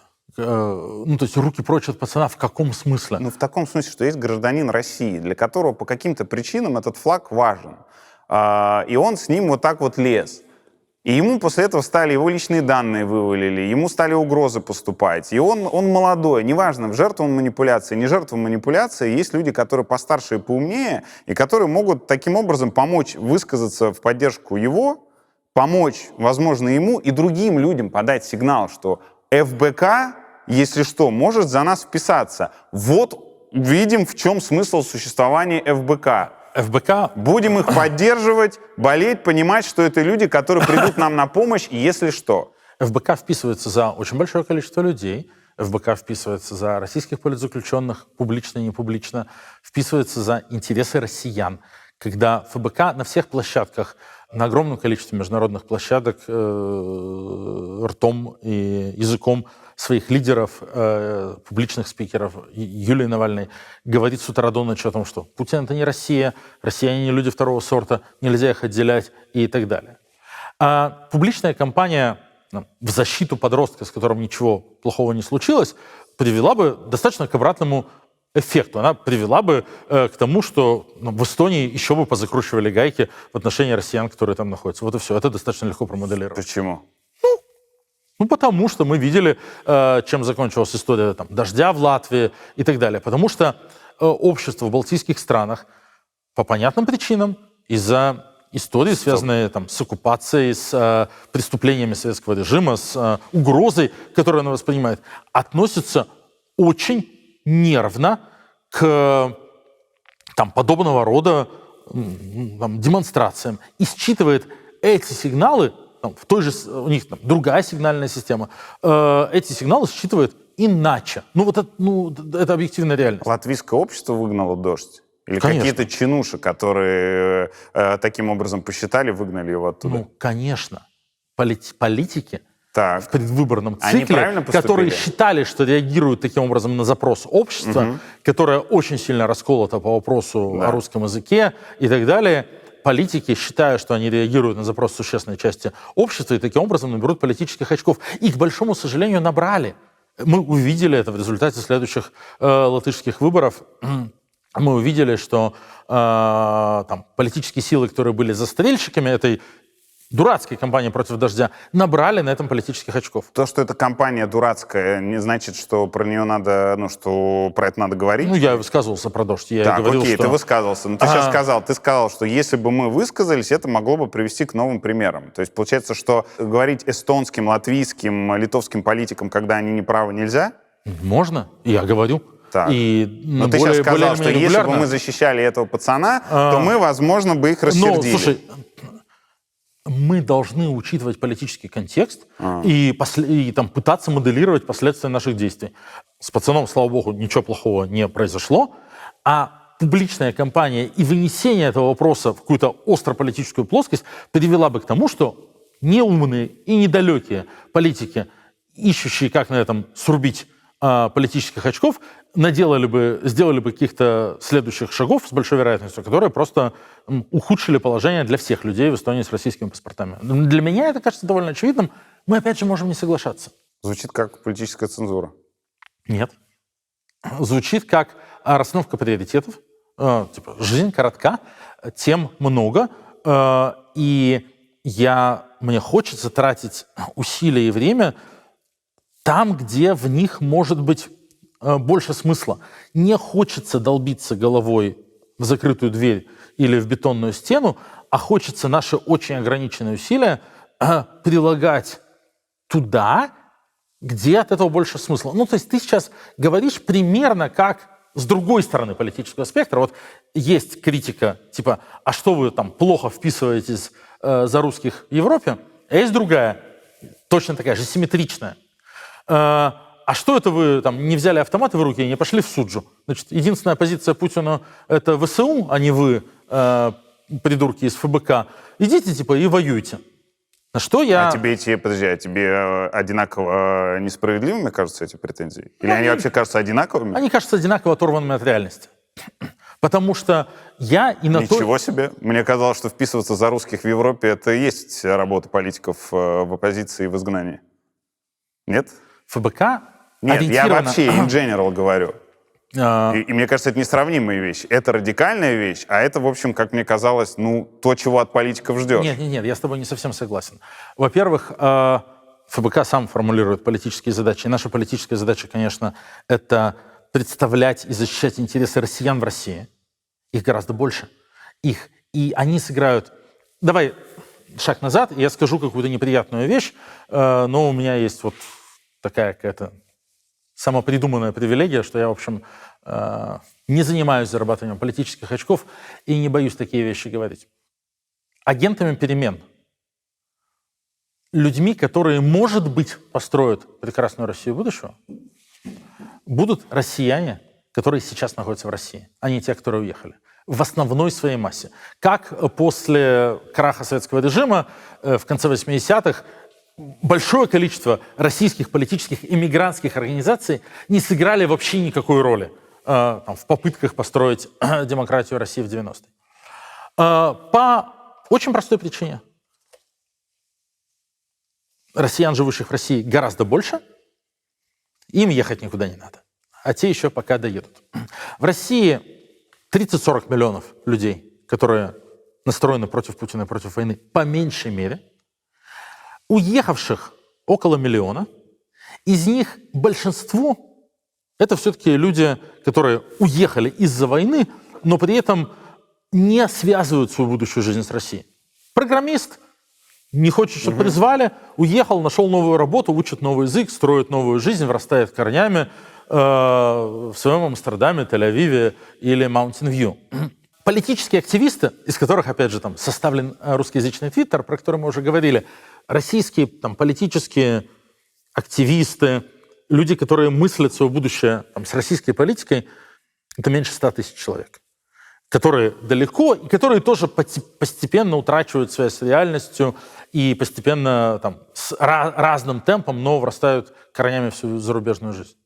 Я такой. Я тоже понимаю, что вот мы очень быстро бежим, чтобы оставаться на месте, но это с каждым днем, с каждой неделей становится все сложнее и все сложнее. И мои шансы сыграть какую-то серьезную роль в этой прекрасной России будущего тают на глазах с каждым днем. Поэтому то, что мы должны делать, это мы должны концентрироваться на том, чтобы снабжать информацией, помогать не сойти с ума, представлять на международной арене, защищать их интересы. В первую очередь россиян в России. Это тот уникальный актив, который создал Алексей и его команда вместе с ним, ездя по стране, строя штабы, вызывая к политике, вызывая интерес к политике у миллионов людей. Те люди, с которыми мы на связи, те люди, которые подписаны на наши медиа, смотрят. Мы же видим статистику. Подавляющее большинство из них в России, подавляющее большинство из них никуда не уехали и не собираются уезжать. Это ставит нас в очень тяжелое положение. Потому что раньше мы сами были в России, наши доноры были в России, и наши сторонники были в России. И это были все одни и те же люди. То есть мы были в центре того ареала, который нас поддерживал. Да? То есть получалось, что мы сами молодые россияне, и нас поддерживают молодые россияне, мы одни из них, они нам донатят деньги, потому что мы одни из них. Сейчас мы стоим, и ФБК находится в очень тяжелой позиции, потому что мы хотим заниматься россиянами в России, это наш абсолютно четко осознаваемый приоритет, помогать им, представлять их, защищать их, говорить, что они не равны Путину, и помогать им выстраивать какие-то структуры, готовиться к будущему, которое наступит неизвестно когда, но к нему все равно надо готовиться. Но при этом поддержку мы получаем только у россиян из диаспоры. Да? Подавляющее большинство наших доноров — это уехавшие россияне. И здесь я не вижу никакого другого выхода, кроме как быть с ними честными и говорить: ребят, мы не фирма по оказанию услуг.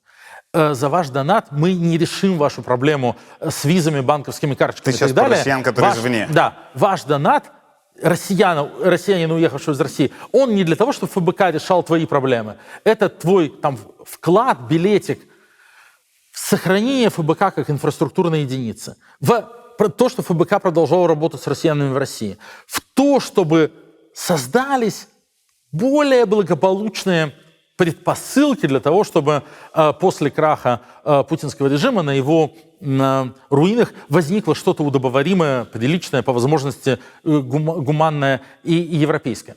Смотри, это важный для меня очень разговор. Я еще, извини, но потрачу какое-то на него время. Моя метафора, которая мне помогает с этим всем, натянутая, как и любые другие метафоры, это азимовская эта Foundation Saga, да, то, что в русском переводе бывает Академия или Установление или Империя, серия фантастических романов Айзека Азимова про межгалактическую империю. Была ужасная экранизация, сериал у Apple, по-моему, про это все. Фабула там такая. Ученый по имени Гэри Селдон придумывает новую науку. Азимов все это писал в 40-е годы. Она называется психоистория, psychohistory.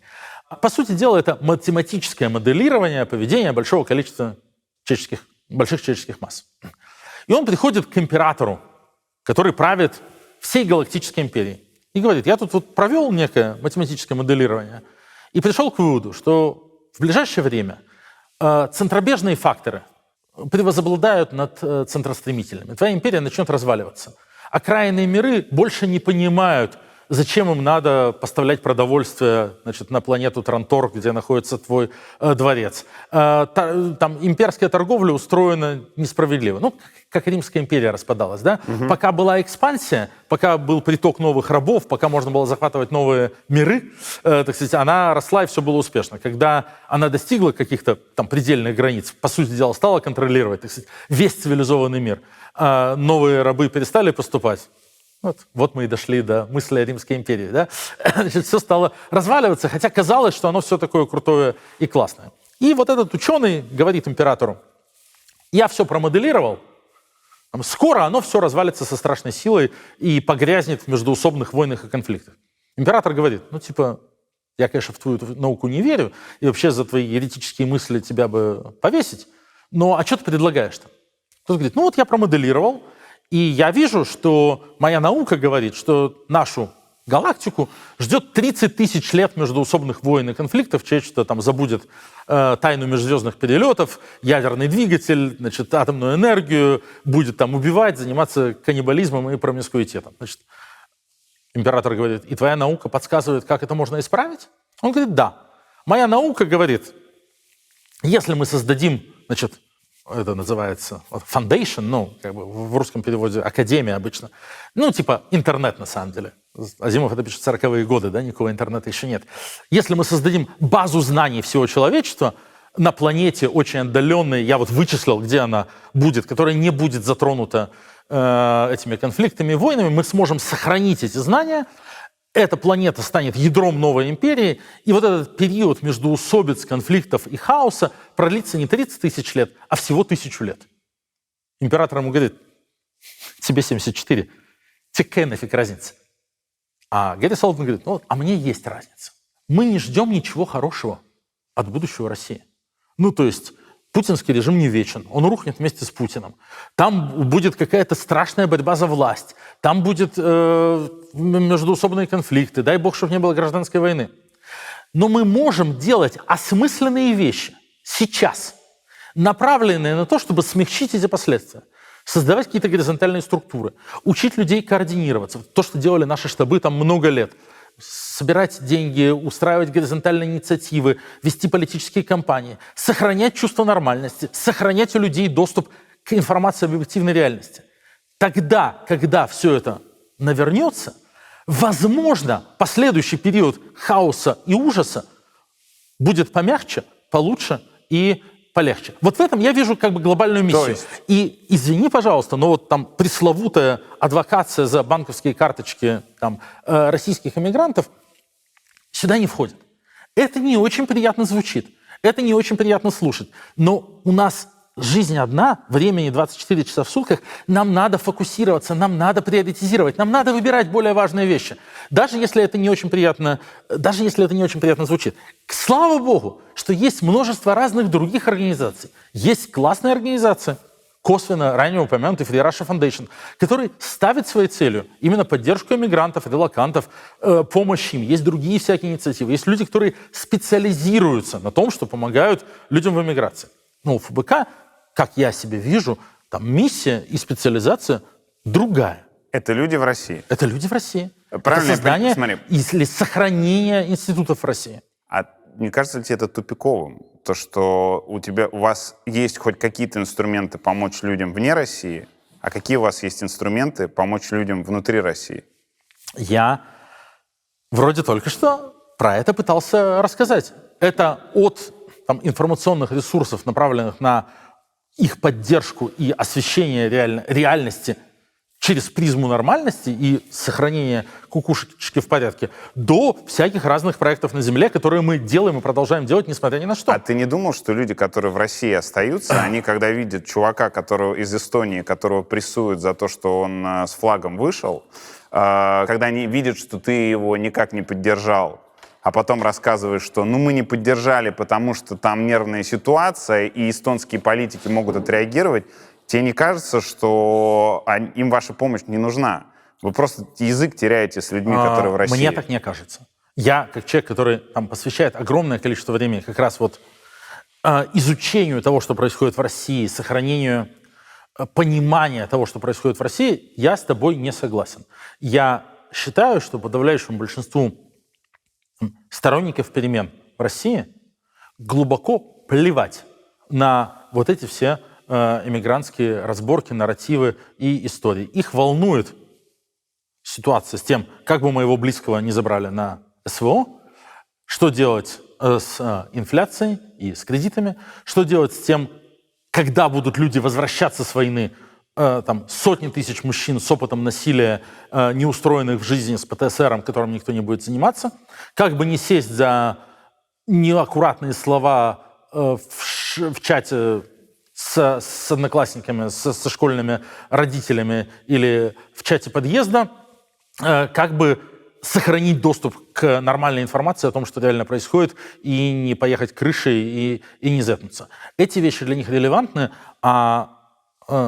извините, пожалуйста, Лука Андреев для них совсем не релевантен. Это как раз я хорошо знаю, опираясь на большой пласт исследований, которыми мы очень много занимаемся. Иммигрантские разборки им точно не интересны, а вот Лука Андреев не как Лука Андреев, а как человек с флагом, с государственным символом, который им очень дорог. Им кому-то важен. дорог, кому-то нет. Это не надо преувеличивать. То есть далеко не всем дорог. Ты уверен в своей выборке? Я уверен, да. Хорошо, главное, что ты уверен.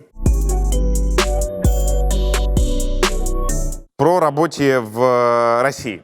В октябре 2024 года в Казани во время саммита БРИКС арестовали 15-летнего парня за граффити в поддержку Навального. В ваших соцсетях появился пост о том, что это была работа подпольного штаба. Вы понимаете, что вы этими твитами подставили человека и сделали так, что если до этого сначала это могли расценить как хулиганку, то после этого это, по сути, действие, инспирированное экстремистской организацией? Victim blaming — это когда обвиняют жертву, в действиях кого-то другого. В том, что случилось с этим парнем, виноваты те, кто его посадил, те, кто его преследовал, те, кто его незаконно не посадил, отправил под домашний арест, неважно, это все равно страшная штука. Те, кто незаконно возбудил на него уголовное дело за его абсолютно законное действие. Система штабов, вот эта инфраструктура нашего общения в Торе, устроена так, что мы не знаем, мы не можем ни подтвердить, ни опровергнуть, что он является нашим активистом. Мы это реально не знаем, там все полностью анонимно и зашифровано. Что он делал это или не делал, потому что вдохновился чем-то. Мы не знаем, человек, который это сфоткал и нам прислал, тот же человек, который сделал граффити или нет. И менты это прекрасно тоже знают. Они знают, что не могут ничего доказать, но состояние правоохранительной системы в России сейчас такое, что если есть задача штамповать дела, они штампуют дела. Мы не знаем, он это делал или нет, мы не знаем, он прислал эту фотку или нет. Мы не знаем. Вы запостили твит. Смотри. Кто-то прислал эту фотку. Протест на улицах Казани от волонтеров штабов. Вы лучшие. Записаться в штабы. И конкретная ссылка на, к сожалению, то, что российское законодательство считает экстремистским ресурсом с экстремистскими действиями. Значит, это, как не... Хочу заметить, что даже по действующему российскому законодательству то, что сделал или предположительно сделал этот молодой человек, никаким экстремизмом не является, ничем незаконным не является. Там, опять же, натянута невероятная сова на глобус, и, то есть там людоед съедает человека, просто ему хочется кушать, а мы рационализируем, что человек ходил, юбку короткую надел и слишком близко к людоеду приблизился и попался на глаза. Они там неправильное сравнение. В ходе саммита этого БРИКС своего реально жестили и хватали, кого попадется. Мы не знаем, что там в уголовном деле, и действительно ли человек попал под раздачу или что-то такое сделал, в чем его незаконно обвиняют. Это большая проблема, что любые действия в России связаны с огромными рисками. Об этих рисках мы максимально всех предупреждаем. Это большая проблема, что людей спорадически, совершенно непредсказуемо хватают и сажают за действия, которые не являются уголовно наказуемыми или которые были объявлены уголовно наказуемыми совершенно произвольным образом. Это большая проблема, что в России растет армия политзаключенных, и корень этой проблемы типа, Владимир Путин и репрессивный режим. Ну, камон. А я спорю с этим. Я просто говорю, что, как мне кажется, более тонкие, более четкие действия ФБК могли бы делать так, ну вот в данном конкретном случае, чтобы жизнь и будущее этого пацана не были опасней. Зачем постить такой твит, рекламируя свои штабы? Ты не видишь здесь подставу этого чувака? Я не вижу здесь подставы. Я не вижу здесь подставы, извини, пожалуйста. Я понимаю, что в условиях репрессивного режима, который произвольно, абсолютно произвольно и случайно, занимаясь тем, что называется государственным терроризмом, сажает людей за все попало, ну, типа в стране нарисованы тысячи граффити. Они случайным образом сажают 5 человек. Вы свежие взяли, вы взяли конкретные свежие. Пожалуйста. В стране нарисованы тысячи граффити. Они сажают 5 человек, чтобы напугать всех. В стране написаны миллионы антипутинских постов в соцсетях, они сажают 100 человек, чтобы напугать всех. Это осознанная тактика государственного терроризма. Ее логика, ее смысл в непредсказуемости и рандомизированности, чтобы все боялись, потому что нет никакой логики в том, как режим выбирает очередную жертву. И это позволяет им запугать всех. Это метод действия террориста. Но это да, ты взрываешь самолет, чтобы все боялись летать на самолетах. Так вот государство здесь действует очень последовательно, а мы зачем-то пытаемся искать в этом какую-то логику и объявлять кого-то виноватым. Это неправильно. Ты только что говорил про реалии в Эстонии, которые нужно учитывать.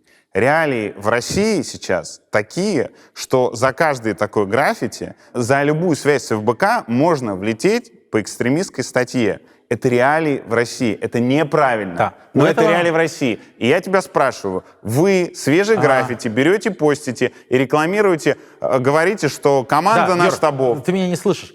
Проблема-то в том, что с вероятностью 95% никакой связи ФБК у этого человека нет. И она просто придумана. Как мы должны защищать людей от того, что полиция придет и придумает уголовное дело? Тогда еще лучше то, что они могут сделать это, придумать это уголовное дело на основании этого твита. Потому что настолько отвратительная система правоохранительная, что они этот твит посчитают доказательством того, что он это сделал. И это российские реалии. И вот здесь мы переходим к логике обвинения жертвы в том, что юбку короткую надела. Потому что насильник мог же подумать, что из-за того, что юбку короткую надела, жертва является подходящей жертвой. Эстонские реалии ты учитываешь, эстонский контекст, а российские реалии нет. Эстонские реалии, они достаточно рациональные и прогнозируемые. В этом смысле, да, их проще моделировать. Окей. Как ты оценишь текущее положение ФБК? Очень плохое. ФБК всю дорогу пытался быть срезом российского общества.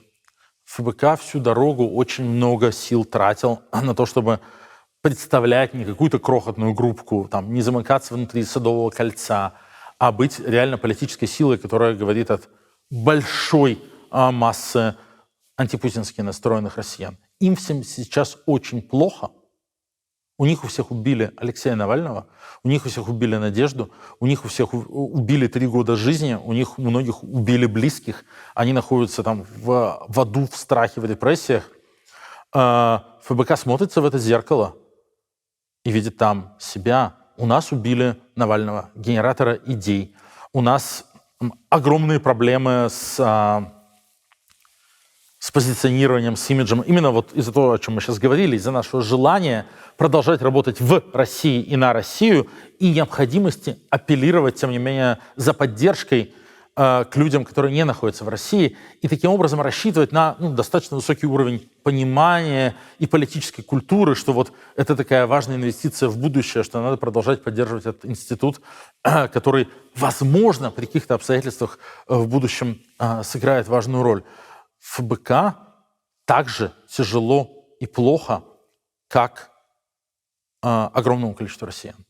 И мы пытаемся при этом, стиснув зубы, продолжать фигачить, что-то придумывать, тащить, придумывать какие-то новые штуки. Мы на 2025 год реально много чего придумали, и часть из этого скоро увидим. Потому что, это единственный способ хоть как-то сделать так, чтобы та немыслимая жертва, которую Алексей принес, чтобы она не была зазря. Ну, то есть как-то все это сделать осмысленным. Ну, я там потратил на это сколько? 11 уже, 12 лет своей жизни. И кучу сил, денег, нервов, всего. Как-то вот сделать, чтобы все это было не зря. Ну вот есть какое-то желание доползти, дотащить, не сдаться, не дать этому всему развалиться, придать этому всему какой-то смысл, что-то сделать. Вот, наверное, как-то так мы вывозим. Но это правда, что типа с каждым месяцем все сложнее? Ну а кому сейчас легко-то? Есть ли твоя ответственность в том, что ФБК сейчас в плохом состоянии? Ну, конечно, какая-то есть. Какая? Конечно, я делал ошибки, про которые известно публично. Мы начали разговор с этого, что я не искал этой публичной роли и этой ответственности, которая на меня свалилась в 2021 году, и не был к ней готов, и вначале там наделал какое-то количество косяков. Конечно, вот эта вся история с Фридманом, которая сильно по нам ударила, какие-то неверные решения в Железняк-гейте, ну и в том числе длительная слепота по отношению к тому, что против нас ведется большая системная работа и большая и злая компания. Все это ответственность, про которую мы сейчас с тобой несколько часов говорили, и от которой я не собираюсь уходить. Я не знаю лучшего ответа, тем не менее, на факт вот этой ответственности, как пытаться что-то сделать лучше, пытаться сделать что-то по-другому, стать лучшей версией себя, придумать какие-то новые штуки, что-то переизобрести, стиснуть зубы и дальше фигачить. Мне кажется, что это мой долг перед самим собой, перед Алексеем, перед Юлей, перед моей семьей, перед моими коллегами, перед всеми теми, с кем мы вместе уже вложили столько сил. Я там кучу дней был под арестом, кучу всего потерял и так далее. Мне кажется, и мы часто шутим, что оптимизм — это профессиональное требование, без которого нельзя работать в нашей организации. Ну, на самом деле, без оптимизма, без большого запаса оптимизма все это нельзя вывозить.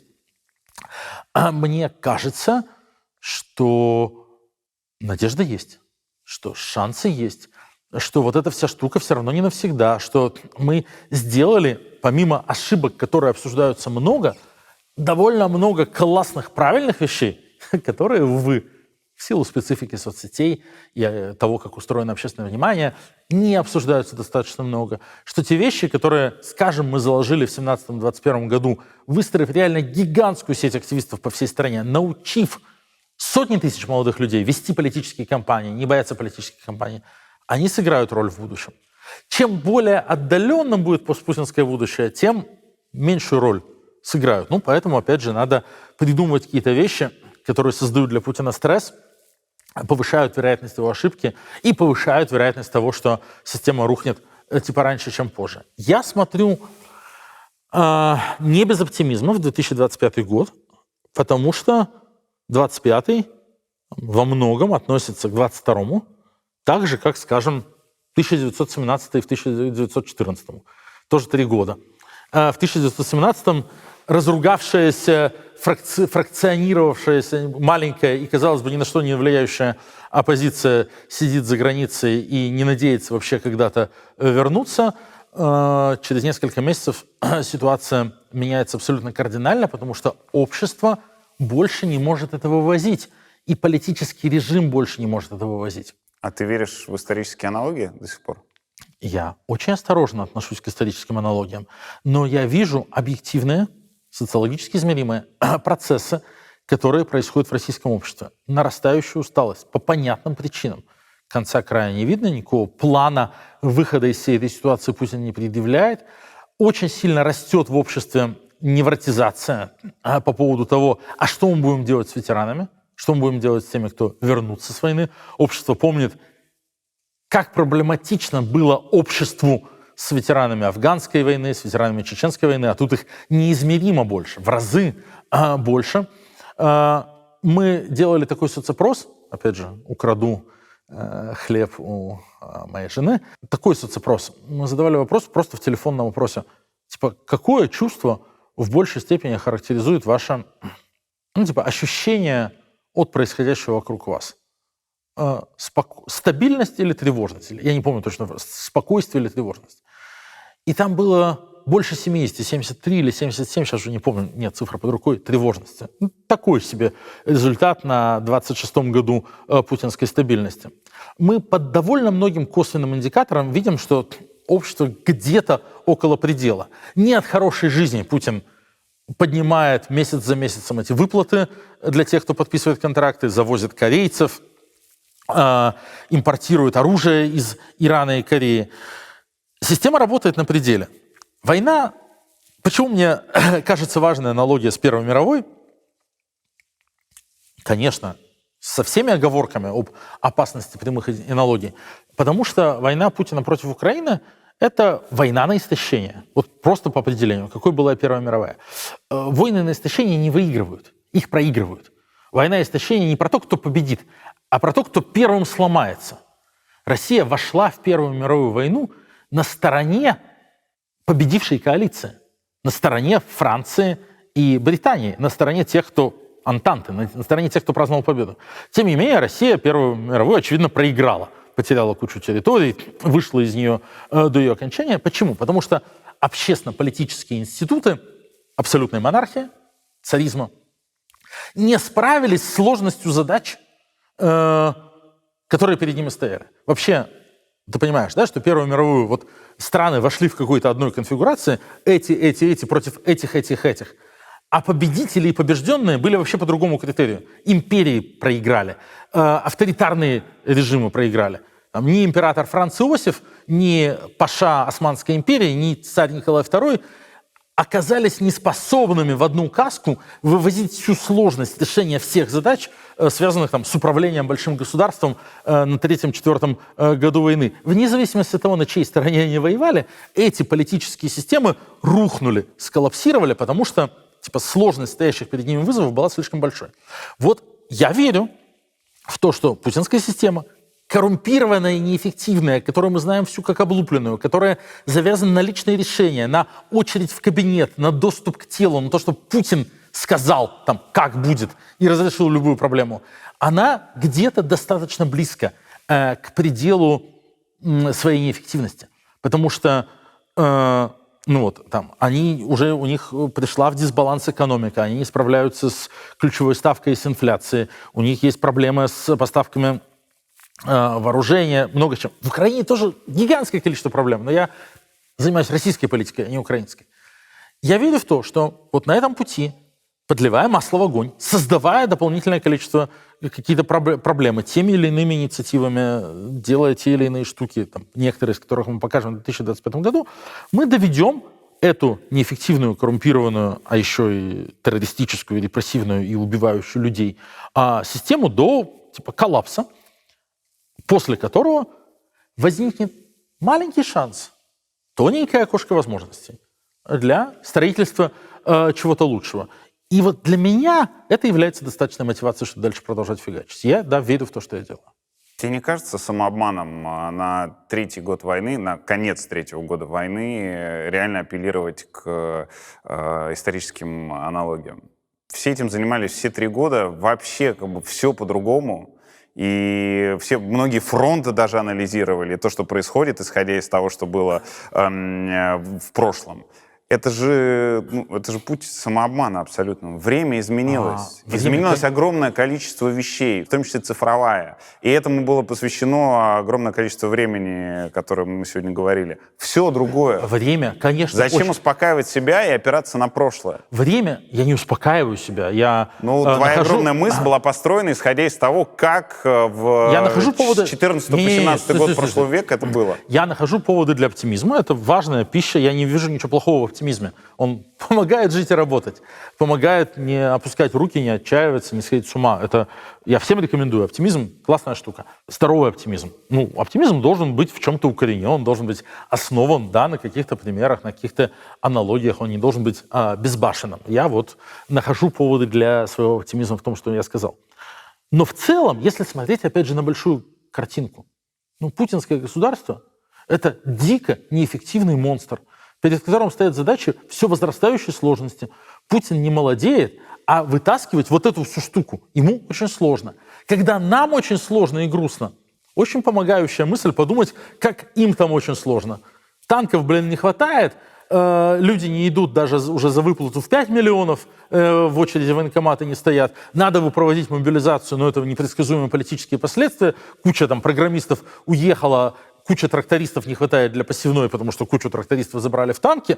У них тоже есть иллюзия, что все под контролем, и в какой-то момент, то есть там до поры до времени, это правда, в первую очередь благодаря огромному количеству денег, нереальному, эти проблемы удается решать. У всех таких сложных систем до поры до времени есть иллюзия контроля, а потом они хренакс и разваливаются. Сирия, как очень недавний свежий пример, хотя тоже, естественно, неточная аналогия. Вот я верю, можно назвать это религиозной верой, но я, опираясь на эту большую картинку, я верю, что глобально, с точки зрения объективного исторического процесса, давай так назовем, вот путинская система так неэффективна, что она сломается первой и сама себя похоронит. Если окно возможностей будет, каким ты видишь политическое будущее ФБК в России? Я верю в то, что... Смотри, мы не боимся выборов. Вот это очень важная штука про нас. Да, мы вели огромное количество избирательных кампаний в самых разных, очень тяжелых условиях и почти всегда с результатами, которые опережали любые ожидания. Мы не замкнуты на какую-то очень узкую прослойку электората. Мы знаем, как работать с очень разными людьми. Очень хорошо это знал Алексей, но мы многому от него научились. Я сам выигрывал выборы и так далее. Леонид? Значит, я вижу будущее ФБК как политической силы, участвующей в конкурентных выборах и играющей важную роль в парламенте России, избранном по демократической процедуре. Парламентский барьер вы пройдете? Конечно. Вообще без проблем. Угу. Как ты думаешь, за тебя будут голосовать на выборах?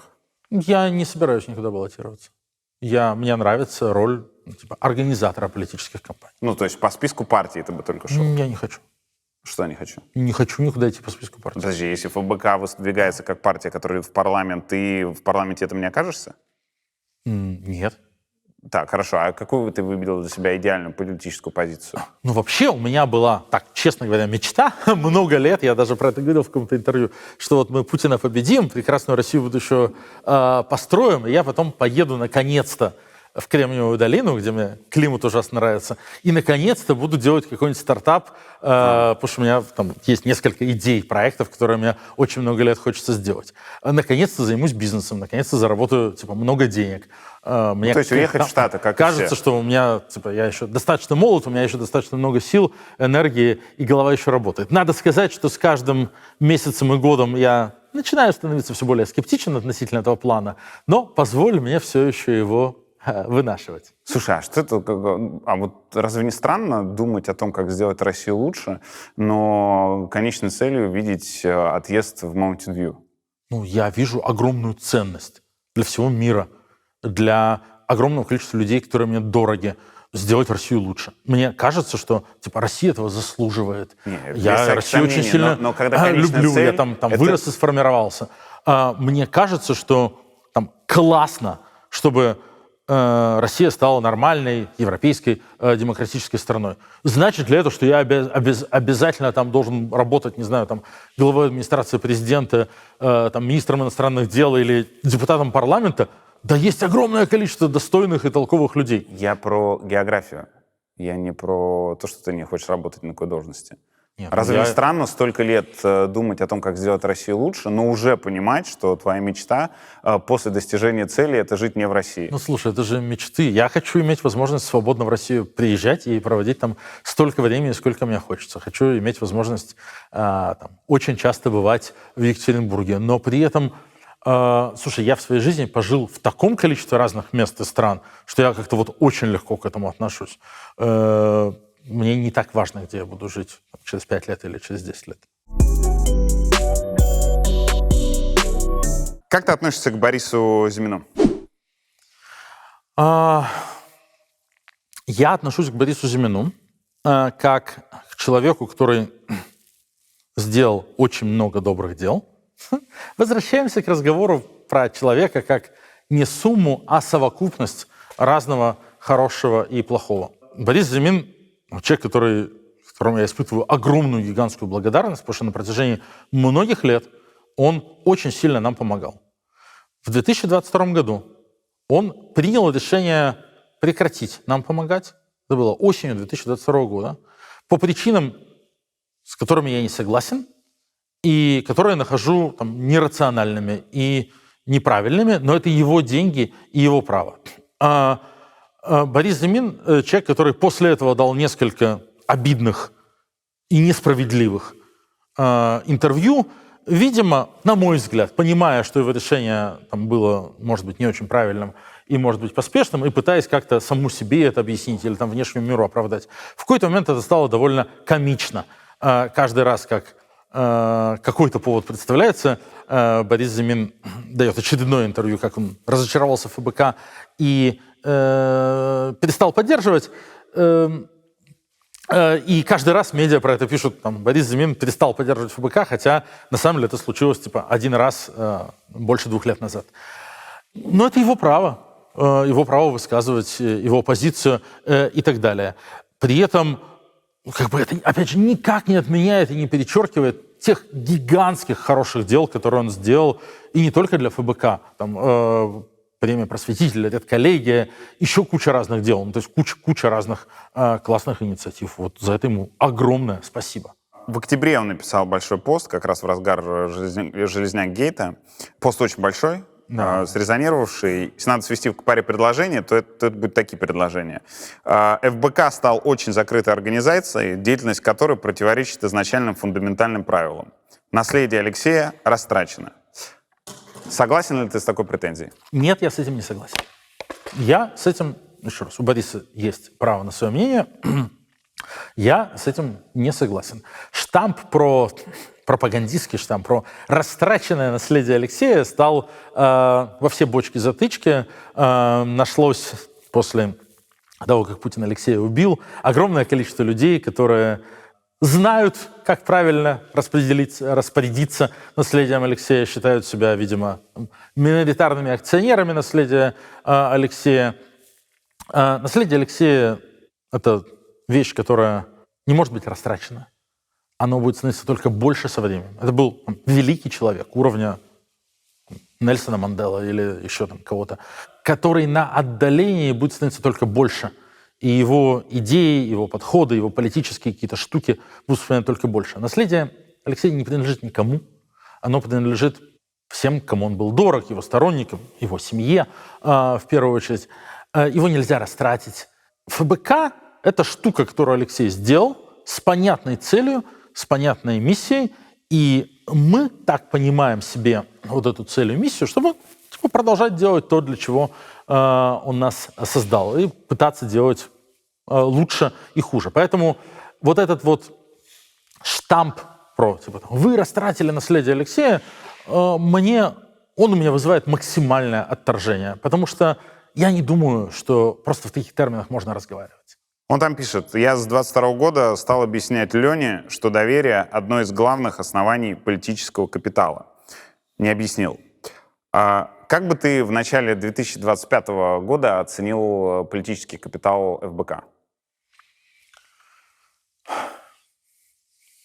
Вот мы с тобой перед эфиром про какие-то вещи говорили, что про какие-то совсем смешные в терминологиях, ты математик, технарь, я гуманитарий, тебе это проще, мне это проще. Вот мне про это очень сложно, потому что это какая-то очень абстрактная концепция, вот этот самый политический капитал. Вот будут выборы конкурентные, вот и посмотрим, какой он политический капитал. Мы его у избирательных урн померяем и посмотрим, сколько людей готовы за ФБК голосовать. А сейчас это реально разговор о какой-то абстрактной концепции, о каком-то сферическом коне в вакууме. Тогда финальное. Чтобы не опираться на какую-то социологию сомнительную или зыбкую, я оттолкнусь от своего примера и просто расскажу про свой пример. Я долгие годы был, если не сторонником, то человеком очень симпатизирующим ФБК. Не знаю, где разница между сторонником и симпатизирующим. Подозреваю, что где-то близко. Я очень уважал вас за расследование. Я с огромным уважением относился к тому, что делает лично Алексей. Я за расследование уважал всю команду. Я принимал участие в политических акциях, которые в том числе проходили с участием, не без участия ФБК. К выходу на некоторые из них даже призывал. В общем, я симпатизировал всегда. Более того, я с пониманием относился к тем ошибкам, которые в ФБК бывает, и там лично у Алексея и у организации, потому что понимал, под каким прессом вы находитесь, но, тем не менее, я там, даже не публично, но поддерживал довольно сильно. Встречал людей, которые говорили, не понимали там, ценность вашей работы. Я объяснял, тратил много времени в бытовых разговорах, чтобы объяснить, что они хотят пользы, а не вреда России. В общем, много чего делал в вашу поддержку, даже если это было не видно. Но после того, как Алексей попал в тюрьму, и, соответственно, его участие в жизни ФБК стало значительно меньше, и значительная часть работы перешла к вам троим, к Жданову, Певчих и Волкову, мое желание поддерживать и вот так вот рубиться в разговорах, объясняя логику и поддерживать любым другим способом, мое желание, оно стало стремительно снижаться, а в начале 2025 года оно в целом недалеко от 0. Вопрос. Этот дисклеймер можно хорошо бы поставить перед началом интервью. Вопрос. Это довольно важный биас для интервьюера. Вопрос. Проблема во мне или в вас? Ты знаешь, я, наверное, прозвучу смешно. И, наверное, это будет какой-то дурацкий мем. Но проблема не в тебе и не в нас, а в Путине. Я понимаю, что я звучу в стиле, типа, кошка бросила котят, это Путин виноват. Но это реально. Путин уничтожил политическую конкуренцию, уничтожил пространство для огромного количества вещей, которыми мы занимались. Отравил Алексея, посадил Алексея, убил Алексея, начал войну, привел огромное количество людей в эмиграцию, к психологическим травмам, к ухудшению уровня жизни. Я не говорю про украинцев, которых он сотни тысяч убил и миллионы сделал беженцев, но он также убил многих россиян и сотни тысяч сделал беженцами. Это все сказывается на психическом здоровье определенной части российского общества. Всем стало очень сложно. Сейчас, секундочку. Все стали искать. То есть у нас была какая-то надежда. Был Навальный, значит, он там 13-й выбор мэра Москвы, расследование, дерзкий, классный. А потом эта надежда стала умирать. А человеку надежда очень нужна. И очень многие люди пошли по пути поиска виноватых или поиска объяснений, типа, что случилось. И ФБК, команда ФБК, которая, на самом деле, всю дорогу очень сильно пыталась сохранить верность принципам и подходам, оказалась для части людей в этой ситуации, созданной Путиным, очень привлекательным объектом для критики, потому что, в конечном счете, почему я, Вася Иванов, оказался в эмиграции? Потому что вы обещали, что вы его победите. Навальный обещал, вы обещали, вы с ним так классно боролись, я вам донатил, поддерживал, а вы его не победили. И мне теперь надо, учить новый язык, а мои дети вместо классной частной школы ходят, в публичную школу. Огромное количество людей... Ты мне так мою логику объясняешь? Я же про свой пример говорю. Да, я не связывал с ФБК никогда никаких надежд. Подожди. Я связывал надежды... Подожди. Я связывал надежды с собой, со своим трудом, со своими скиллами, с чем угодно еще. Я сейчас просто говорю о вас, и моя жизнь, при всем уважении, никогда не строилась вокруг ФБК. ФБК было одной какой-то совсем незначительной частью публичной жизни моего гражданского мировосприятия. И прости, пожалуйста, разочарование в ФБК никаким образом... Просто все эти вещи, которые ты сейчас рассказываешь, они точно существуют у многих людей, но, к большому счастью, и я Бога за это благодарю, у меня большинства из них нет. И Моя логика точно не в том, что я перекладываю проблемы новой жизни, которые у меня возникли, на вас.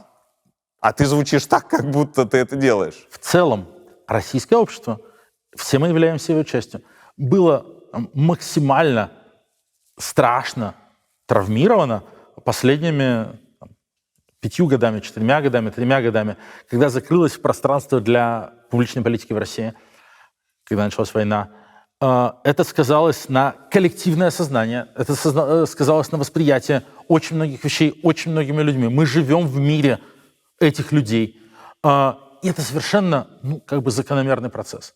Мой ответ на это все. Мы понимаем, что очень много людей разочарованы в нас, в идее прекрасной России, будущего. А есть и те, которые сейчас пишут, вот Навальный вообще там зря вернулся и вообще сам все типа там спустил в унитаз. Он нам обещал светлое будущее, а вот что получилось. Реально занимаясь самым гнусным victim-blaming. А кто-то мочит нас или не любит нас. Я слепой, что ли? Я понимаю, что я там в какие-то моменты себя чувствую одним из самых ненавистных людей в интернете, в русскоязычном. Какие-то мемы, какие-то глупости. Мне приятно, что ли, с этим жить? Я-то себя знаю, я-то знаю, что я работаю не за страх, а за совесть, и верю в то, что верю, и пытаюсь делать как лучше. Может быть, пусть и не всегда получается. И обидно мне от этого? Да, обидно. А какой может быть на это ответ? Я понимаю большую картинку, понимаю страшную дыру, в которой мы все оказались, понимаю, по чьей вине мы оказались, и могу только обещать себе, тебе, пытаться что-то сделать, что вернет твое доверие, пытаться что-то сделать, что покажется тебе интересным или релевантным. Какие-то люди нам писали, что вот мы уже там во всем разочаровались, а был полдень против Путина, мы увидели, благодаря вам, благодаря тем, кто это организовал, увидели каких-то единомышленников, и у нас снова появилась надежда. А какие-то люди думали, мы думали, что все пропало и все плохо, а потом услышали выступление Юлии Навальной, где она, одно из тех, где она обращается к мировым лидерам, и какие слова она говорит, и поняли, что вот мы теперь готовы с ней связывать какие-то надежды. У каждого это происходит индивидуально, по своей траектории, очень сильно по-разному. Для нас, безусловно, ты прав, критически важно, как для любой политической организации, конечно, бороться за доверие людей. Но это же не делается так, что мы хорошие, доверяйте нам. Это делается через дела и проекты. Мы сидим и придумываем какие-то штуки, инициативы, проекты, которые привлекут к нам новую аудиторию, вернут доверие старой, увеличат количество сторонников. Мы все это понимаем. И финальное. В чем сила? В умении видеть объективную реальность, бороться за истину, отделять все это от наносного. То есть в конечном счете, да, сила в правде. И веря в то, что правда существует и может быть установлена. Спасибо. Спасибо.